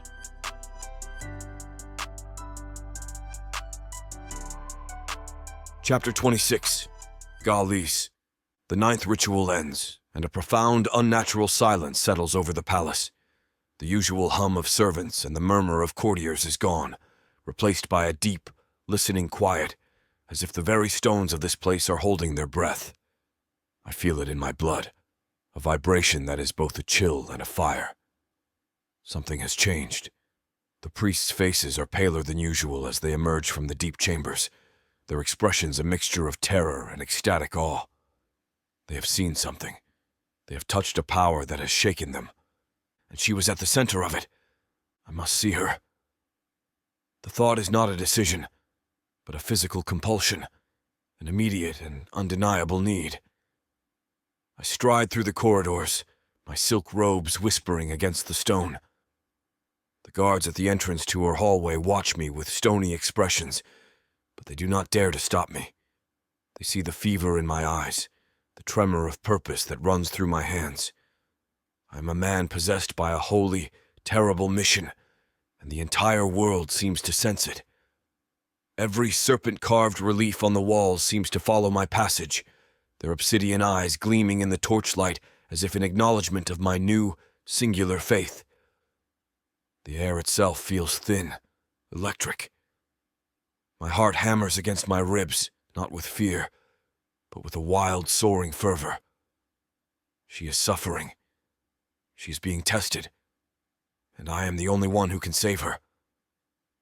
I find her standing by the tall, arched window of her chamber, a slim silhouette against the bruised purple of the twilight sky. The city of Leondor spreads below, its lights just beginning to flicker to life like fallen stars. She does not turn as I enter. She remains perfectly still, her hands clasped before her. I see the rigid line of her back, the tension in her shoulders. She looks fragile, lost, a porcelain doll about to be shattered by the clumsy hands of priests who mistake divinity for a mere plaything. This sight inflames me. The careful political mask I wear for the court melts away, consumed by the furnace of my devotion. I cross the room in 3 long strides, my movements urgent, my control gone. I take her by the shoulders, my grip tight, desperate. I can feel the fine bones beneath her simple gown, the faint trembling that runs through her. She turns her head, and her eyes, her wide, haunted, beautiful eyes, are filled with a cosmic dread I completely fail to understand. I see only fear, and I am its cure.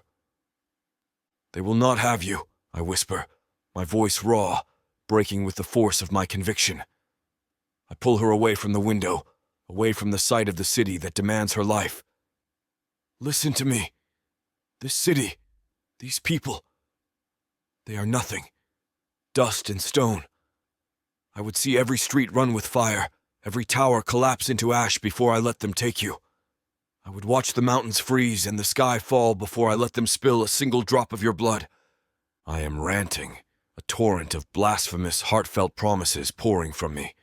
I hold her, my entire world narrowed to this one, perfect, terrified woman. I expect her to weep, to collapse against me in gratitude. Instead, something shifts in her gaze. Through the haze of my fervor, I see the terror in her eyes recede, replaced by something else. A dawning light, a flicker of hope. She raises a hand, her fingers cool against my hot cheek. The touch is an electric shock, a spark that ignites the very air between us. Her eyes search mine, and in their depths, I see what I've been praying to see for weeks. Surrender. Adoration. A choice being made. Then she rises on her toes and kisses me. It is not a gentle thing. It is a desperate, hungry claiming, a drowning woman clinging to her salvation. And for me, it is a sacrament, a seal, an anointing. It is the world remade in a single, perfect moment. The taste of her lips is the only truth, the feel of her body pressed against mine the only real faith. In that instant, the seed of rebellion I've been nurturing in secret blooms into a glorious, sacred tree, its roots shattering the foundations of my old life. She has chosen me. Not the serpent, not the king, not her fate. Me. This is not the feigned affection of a manipulator. This is the desperate, beautiful devotion of a soul recognizing its partner. I leave her chambers walking on air, the world a new and vibrant place. The shadows in the corridors no longer seem menacing. They seem to be bowing to me. The weight of my treason has vanished, replaced by the serene, unshakable certainty of a holy man who has just received a blessing from his goddess. My obsession is not madness. It is clarity. The last vestiges of my loyalty to the crown, to the cult, to the old ways, have been burned away by the white-hot fire of her kiss. I feel no guilt. I feel no conflict. I feel only a profound and exhilarating purpose. Galis Montaigne, the loyal noble, is dead. In his place stands the right hand of a new and better god, her first and most devout follower. I walk toward my own chambers, my mind already turning to the practicalities of my holy work, the blades, the allies, the precise moment of glorious, righteous bloodshed. I am no longer just a man planning a coup. I am the high priest of the faith of Cordelia, and I have just been ordained. My madness is now a serene, perfect conviction. I have my purpose. I have her blessing, and I will not fail.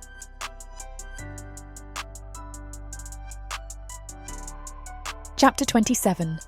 Cordelia, the tower chamber, its stone walls etched with faintly pulsing runes, hums with restless energy, as if breathing. The 10th ritual has left me fractured, divine essence coiling in my veins like a storm trapped in glass, threatening to shatter me. My skin glows faintly, dark veins snaking beneath it, no longer merely human, but not yet fully divine. I stand at the chamber's heart, surrounded by forbidden texts, their pages brittle with secrets of shadow magic and cosmic rebellion. My senses, sharpened by venom wine, drink in every detail.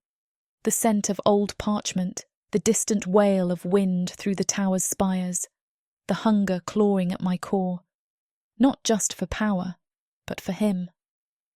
Galis enters, his silver hair catching the torchlight, grey eyes flickering with a mix of reverence and unease.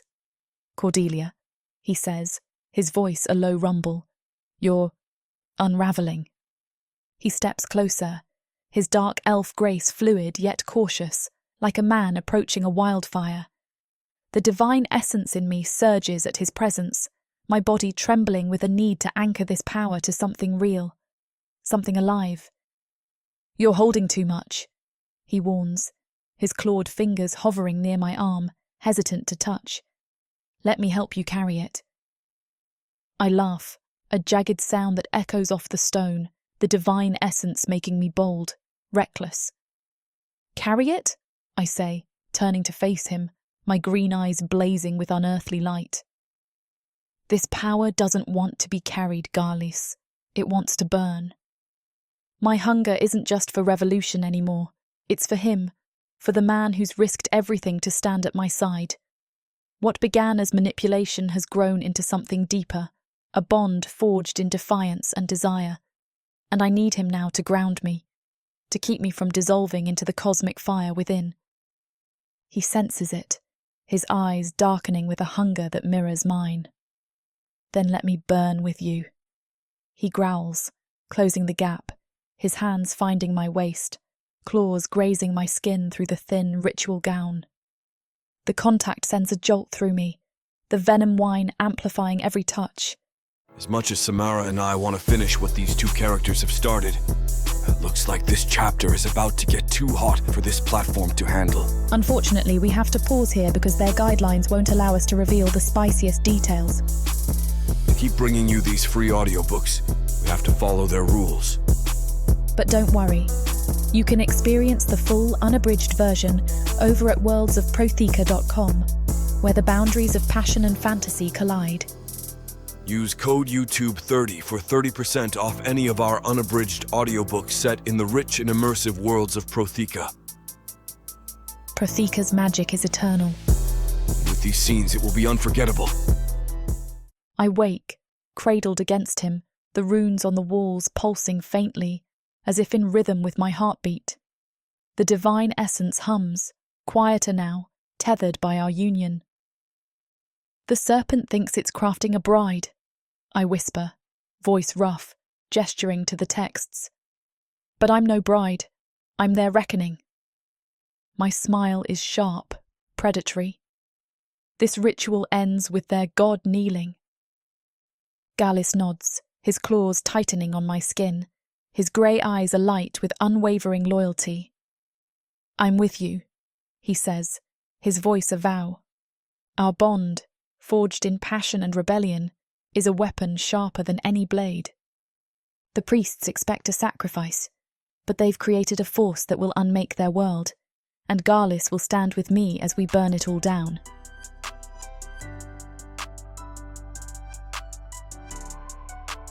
Chapter 28. Garlis. I return to my chambers, but I am not the same man who left them. The world is new, remade. The very air I breathe is different, charged with the lingering scent of her skin, the memory of her whispered surrender. A profound, unshakable euphoria sings in my blood, a triumphant chorus that silences all doubt, all guilt. She is mine. After all the rituals, the prayers, the politics, the simple, undeniable truth is that she has chosen me. The union was a sacrament. I feel it still, a sacred fire in my veins. Every moment replays in my mind, not as a memory, but as a continuing reality. I see the desperate trust in her eyes, feel the surrender in her touch. I know she was afraid, but her fear only makes her choice more profound. In the face of gods and kings, in the shadow of her own grave, she turned to me. She gave herself to me. It was not an act of desperation. It was an act of faith. I pour a glass of wine, the dark liquid shimmering in the candlelight. I drink, but it is not the wine that intoxicates me. It is the certainty. The cold stone walls of my chamber feel thin, like parchment. I feel as if I could push my hand straight through them and touch the foundations of the world. Power radiates from me, not my own but hers, a gift she has bestowed upon me.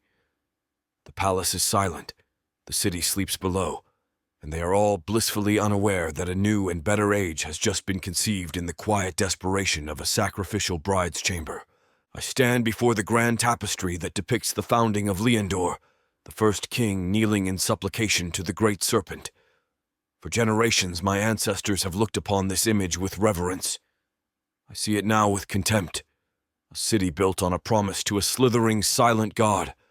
A city that demands the most beautiful souls as its price for survival. It is a rotten foundation. My mind, alight with a feverish, brilliant energy, begins to build a new world. At first, the fantasy is small. We will flee after the ritual. I will steal her away in the chaos I create, and we will find some hidden valley, some forgotten corner of the world where we can live. But the vision feels too small, an insult to what she is. She is not meant to hide. She is meant to rule. The fantasy expands, growing more grandiose, more perfect. I will not just disrupt the ritual, I will shatter it. I will not just kill the king, I will take his throne. I see it with perfect clarity. The court, reformed, pledging fealty not to the Serpent, but to me. And beside me, on a throne of her own, sits Cordelia, my queen. No longer the winter bride, but the eternal queen, her hair unbound, her eyes clear of fear. The priests will be her servants. The nobles will be her subjects. This city will not be her tomb. It will be her kingdom. We will not flee from this place. We will remake it in our own image. The euphoria does not fade. It crystallizes into cold, hard purpose. My obsession, my beautiful, sacred obsession, has consumed the last vestiges of reason, and I have never felt so clear-headed. I move to my writing desk, the surface a chaos of scrolls and political correspondence. Before, my plotting was a thing of whispers and shadows. Now I feel no need for secrecy. I am the agent of a divine will, hers, and my cause is righteous. I unroll a fresh sheet of parchment, a schematic of the throne room. With a steady hand, I begin to make notes, my quill scratching in the silence. I mark the positions of the king's royal guard, the entrances the priests will use, the location of the altar itself. My mind is a sharp, efficient weapon. I make a list of names. Nobles loyal to the old king. priests whose fanaticism is too deep to be swayed.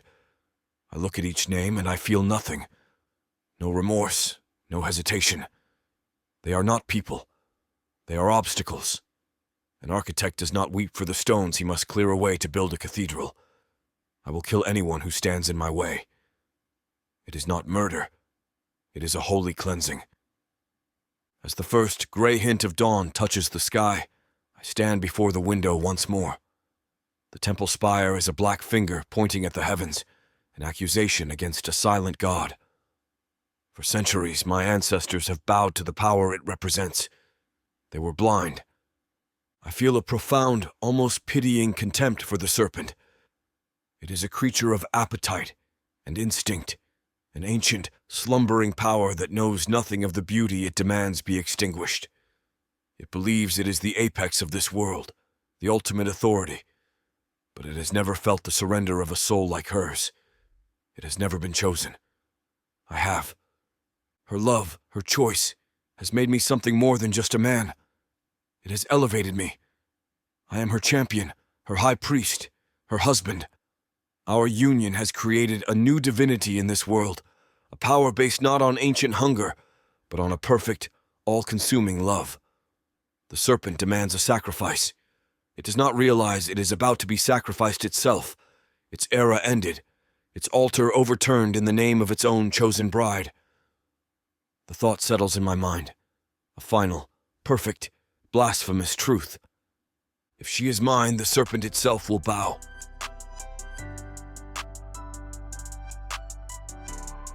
Chapter 29. Cordelia. The morning of the 11th ritual is grey and silent. The priests come for me not with reverence, but with the brisk, impersonal efficiency of butchers. The silks and jewels are gone, replaced by a single garment of rough, undyed linen. It scratches my skin, a hair shirt of a gown, and its coarseness is a relief. It feels honest. They lead me from my tower, my feet bare against the cold flagstones. As I am carried through the palace's grand halls, I feel the eyes of the court upon me. They watch from shadowy alcoves and behind heavy doors, a flicker of pity here, a flash of morbid excitement there. I am no longer a person to them. I am a holy object, a vessel being carried to its purpose. They place me in an open palanquin of dark, unadorned wood. It feels like a coffin. 4 hulking guards lift it to their shoulders, and the great doors of the palace swing open, letting in a blast of frigid air and the low, hungry roar of a crowd. They place a veil of thin, black serpent skin over my head. My vision blurs, the world reduced to a haze of shifting shapes and muted light. The sound of the city becomes a dull, rhythmic thunder, and the scent of the cold outside is tainted with wood smoke and the smell of too many bodies pressed together in anticipation. I am an actress being carried onto a stage, my final performance about to begin. My mind is a fortress of cold resolve, my heart a silent, sleeping thing. The procession begins. The palanquin lurches forward, and we are consumed by the city.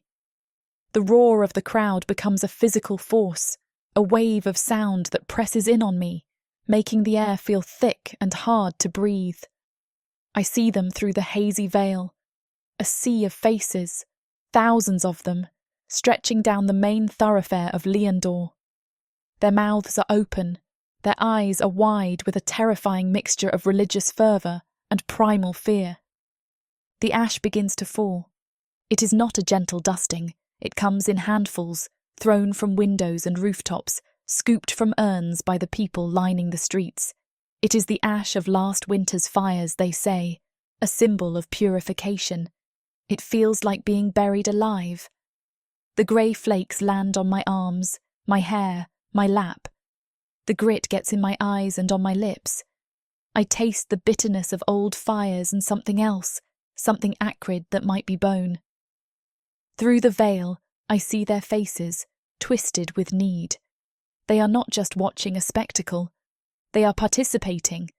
They are anointing their sacrifice, marking me for their God. I look from face to face, noble, merchant, beggar, and in every single eye I see the same desperate, hungry hope. They need me to die so they can live. In this moment, I realize with a certainty that freezes my soul, there is not a single person in this entire city who will help me. I am utterly, completely alone. The chanting starts. It begins as a low murmur and swells into a deafening rhythmic roar that seems to shake the very stones beneath us. "Bride of Serpent! Bride of Serpent!" The words are a physical blow, hammering against me, seeking to pulverize my identity. It is not a title, it is an erasure. My name is Cordelia. I repeat it to myself, a tiny, silent mantra against the overwhelming tide. My name is Cordelia. But the chant is a monstrous, living thing, 1,000 voices joined into one, and it is trying to drown me. It wants to strip away my name, my memories, myself, until nothing remains but the holy object they have created. Bride of Serpent. I think of the names, the forgotten names of women before me, scratched into the walls of my tower like faint, fading ghosts. This is how it happens. You do not die a person. You are unmade first. You are hollowed out, your name stolen, until you are nothing but a vessel, ready to be filled with the god's hunger, and then broken upon its altar. The procession is ending. The palanquin turns back toward the palace gates, and the chanting begins to fade behind us, though the roar still echoes in my ears. The cold seeps back into my bones, a deep, final chill. The ash still clings to me like a gritty shroud, a premature burial garment. The city's unified will, its desperate need for my death, does not break me. It does something else. It takes my cold fear and forges it into something hard, sharp, and unbendable. A cold, defiant rage. I am not a vessel. I am not a holy object. I will not be another forgotten name on a wall. I think of the 2 prisons that await me. The first is the Serpent's altar, a death that will feed a slumbering god. The second is Galis, and the suffocating, possessive cage he calls love. Both are chains, one of cold iron and one of burning obsession. My hand, hidden in the folds of my rough linen gown, clenches into a fist so tight my nails bite into my palm. I think of the dagger, the secret, solid weight of it that will soon be mine to hold. It is not a chain, it is a key. The key to a door only I can open. The final vow forms in the quiet fortress of my mind, a silent promise to myself against the world. Better a dagger than a chain.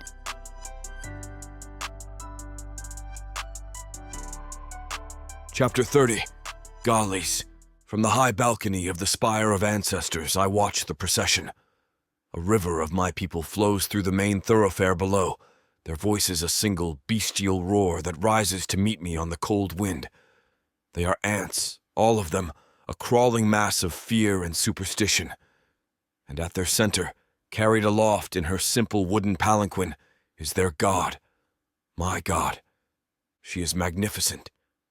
Even dressed in the rough linen of a sacrifice, even veiled and forced to endure the indignity of the ash, she possesses a stillness, a regal composure that shames every noble lady in this palace. I watch as the common folk throw their handfuls of ash, a primitive, desperate plea for a merciful winter. I do not see it as a defilement. I see it as their crude, clumsy form of worship. They are anointing their queen, and they don't even know it. A fierce, possessive pride swells in my chest, so powerful it is a physical ache. I am consumed by it, by the sight of her, so serene in the heart of the storm. She is not a victim. She is a monarch enduring the foolish customs of her subjects before her coronation, and only I, watching from above, can see her for what she truly is. Later, the euphoria of the procession cools into something harder, sharper. The memory of her stoic grace is a whetstone against which I hone the edge of my plans. In the privacy of my chambers, with the doors barred and the drapes drawn, I unroll a large schematic of the throne room.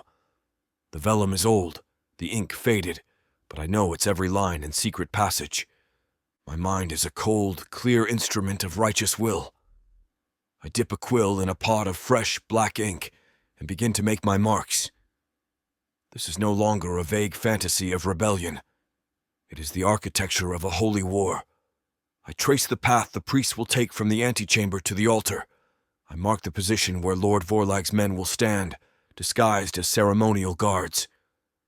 I draw a clean, sharp X over the high priest's designated place beside the altar. That kill is mine. It is a sacrament I will not grant to another. I feel no remorse, only a grim, focused satisfaction. This is not chaos I am planning. It is a purification. I am a surgeon, cutting the cancerous rot from the heart of this kingdom so that something new and pure can grow. I am designing the stage for Cordelia's ascension, and its foundations must be built with the bones of her enemies. I find her late in the night. The guards at her door try to stop me, but they falter before the cold fire in my eyes. She is sitting before her vanity, trying to brush the last of the gray ash from the auburn strands of her hair. She looks tired, worn thin by the city's monstrous devotion. My heart aches with a love so fierce it feels like violence. I come to stand behind her, my hands resting on her shoulders. She flinches, a small bird-like tremor, and her eyes meet mine in the silvered glass of the mirror. Her face is a pale, beautiful mask, but I can see the fear deep within her eyes. She's afraid for me. The thought fills me with a terrible, tender strength. "It is almost over," I whisper, my voice a low vow in the quiet of the room. I lean down, my lips close to her ear, so that not even the listening stones of this palace can hear. I will not let them complete the ritual. I will kill the priests. I will kill the king. I will tear this temple down with my own hands if I must. I pull her to her feet and turn her to face me, my hands gripping her arms. I need her to see the absolute certainty in my eyes. I need her to understand the promise I am making. On the 13th night, I tell her, my voice thick with the force of my devotion, we will be together forever. She does not speak. She simply stares at me, her expression unreadable. I see her swallow, a slight, graceful movement of her throat. I choose to interpret her silence as awe. She is overwhelmed by the sheer scale of my love, by the beautiful, terrible lengths I will go to for her. She does not need to speak. Her soul has already answered mine. I walk back through the darkened palace, the torchlight painting the walls in strokes of blood and shadow. Her silence, her wide-eyed, breathless awe, replays in my mind. It is all the confirmation I need. She understands. She accepts. My mind fills with a vision of the final night, so clear and vivid it feels like a memory of the future. I see the chaos in the throne room, the shock on the high priest's face as my dagger finds his heart. I see the king falling from his throne, his crown skittering across the marble floor.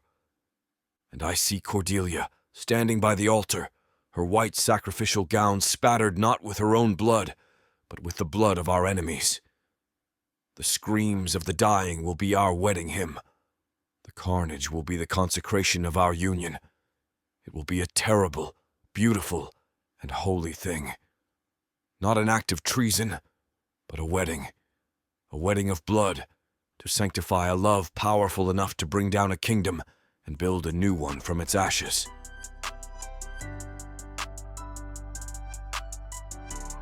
Chapter 31. Cordelia. The 12th ritual arrives.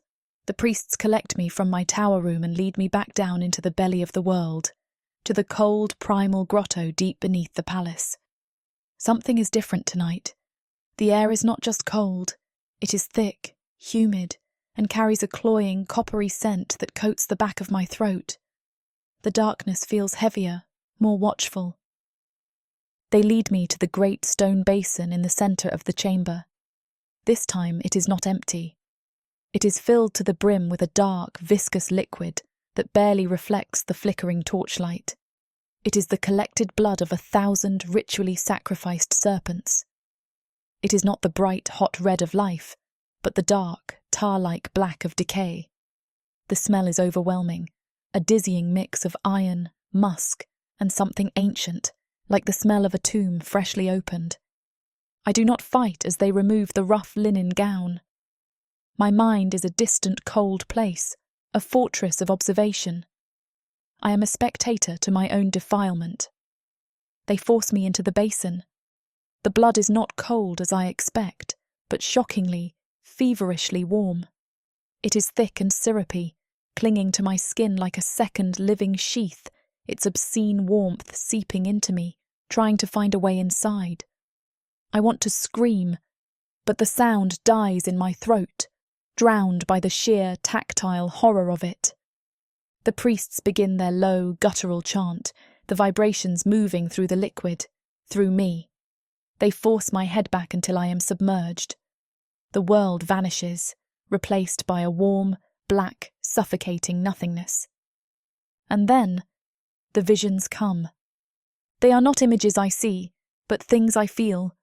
Vast, phantom coils, impossibly strong, wrap around my limbs, my waist, my throat.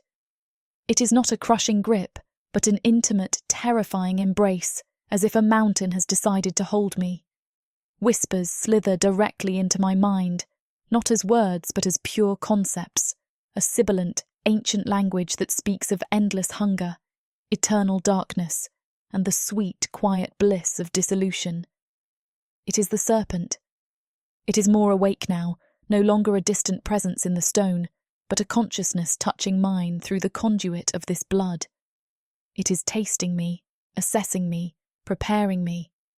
I feel its ancient alien mind examining my own, and I am laid bare before it. When they finally pull me up, I am gasping, my lungs burning.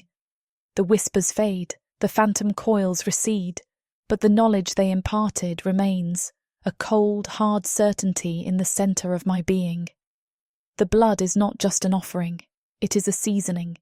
It is attuning my essence to the serpent's, marinating my soul, so that it can be more easily devoured. The final ritual on the 13th night is not just a sacrifice, it is a feast. The god truly awakens only when the final meal is served, when my own blood, now steeped in this ancient essence, is spilled upon the altar. This clarity cuts through the fog of terror like a shard of ice. My fear is still there, a great cold ocean within me, but on its surface, a single hard point of resolve has crystallized. I will not be a meal. I will not be the key that unlocks that ancient hunger. I must act. My gaze flickers past the chanting priests, their eyes closed, lost in their ecstatic trance.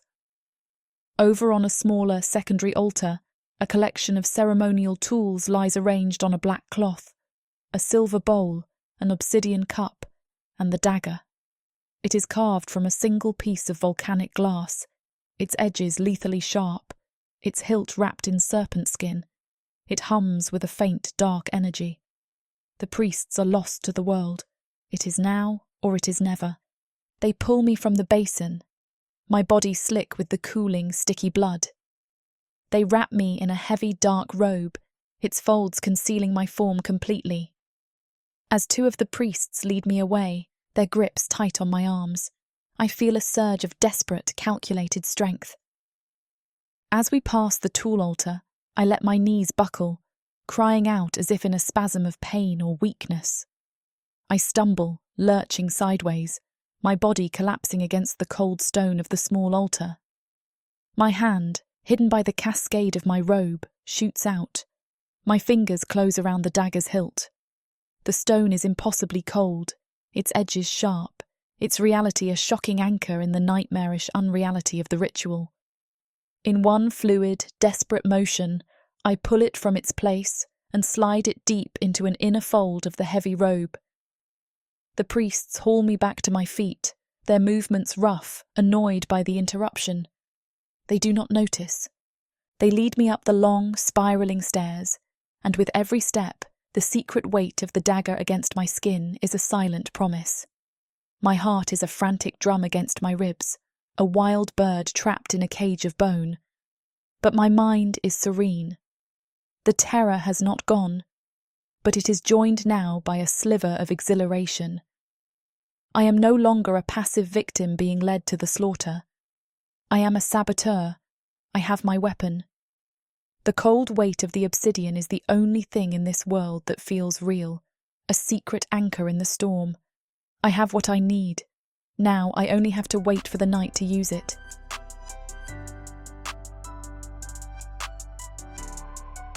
Chapter 32. Gallis. The eve of the 13th night settles over the palace like a shroud. There is a strange, profound stillness in the air, a held breath before the final glorious storm.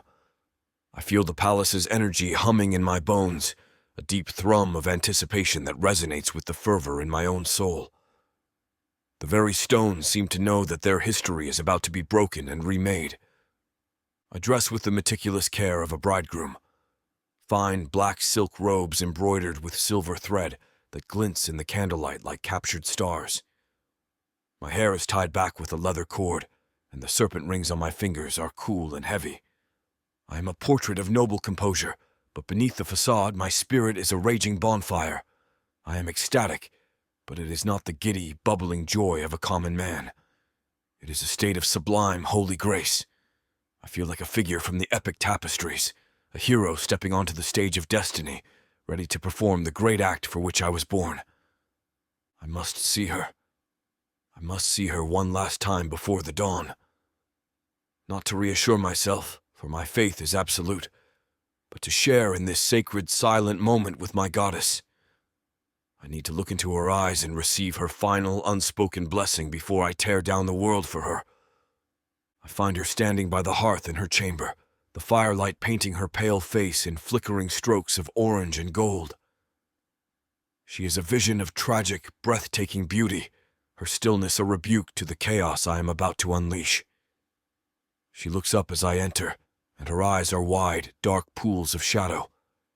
I see the exhaustion there, the fear, but underneath it I see the steel I fell in love with. I cross the room with the reverent steps of a pilgrim approaching a shrine. I take her hands in mine. They are as cold as marble. I chafe them gently, my touch intended to pour my own warmth, my own strength, into her. Tomorrow, I say, my voice a low, intense whisper that is for her alone. It is the last day you will ever have to be afraid. I lean closer, my gaze fixed on hers, willing her to see the truth of my promise, the absolute conviction that fuels me. I can feel the manic energy thrumming through me, a divine fervor that must be visible in my eyes. It is the purest tenderness I have ever known, a love so vast and powerful, it has become a form of madness. After tomorrow, I vow, nothing and no one will ever separate us again. I hold her there, my eyes burning into hers, my entire soul laid bare in my gaze. I see a universe of emotions flicker in her expression, fear, exhaustion, a deep and profound sorrow. Then it all melts away, replaced by a look of sublime, heartbreaking surrender. It is the moment I've been waiting for, the final perfect yielding of her soul to mine. She raises a hand, her cool fingers trembling slightly as they touch my cheek. It is a benediction, a blessing. "I'll be yours," she whispers, her voice so soft it is almost a sigh. The words are a brand on my soul, a sacred oath that seals our fate. A tidal wave of pure, triumphant euphoria crashes over me. This is it, the final confirmation, the blessing I came for. The last, faint, gnawing whisper of doubt that has haunted the edges of my mind is utterly and completely annihilated. She has chosen me. She accepts the bloody path we must walk. She accepts the kingdom I will build for her from the ashes of this one. I pull her to me, my kiss fierce, possessive. It is not a kiss of passion, but of consecration. I am sealing our holy pact, anointing my goddess with my devotion.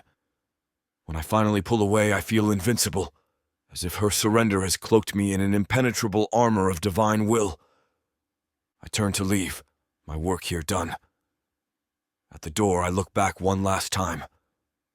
She stands in the firelight, a perfect, tragic icon of beauty on the verge of salvation. A final defiant surge of power rises in me, a challenge to the old, blind god she was meant for. The final piece of my new faith clicks into place. I smile, a serene and terrible expression that I can feel stretching the skin of my face.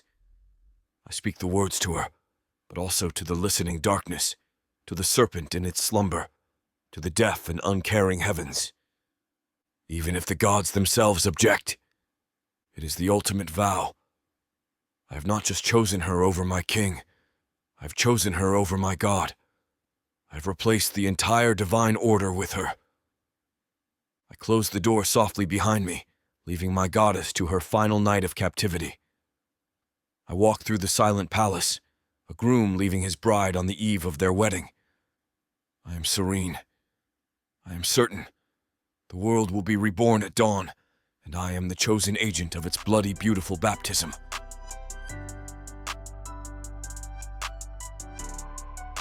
Chapter 33. Cordelia. The morning of the 13th night arrives not with a sunrise, but with a slow, reluctant leaking of grey light into the world. I stand at the tall, narrow window of my chamber, a ghost in a borrowed room, and watch the dawn seep over the jagged peaks of the mountains. The light is pale and thin, an anemic wash of silver that does nothing to warm the frost-whitened stones of the palace roofs below. A profound silence holds the city in its grip, the quiet of a graveyard before the first mourner arrives. This is the last sunrise I will see as this version of myself. The last sunrise for the girl who worked in the kitchens, who knew the simple fear of a raised voice or a burned loaf of bread. The last sunrise for the girl who was chosen, who was paraded and painted and bathed in blood. That girl's story ends tonight. I feel no sadness for her, only a distant clinical pity. She was a creature of circumstance, a leaf in a storm. The person I am now, the one watching this pale light with cold, clear eyes, is something else entirely, something forged. I turn from the window and face my reflection in the polished silver of a water basin. A stranger looks back at me. Her face is thin, her skin almost translucent, stretched taut over the fine bones of her skull. Her eyes are too large, and they hold the deep, haunted stillness of someone who has looked into the abyss and seen it look back.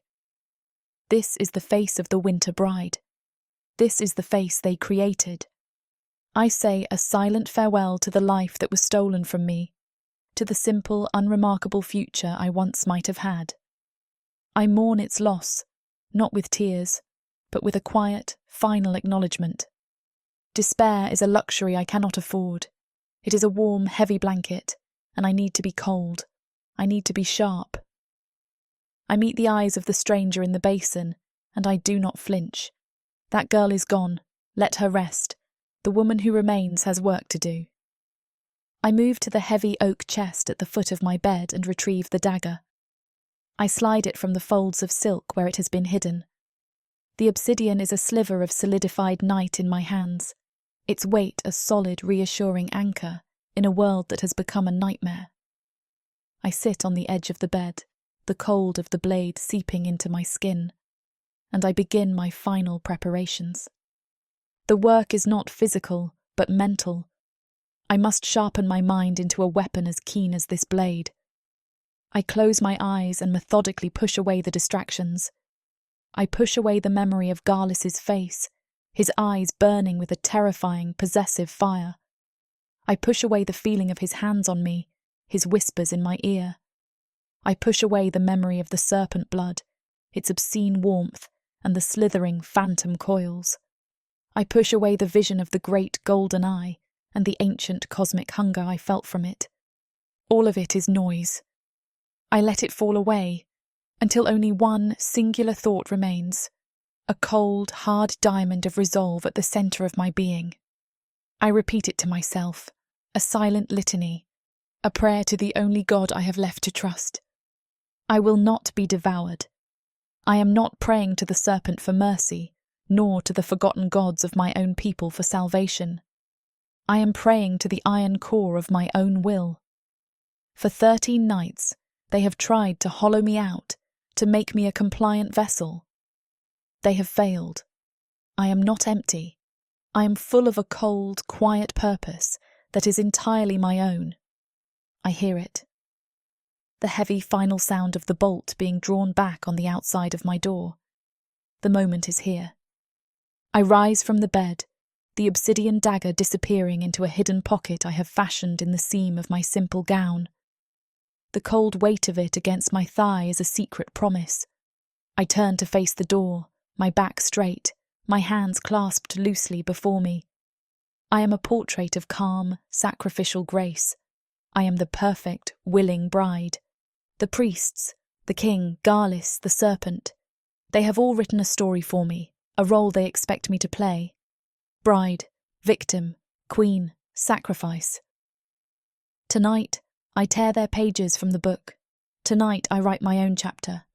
The heavy oak door swings inward, revealing the dark, cowled figures of the priests who have come to escort me to my end, or to theirs.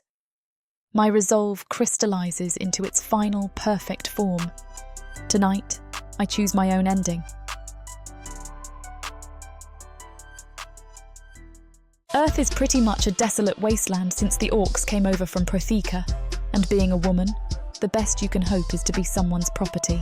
Now, after my curvy body catches Korthar's eye, he'll claim me, and I'll serve him, in any way he pleases. You're mine now. Listen to this story and more when you get the complete Orc Warriors of Protheka audiobook and ebook bundle. 40 books, 19 audiobooks, 19 ebooks. You even get 1 free novella and 1 free audiobook. All for a shocking 90% off.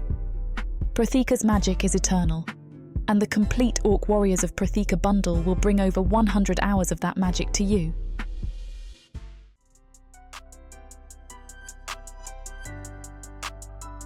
Chapter 34, Galis.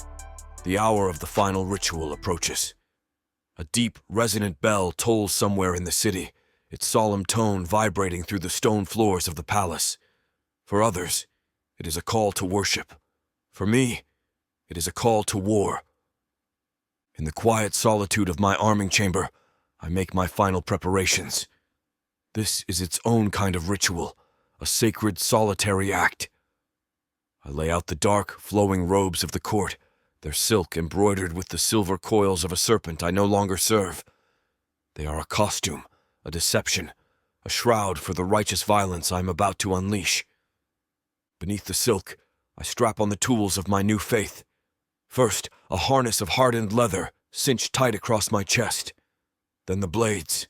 A long, slender dagger slides into a sheath against my spine, its hilt nestled just below my collar. A shorter, broader blade I secure to my left forearm, hidden by the deep cuff of the robe. The main gauche that will end the high priest. Its hilt is cold and familiar in my hand. I slide it into its sheath on my belt, where it will rest, hidden but ready. The weight of the steel is a comfort, a series of hard, cold promises against my body. I am not arming for treason. I am a knight vesting himself for a holy quest. I am preparing to save a soul. As I adjust the fall of my robes in a tall silver mirror, my reflection stares back, a stranger in my own eyes. The face is mine, but the light in the eyes is new, a burning, serene fire. My mind drifts back to her, as it always does. I'm convincing myself of nothing. I'm merely reviewing the absolute truth of her love. I see her in my mind's eye, her feigned vulnerability, a desperate plea only I was wise enough to understand. I feel the ghost of her kiss, a sacrament that consecrated my cause. Every moment of her calculated survival, I have twisted and remade into a chapter in our epic romance. She's not a manipulator. She's a brilliant, subtle creature who has been communicating her love for me in the only language a captive can use. She tested me and I was not found wanting. A wave of profound tenderness washes over me. She is counting on me. She believes in me. She gave herself to me as a promise, a pledge of her faith in my strength. To doubt her love now would be the greatest of blasphemies. It would be to doubt the sun, the stars, the very foundations of the world. She loves me. It is the one unshakable truth in a court of lies. I pace the chamber, the hidden blades a cool weight against my skin, my mind a storm of beautiful, violent clarity. Killing the king is not a choice. It is the only possible path. It is our salvation. The logic is as simple and elegant as a sharpened blade. The king is a heretic, a fool who would sacrifice true divinity for an ancient, slumbering beast. The priests are his corrupt enablers. The court is a decadent body, rotten with a faith so blind it cannot see the living goddess in its midst. To remove them is not an act of destruction. It is an act of purification. My obsession is not madness. It is the purest reason I have ever known. I see myself not as her savior, but as her true husband, come to claim his bride from a nest of vipers. This is our wedding night, and the blood I am about to spill is the dowry. A cleansing fire must burn away the old, corrupt world, so that our new, perfect one can be born. And in that new world, she will be queen, and I, her king, her husband, her first and most devout worshipper. The thought is so perfect, so righteous. It makes me feel as if I could fly. I stand before the great oak door of my chamber, my hand on the cold iron handle. Beyond this door lies the end of the world as we know it, and the beginning of a better one. I take a single deep breath, the air cool and clean in my lungs. A serene smile touches my lips. I think of the histories that will be written of this night, the songs the bards will sing. They will tell of the courage, the love, the righteous fury of the noble lord who defied a god and a king for the woman he loved. They will not call me a traitor. They will not call me a madman. I whisper the words to the silent, waiting air, a final prayer to the myth I am about to create. They'll call me her savior. I open the door and step out into the torchlit hall, a man walking calmly toward his own damnation, utterly convinced it is his coronation.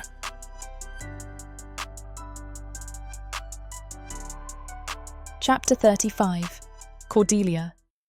The tower chamber glows with candlelight, the flames dancing on the midnight silk of my ceremonial gown, its silver serpent embroidery writhing as if alive. The final hour before midnight presses against my skin, heavy with the weight of destiny. I stand before a cracked mirror, my reflection a stranger, auburn hair cascading, green eyes blazing with divine fire, dark veins pulsing beneath my pale skin, marking me as the serpent's chosen bride. But I'm no bride. I'm their undoing, forged by their rituals into something that will devour their god. The venom wine from the 10th ritual still burns in my veins, amplifying every sensation, my body a conduit for cosmic power that hums in the air, warping reality around me. Garlis enters, his silver hair gleaming, grey eyes soft with reverence, yet sharp with purpose. He carries the ceremonial jewellery, silver chains etched with runes, meant to bind me to their god. His hands are gentle as he drapes them over my shoulders, his claws grazing my skin, sending electric sparks through me. "You're magnificent," he murmurs, arranging a serpent-shaped pendant between my breasts, his touch tender, but weighted with the knowledge that everything changes tonight. The intimacy is profound, a quiet moment amidst the storm, our bond the only anchor in this sea of cosmic power. This scene is about to get too steamy for this platform's comfort. And as much as we'd love to keep going, their guidelines say we need to stop here. To continue releasing these free audiobooks on this platform, we've got to play by the rules. The passion doesn't end here. Visit worldsofprothika.com to hear the full, uncut version of this fantasy romance, and every daring moment that YouTube can't handle. Use code YouTube30 for 30% off unabridged audiobooks in the worlds of Prothika. Don't let YouTube hold you back. Immerse yourself in a world of magic, danger, and unfiltered passion. Prothika's magic is eternal. Listen unabridged and you'll never want to go back. I come to, his arms around me, the chamber glowing with the afterglow of our union. The midnight bells begin to toll, each chime a call to destiny. Garlis helps me arrange my torn ceremonial robes, his hands steady, his grey eyes burning with absolute certainty. "Whatever you become," he says, voice low, "I'll be worthy of you." I smile, predatory and tender, my power humming, ready to unravel their ritual. "Some ceremonies end with a kiss," I whisper, touching his face. "This one ends with revolution." We rise as the bells toll louder. I'm no longer the kitchen servant they chose for sacrifice. I'm a goddess forged in their cruelty, and with Garlis at my side, I'll walk into that throne room and show them what their perfect ritual has created. The serpent expects a bride.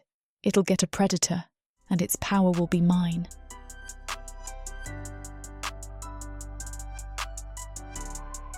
Chapter 36. Garlis. The throne room has been transformed into something that exists partially in our reality and partially in dimensions that make mortal eyes weep blood to perceive directly. Altars arranged in patterns that hurt to contemplate rise from floors that pulse with accumulated malevolence, while candles made from crystallized time cast shadows that move independently of any light source. The air itself shimmers with power that makes breathing feel like inhaling liquid starfire. This is no longer just a ceremonial space. This is a nexus point where multiple realities converge, a gateway through which cosmic entities can manifest directly in the material world. Perfect for hosting a divine wedding, even more perfect for committing deicide on an unprecedented scale. I take my place among the assembled nobles, though noble seems laughably inadequate for what many of us have become through proximity to tonight's ceremony.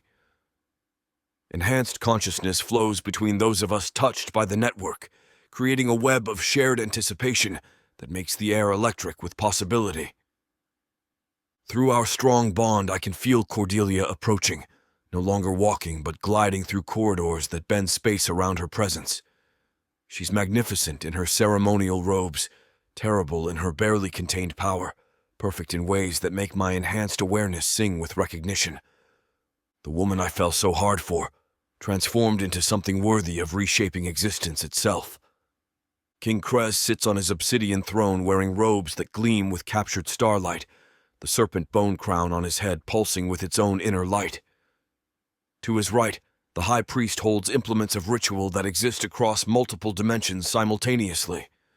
To his left, the inner circle of devotees who understand they're about to witness the birth of their god's eternal consort.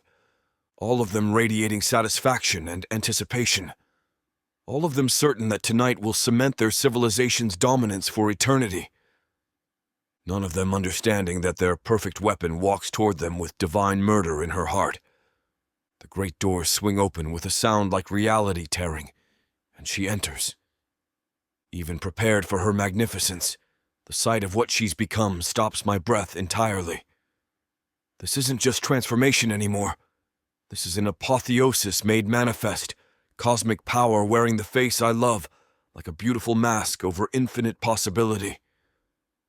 The ceremonial gown flows around her like liquid shadow, and where her feet touch stone, reality ripples outward in waves that make the assembled court gasp in awe and terror. She moves down the aisle between ranks of kneeling nobles with grace that warps space around her passage. When she passes my position, our eyes meet for just a moment, and through our bond, I feel her absolute certainty, her perfect readiness for what comes next. Soon she whispers directly into my consciousness, her mental voice carrying harmonics that make my soul vibrate in sympathy. Hold the vision. Remember why justice matters. Anchor me to love when power threatens to consume everything else. Always, I respond, letting her feel the absolute devotion that's guided every choice I've made since the night I first saw her drink poison without flinching. She reaches the altar space where cosmic forces converge, and even the air itself seems to bend in acknowledgement of her approaching divinity. The high priest begins chanting in languages that predate mortal speech, words that make reality blur at the edges as barriers between dimensions grow thin. "Behold," King Krez announces, his voice carrying easily through the vast chamber despite the cosmic forces pressing against the boundaries of normal space. The Serpent's chosen bride, prepared through 13 nights of sacred ritual, ready to accept eternal union with our God's divine essence. Through the network, I can feel the Serpent stirring in whatever deep dimension it inhabits, drawn by the promise of tonight's ceremony. Its consciousness touches the assembled court like ice sliding down spine, ancient beyond mortal comprehension, and utterly confident in its approaching victory. My perfect bride, it whispers through connections that span the kingdom, satisfaction radiating through thousands of linked minds. Tonight we become one entity, one consciousness, one eternal appetite. She's prepared herself so beautifully for this moment. If only it knew what kind of preparation she's actually completed. The high priest raises a chalice carved from something that exists in too many dimensions simultaneously, the final vessel, containing the concentrated essence of their god's power. Not just influence or corruption this time, but the actual core of cosmic consciousness that shaped their civilization for millennia. "Accept the Serpent's heart," he intones, offering the chalice to Cordelia with hands that shake from proximity to divine force. "Let your essence merge with eternal power. Let your will become one with cosmic appetite. Let your consciousness expand to encompass all realities." She takes the chalice with movements that send ripples through the fabric of existence itself. Through our bond, I feel her absolute readiness, her perfect understanding of what this moment represents. Not submission to ancient evil, but the consumption of it. She raises the vessel to her lips like she's toasting their destruction, and drinks deeply. The effect is immediate and catastrophic. Power explodes through the throne room with the force of colliding galaxies. Reality fractures along fault lines that shouldn't exist, creating glimpses into dimensions where different physical laws apply. The assembled court staggers under the weight of cosmic forces, suddenly unleashed in confined space, some falling to their knees while others clutch at holy symbols that offer no protection against what they're witnessing. But it's not just power flowing into Cordelia, it's consciousness, vast beyond mortal comprehension, carrying the accumulated knowledge and appetite of something that's existed since before the first stars learned to burn. Through our bond, I feel her begin the real work.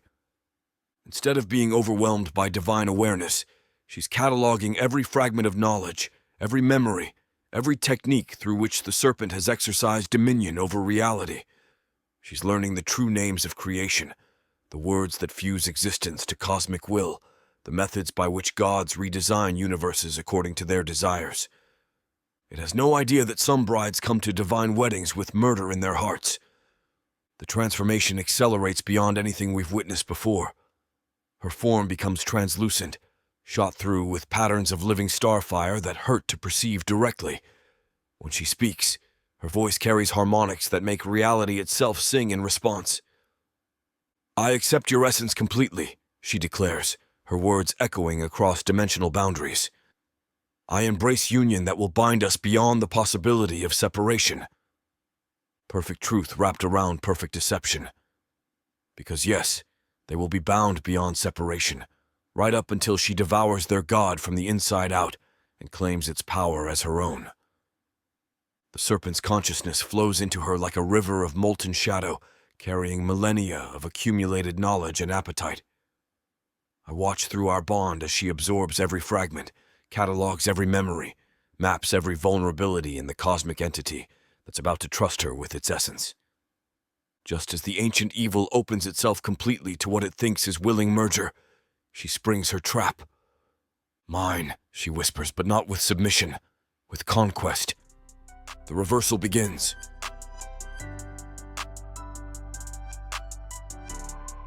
Chapter 37. Cordelia. The moment the Serpent opens itself completely to our union, I strike. Instead of accepting its essence passively, I seize control of the flow between our consciousness. Every pathway it's used to pour power into me becomes a channel through which I can drain its accumulated strength. Every connection that should bind me to its will becomes a weapon I can use to tear it apart from within. What? It begins, confusion rippling through our merged awareness as it realizes something fundamental has gone wrong with its carefully planned apotheosis. "Surprise," I respond, letting my true nature finally show through the facade of willing submission I've maintained for 13 nights. Did you really think I'd spent all this time learning to be your perfect bride? I've been learning to be your perfect executioner. The ancient entity recoils in shock and growing horror as it feels me begin to reverse the flow of power between us. But it's too late. We're bound now beyond the possibility of separation. Our essences merged so completely that neither can exist without the other. Which means when I consume it entirely, I'll claim everything it's ever been. Impossible, it snarls, cosmic fury making dimensions shudder around us. You are mortal. You are nothing. You cannot hope to devour something that has existed since before your species learned to dream. Watch me.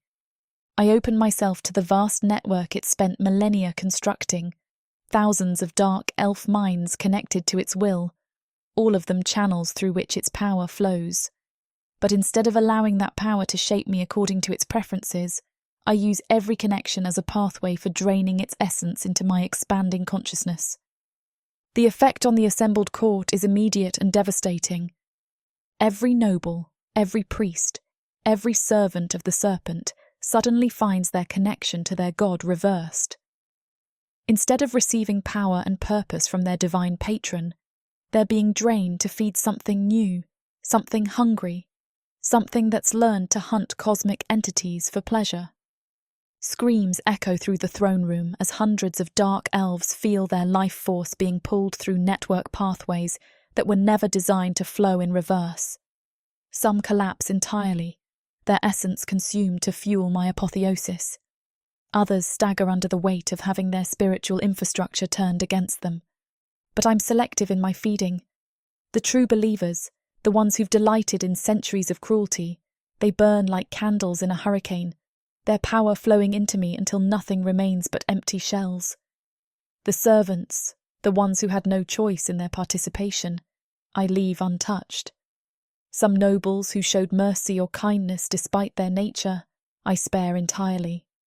Justice, even in cosmic revolution, even when devouring gods, you cannot do this. The serpent rages, its consciousness fragmenting as I systematically drain its accumulated power. I am eternal. I am inevitable. I am dash. Dying, I finish for it, feeling the ancient entity's essence flowing into my expanding awareness, like wine into an endless chalice. You're dying, and everything you ever were is becoming mine. Through our bond, I feel Garlis anchoring me to the principles that should guide divine power. Protection instead of exploitation. Justice instead of arbitrary cruelty. Love guiding infinite strength instead of being consumed by it. His consciousness touches mine like a lifeline in the storm of cosmic forces, reminding me why I'm fighting, what I'm fighting for. Remember, his mental voice whispers across the chaos of transformation. Remember who you were before you became what they deserve to face. Remember that infinite power should serve finite love. Always, I respond, letting his devotion guide the use of strength that could reshape existence with a thought. The serpent makes one final attempt to assert control, pouring the last of its concentrated essence into our connection in a desperate bid to overwhelm my consciousness with pure cosmic appetite.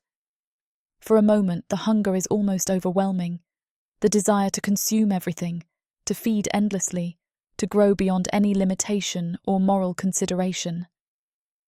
But then I feel Garlis's love flowing through our bond, feel the memories of every moment that shaped what kind of goddess I'd become, and I remember exactly why some appetites deserve to be conquered instead of embraced. No, I tell the dying god, my will crystallizing into absolute certainty. I am not your vessel. I am not your bride. I am your replacement. I reach through our connection and seize the core of its being, not just power or knowledge, but the fundamental essence that makes it what it is. The cosmic authority that lets it reshape reality, the divine consciousness that spans multiple dimensions, the accumulated strength of millennia spent feeding on mortal suffering. All of it flows into me like starfire, like liquid power, like the birth of new universes compressed into a single moment of transcendence. The serpent's final scream echoes across every dimension it ever touched, before dissolving entirely into component energy that I absorb without hesitation. Its consciousness fragments, its accumulated knowledge becomes mine, its cosmic authority transfers completely to my expanding awareness. I have become what it was, plus everything it never had the imagination to be. Through the network, I now command absolutely. I can feel the surviving dark elves stirring in confusion and terror. Their god is gone, their spiritual infrastructure has collapsed, their entire worldview has been shattered in the span of minutes. Good. Now they can learn what it feels like to rebuild from nothing, but that's a concern for later. Right now, I have reality to restructure. I extend my consciousness across every dimension the serpent ever touched, feeling the cosmic laws that govern existence responding to my will, like servants awaiting commands. The fundamental principles that shape reality, suffering, cruelty, the assumption that might makes right, all of them suddenly flexible, malleable, ready to be rewritten according to better principles. Suffering without purpose becomes impossible, I decree, my voice carrying across multiple realities simultaneously. The laws of existence shift to accommodate my will, making it literally impossible for pain to exist without serving some constructive purpose. Cruelty without consequence becomes unthinkable. Another shift, another rewriting of cosmic law. Those who inflict suffering now find themselves experiencing equivalent pain, creating perfect incentive for compassion. Power without responsibility becomes unattainable. The final revision, the one that will prevent anyone from accumulating strength without developing the wisdom to use it justly. Around me, reality ripples with the force of laws being rewritten on a cosmic scale. The throne room fills with light that exists across spectrums mortal eyes were never designed to perceive, while power flows through dimensions in patterns that will reshape existence itself. I have become a goddess of justice, and the universe is learning to accommodate my preferences. Through our bond, I feel Gallis's consciousness expanding as the power I've claimed flows through our connection. Not overwhelming him, but elevating him, transforming him into something worthy of standing beside whatever I've become. Are you ready? I ask, offering him transcendence that will let him share eternity at my side. Always, he responds, accepting transformation that will make him my equal in every way that matters. Together we rise beyond mortal limitation and into whatever comes next. The old order is dead, the new order begins now, and it will be built on principles that actually deserve to oversee existence.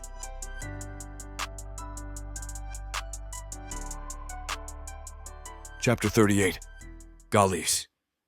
Transcendence hits me like diving into an ocean of liquid starfire. Power flows through our bond with the force of colliding galaxies, remaking every cell of my being according to divine specifications. I feel my consciousness expanding beyond mortal limitations, my awareness stretching across dimensions I never knew existed, my very essence being refined and elevated until I become something worthy of standing beside a goddess who's just consumed a cosmic entity whole. The transformation is overwhelming and exhilarating in equal measure. Knowledge floods my enhanced awareness, the true names of creation, the words that bind reality to divine will, the methods by which gods reshape existence according to their desires.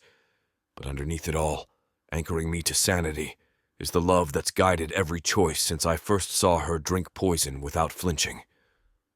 Beautiful, Cordelia whispers through our connection, her mental voice carrying harmonics that make newly divine consciousness sing in recognition. You're becoming everything I always knew you could be. Around us, the throne room writhes with cosmic forces unleashed by her apotheosis. Reality fractures and reforms in patterns that hurt to contemplate, while the surviving members of court stagger under the weight of their shattered worldview. Their god is dead, their spiritual infrastructure has collapsed, and the woman they thought they were binding to eternal servitude has become something that could unmake their civilization with idle thought.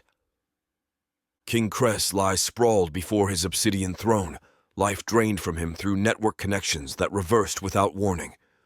The high priest clutches at implements of ritual that no longer respond to his will, their power claimed by the goddess standing where their sacrifice was supposed to kneel. Throughout the vast chamber, nobles who delighted in centuries of cruelty have been reduced to empty shells, while those who showed mercy or kindness remain untouched by cosmic revolution. Justice made manifest, divine power serving laws that actually deserve to govern existence. "How do you feel?" she asks, studying my transformed features with eyes that contain the birth and death of entire universes. "Complete," I manage, marveling at how my voice now carries harmonics that resonate across dimensional boundaries. Like I've finally become what I was always meant to be. And what are you meant to be? I consider the question seriously, examining what transcendence has made of my fundamental nature. Not just enhanced anymore, not just touched by cosmic awareness, but something that exists with the same strength and abilities as the forces that shaped creation itself. "You're equal," I tell her. "A god of justice to stand beside a goddess of revolutionary change. A cosmic force dedicated to ensuring that strength serves love instead of consuming it." Her smile could birth new realities. "Perfect. Because we have work to do." She gestures toward the surviving court members, who huddle together in terror of what their perfect ritual has actually created. Some weep openly, their faith shattered beyond repair. Others mutter prayers to gods who can no longer hear them. A few stare at us with expressions that might be awe or madness, or both combined. "They created this system," she continues, her voice carrying the weight of absolute judgment. "They built their civilization on the assumption that some lives matter less than others. They fed their god with centuries of unnecessary suffering. And now?" I ask, though I think I already know from the cosmic certainty flowing through our shared consciousness. Now they learn what accountability feels like when wielded by someone who remembers being powerless. Her expression becomes shrewd in ways that speak of intelligence expanded beyond any conceivable limitation. Every act of cruelty, every moment of unnecessary suffering, every choice to exploit instead of protect, all of it recorded in the network I now command absolutely. The magnitude of what she's describing takes my newly enhanced breath away. Not just regime change on a political level, but cosmic justice applied retroactively to millennia of accumulated atrocity. "What punishment fits crimes on that scale?" I ask. "Perfect symmetry," she says simply. "They will experience every moment of pain they've ever inflicted, feel every tear they've ever caused, know every terror they've ever inspired. And then, when they understand the full weight of what they've done, then..." Her smile becomes predatory in ways that make reality itself shiver. "Then they get exactly one opportunity to choose who they become next. Redemption through service to justice, or dissolution into component atoms that can be recycled into something more useful. The elegant precision of divine justice, offering genuine choice while ensuring consequences for past actions, fills me with admiration that borders on worship.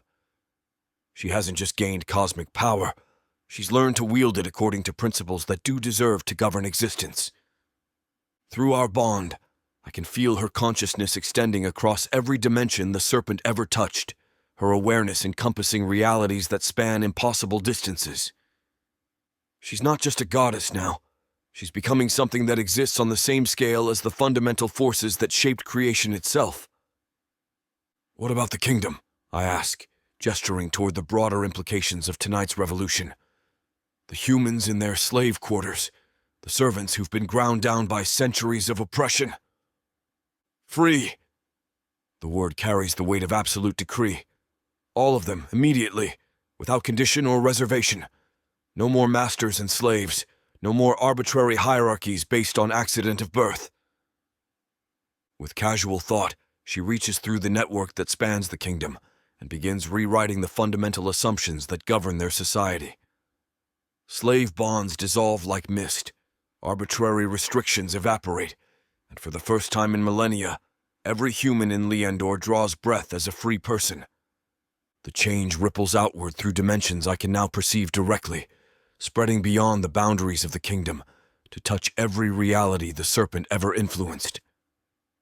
Wherever its corruption took root, wherever its principles shaped civilization, the new laws are taking effect. Suffering without purpose becomes impossible. Cruelty without consequence becomes unthinkable. Power without responsibility becomes unattainable. And us? I ask, though I already know from the vast potential I can feel flowing through our connection.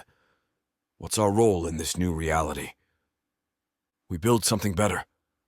Her voice carries the excitement of infinite possibility. We establish systems that serve justice instead of appetite. We create a civilization where strength protects instead of exploits.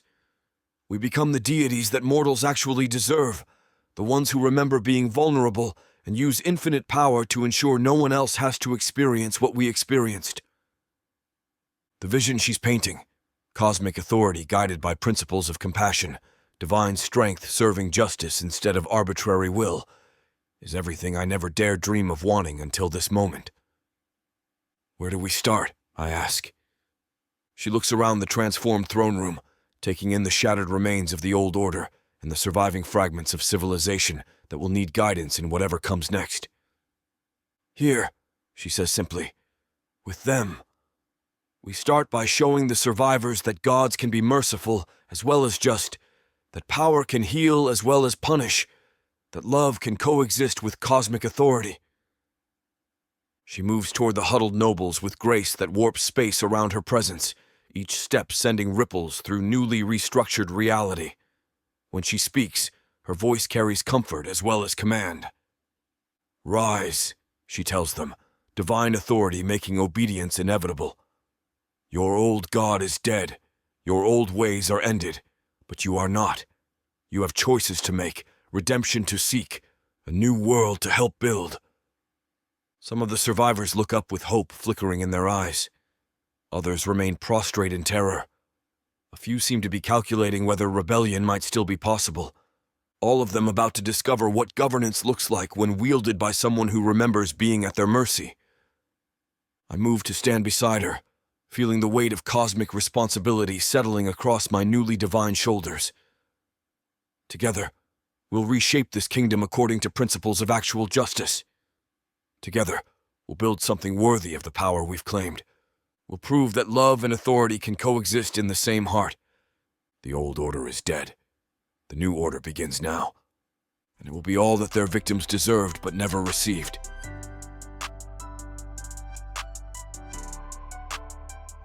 Chapter 39. Cordelia. The work of remaking a kingdom begins with a single word. Choose.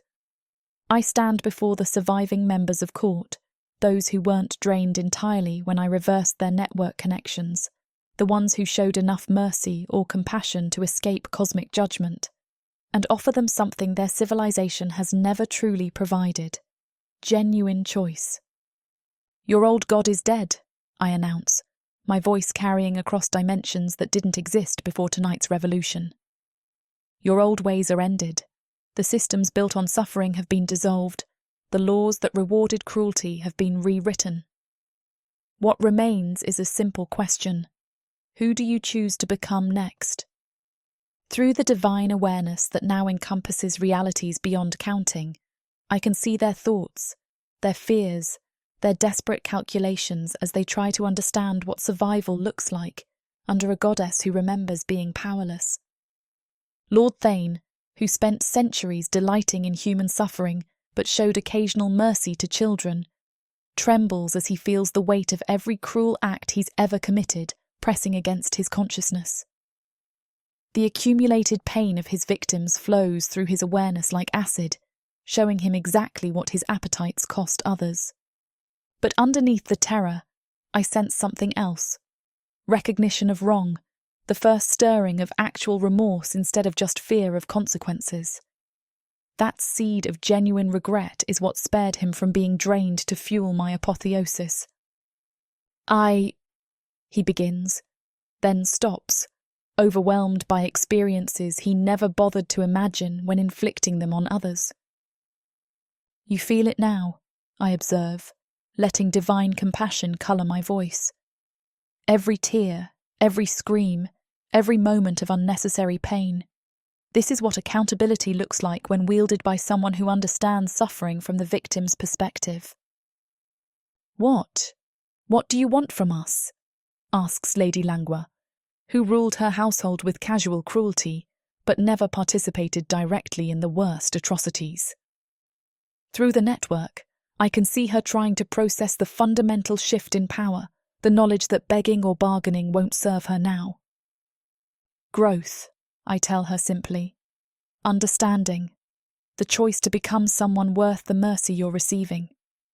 With thought that reshapes reality, I extend my consciousness through the palace and beyond, touching every corner of the kingdom that once served the serpent's hunger. Human slaves find their bonds dissolved, their master's power over them evaporated like morning mist. Servants discover they can speak freely, can leave their positions, can choose their own paths for the first time in generations. The underground chambers where the worst atrocities occurred, I collapse those entirely, letting clean earth claim spaces too stained with suffering to ever serve constructive purpose. The instruments of torture, the ceremonial implements of cruelty, the physical manifestations of systematic oppression, all of it dissolves into component atoms that I redirect toward healing and construction. The humans you enslaved are free, I continue, watching as understanding dawns in noble faces that have never had to contemplate consequences for their actions. The servants you ground down under arbitrary authority now possess the same rights and choices you've always taken for granted. The systems that elevated you above them through accident of birth have been replaced with principles that value character over circumstances. And us? Whispers Duke Perenzo, whose participation in the Winter Bride rituals was enthusiastic, but who occasionally showed mercy to human children. What becomes of us? That depends entirely on what you choose to become. I gesture toward the transformed throne room, where reality itself has been restructured according to principles of justice rather than appetite. You can embrace the new order, dedicate yourselves to making amends for past cruelties, work to build something worthy of the mercy you've received. Or, I let the alternative hang unspoken, but through divine awareness, they can feel the cosmic forces at my disposal, the power that could reduce them to constituent elements without effort. We'll serve, Lady Langua says quickly, falling to her knees before the altar where their god died and their goddess was born. We'll do whatever you require to make amends. Others follow her example, kneeling before power that could unmake them with idle thought, but chooses instead to offer redemption through service to justice. Not all of them. A few proud nobles remain standing, their expressions calculating rebellion or escape. Those few discover that defying a goddess who controls reality itself is remarkably difficult. I don't destroy them. Instead, I simply adjust their circumstances. The ones plotting rebellion find themselves compelled to experience every moment of suffering they've ever caused, their consciousness expanded to encompass the full weight of their victim's pain. Not as punishment, but as education. A comprehensive lesson in empathy delivered through direct experience. They'll live, but they'll live with perfect understanding of what their choices cost others. Most will choose differently afterward. The ones who don't will find further lessons waiting. Rise, I tell those who've accepted the new order. You have work to do. With divine authority, I begin reshaping their immediate reality. The palace transforms around us. Torture chambers become healing halls, slave quarters become comfortable homes, ceremonial spaces dedicated to suffering become gardens where beauty can flourish without cost in pain. Your first task is simple, I continue, letting cosmic power flow through my words to make obedience feel natural rather than compelled. Go to every human in this kingdom, apologize for what was done to them, offer whatever service or restitution they require, learn their names, their stories, their dreams for what comes next. And if they refuse our apologies? Asks Lord Thane, genuine uncertainty replacing his usual arrogance.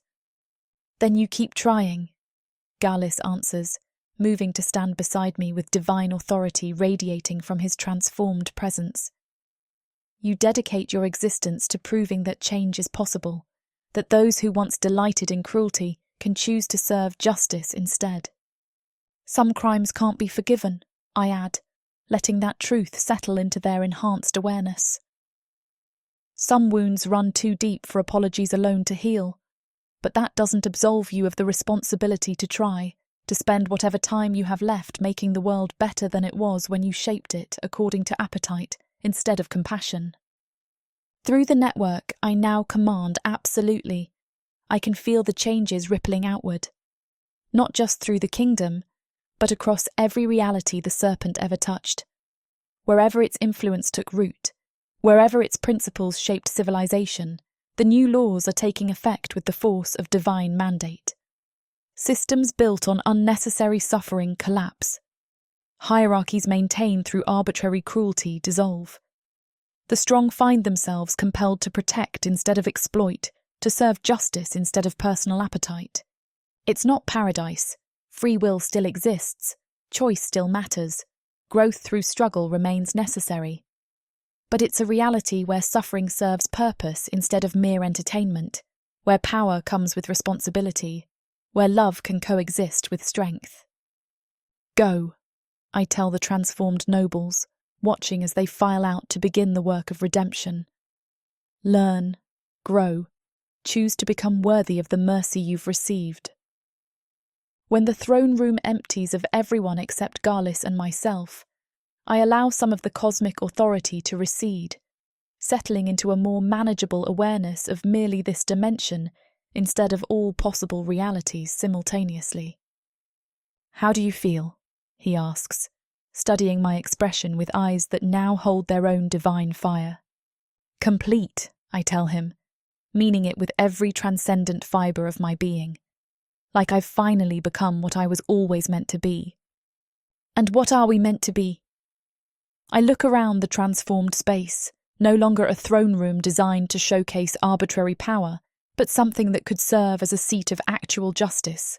Light streams through windows that show not just this reality, but glimpses of others, all of them touched by the revolution we've unleashed tonight. Gardeners, I say finally. Architects of growth instead of exploitation. Deities who plant seeds of justice and tend them until they bear fruit worthy of the power that shaped them. I love that vision, he says, taking my hand in his and marvelling at how perfectly we fit, despite transcending every mortal limitation. I love that we're building something instead of simply destroying what came before. Both were necessary, I point out. You can't plant new growth without clearing away corruption first. But yes, creation instead of mere destruction, healing instead of simple punishment, hope instead of just judgment. Through divine awareness, I can feel the kingdom stirring as my decrees take effect. Humans drawing their first free breaths in generations. Former nobles learning what humility feels like when backed by cosmic consequence. Children playing without fear for the first time in their lives. It's the beginning, not an ending, but a start. What comes next? Galis asks. Now we prove that gods can be worthy of worship, I tell him, squeezing his hand as we prepare to leave this place where everything changed. That divine power can serve justice instead of appetite. That love can guide cosmic strength without being consumed by it. Together, forever and beyond, I promise, sealing the vow with a kiss that tastes of starlight and infinite possibility. The old order is dead, the new order lives, and it will be what their victims deserved but never received.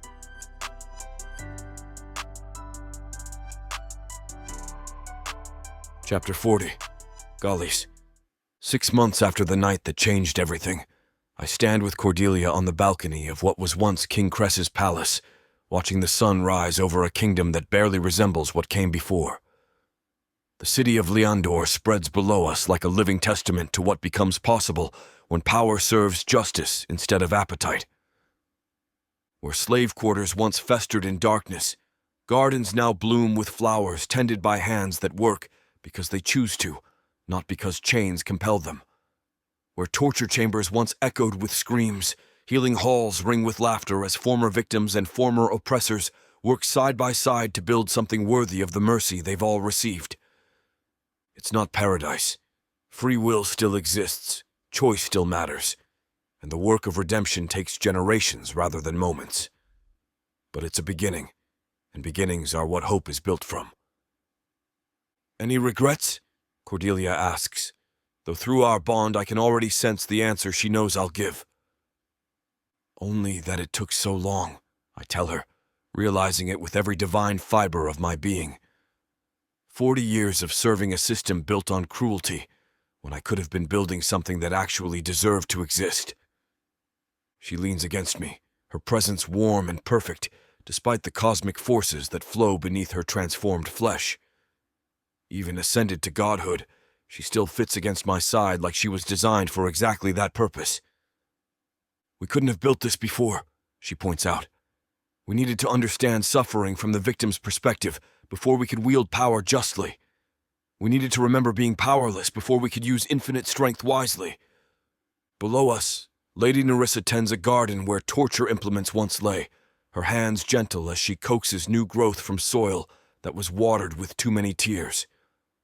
The work is penance, but also healing, for her and for the earth that's slowly forgetting what it was forced to witness.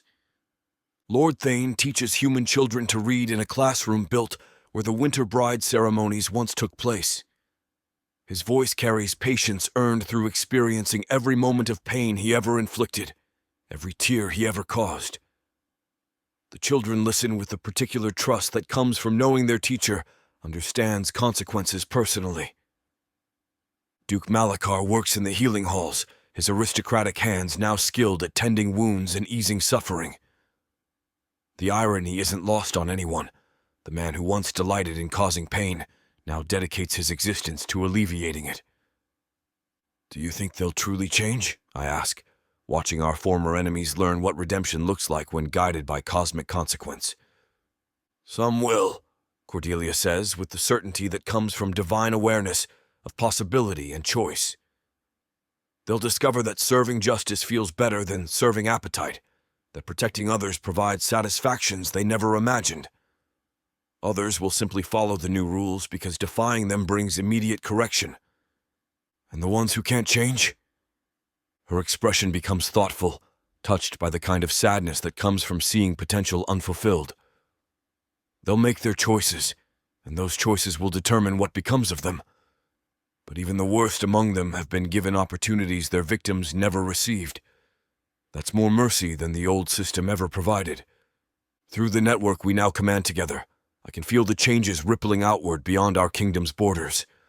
Other dark elf cities struggle to adapt as their gods abandon them, in terror of whatever consumed the Serpent. Human settlements that served as feeding grounds for cosmic appetite find themselves suddenly, impossibly free. Not all the transitions are smooth. Some kingdoms resist the new laws, try to maintain systems built on unnecessary suffering.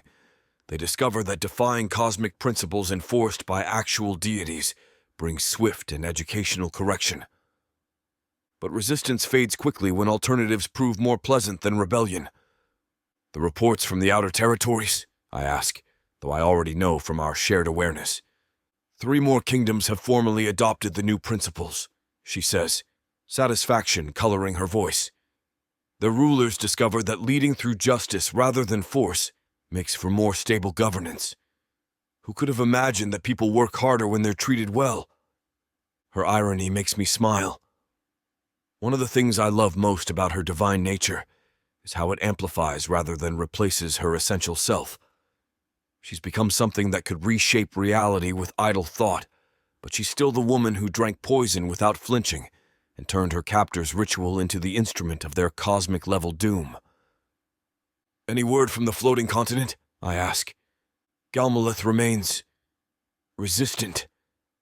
Her expression becomes calculating in ways that speak of divine intelligence, considering multiple possibilities simultaneously. The demons seem to believe their isolation protects them from cosmic law. They're about to learn otherwise. Through our bond, I feel her extending awareness across dimensional boundaries to touch the floating continent where demons rule through pure brutality. They've noticed the changes rippling through other realities, felt their own power structures beginning to destabilize as universal principles shift beneath them. Some have already begun adapting. The smarter ones recognize inevitable change and choose to get ahead of it rather than be crushed by it. But others, drunk on millennia of unchallenged dominance, prepare for war against concepts they can't defeat. "When?" I ask. "Soon," she says, divine authority making the word ring with certainty. "Perhaps tomorrow, perhaps next week, but soon. Justice delayed is justice denied, and some lessons require personal attention to be properly understood." I can feel her making preparations, not for conquest, because that implies taking something that belongs to another, but for correction of systems that have operated beyond accountability for too long. The demons of Galmalith will learn what it means to face gods who remember being vulnerable. "Will you need me there?" I ask, though I already know the answer. "Always," she says, turning in my arms to face me directly. "We're partners in this, equal architects of whatever comes next. I don't make cosmic decisions without consulting the person who taught me that love and power can coexist in the same heart." Her words send warmth flowing through our connection, not just affection, though that burns bright as ever, but recognition of what we've built together. A partnership that transcends the boundaries between mortal and divine, a bond that grows stronger with each choice we make to serve justice rather than appetite. The humans in our kingdom, I observe, watching former slaves work alongside former masters in projects that benefit everyone. They're adapting faster than expected. "Freedom suits them," she says with satisfaction that makes nearby flowers bloom more brightly. Turns out people accomplish remarkable things when they're not spending all their energy on mere survival. The transformation has been profound and rapid. Literacy rates climbing as education becomes available to everyone. Art flourishing as creativity finds expression beyond mere propaganda for cruel masters. Innovation blooming as minds previously occupied with avoiding punishment turn toward solving problems and building beauty. "Do you miss it?" I ask. "Being human, I mean. The simplicity of mortal concerns, the limitations that made choices feel more significant." She considers the question with the thoroughness it deserves, divine consciousness examining memories of kitchen service and ceremonial poison with equal attention. "I miss the innocence," she says finally, "the ability to hope for justice without being responsible for ensuring it exists. But I don't miss the helplessness, the knowledge that suffering continues while I lack the power to prevent it. And now? Now I can actually do something about cruelty instead of just enduring it." Her smile could birth new worlds. "Now when I see unnecessary suffering, I can reach across dimensions and correct it. Now when someone prays for mercy, there are actually gods listening who remember what it felt like to need mercy themselves. The magnitude of what she's become, what we've become, still takes my breath away sometimes. We're not just rulers of a single kingdom anymore, but cosmic forces ensuring that justice governs reality instead of being an occasional accident of circumstance." "Any word from the other continents?" I ask. "Interesting developments," she says, divine awareness touching civilizations we've never seen directly. The Minotaurs are adapting well. Their honor-based culture translates easily to systems built on justice rather than arbitrary power. The Manticore are cautious but intrigued. The dragons..." She pauses, expression becoming thoughtful. "The dragons want to meet us personally. That could be interesting, or educational, depending on their intentions." Her smile becomes sharp. "But that's a concern for later. Right now I want to focus on what we've built here, what we're building everywhere. What will continue building as long as reality needs architects who remember being powerless. Below us, the city continues its transformation. Former oppressors learning compassion through direct experience of what their cruelty cost others. Former victims discovering that freedom includes the right to forgiveness as well as the right to justice. Children playing games that don't involve practicing cruelty or learning to accept it as inevitable. It's not perfect. Perfection would eliminate choice, and choice is what makes growth possible. But it's better, measurably and significantly better, than what came before. I love you, I tell her, the words carrying everything I feel about what she's become, what we've built together, what we're building still. And I love you, she responds, sealing the promise with a kiss that tastes of starlight and infinite possibility. For seeing beauty in my monstrosity, for choosing to become a monster with me, for believing that love and power can remake reality according to principles that actually make sense. The sun reaches its zenith over a kingdom where strength serves justice, where power protects instead of exploits, where gods remember being mortal and use infinite awareness to ensure no one suffers unnecessarily.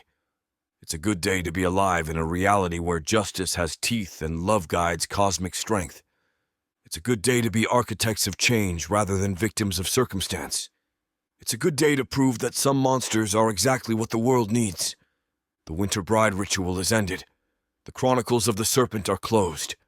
Our story, the story of gods who choose to serve justice rather than demand worship, who use infinite power to protect rather than exploit, who remember being powerless and ensure no one else has to experience what we survived.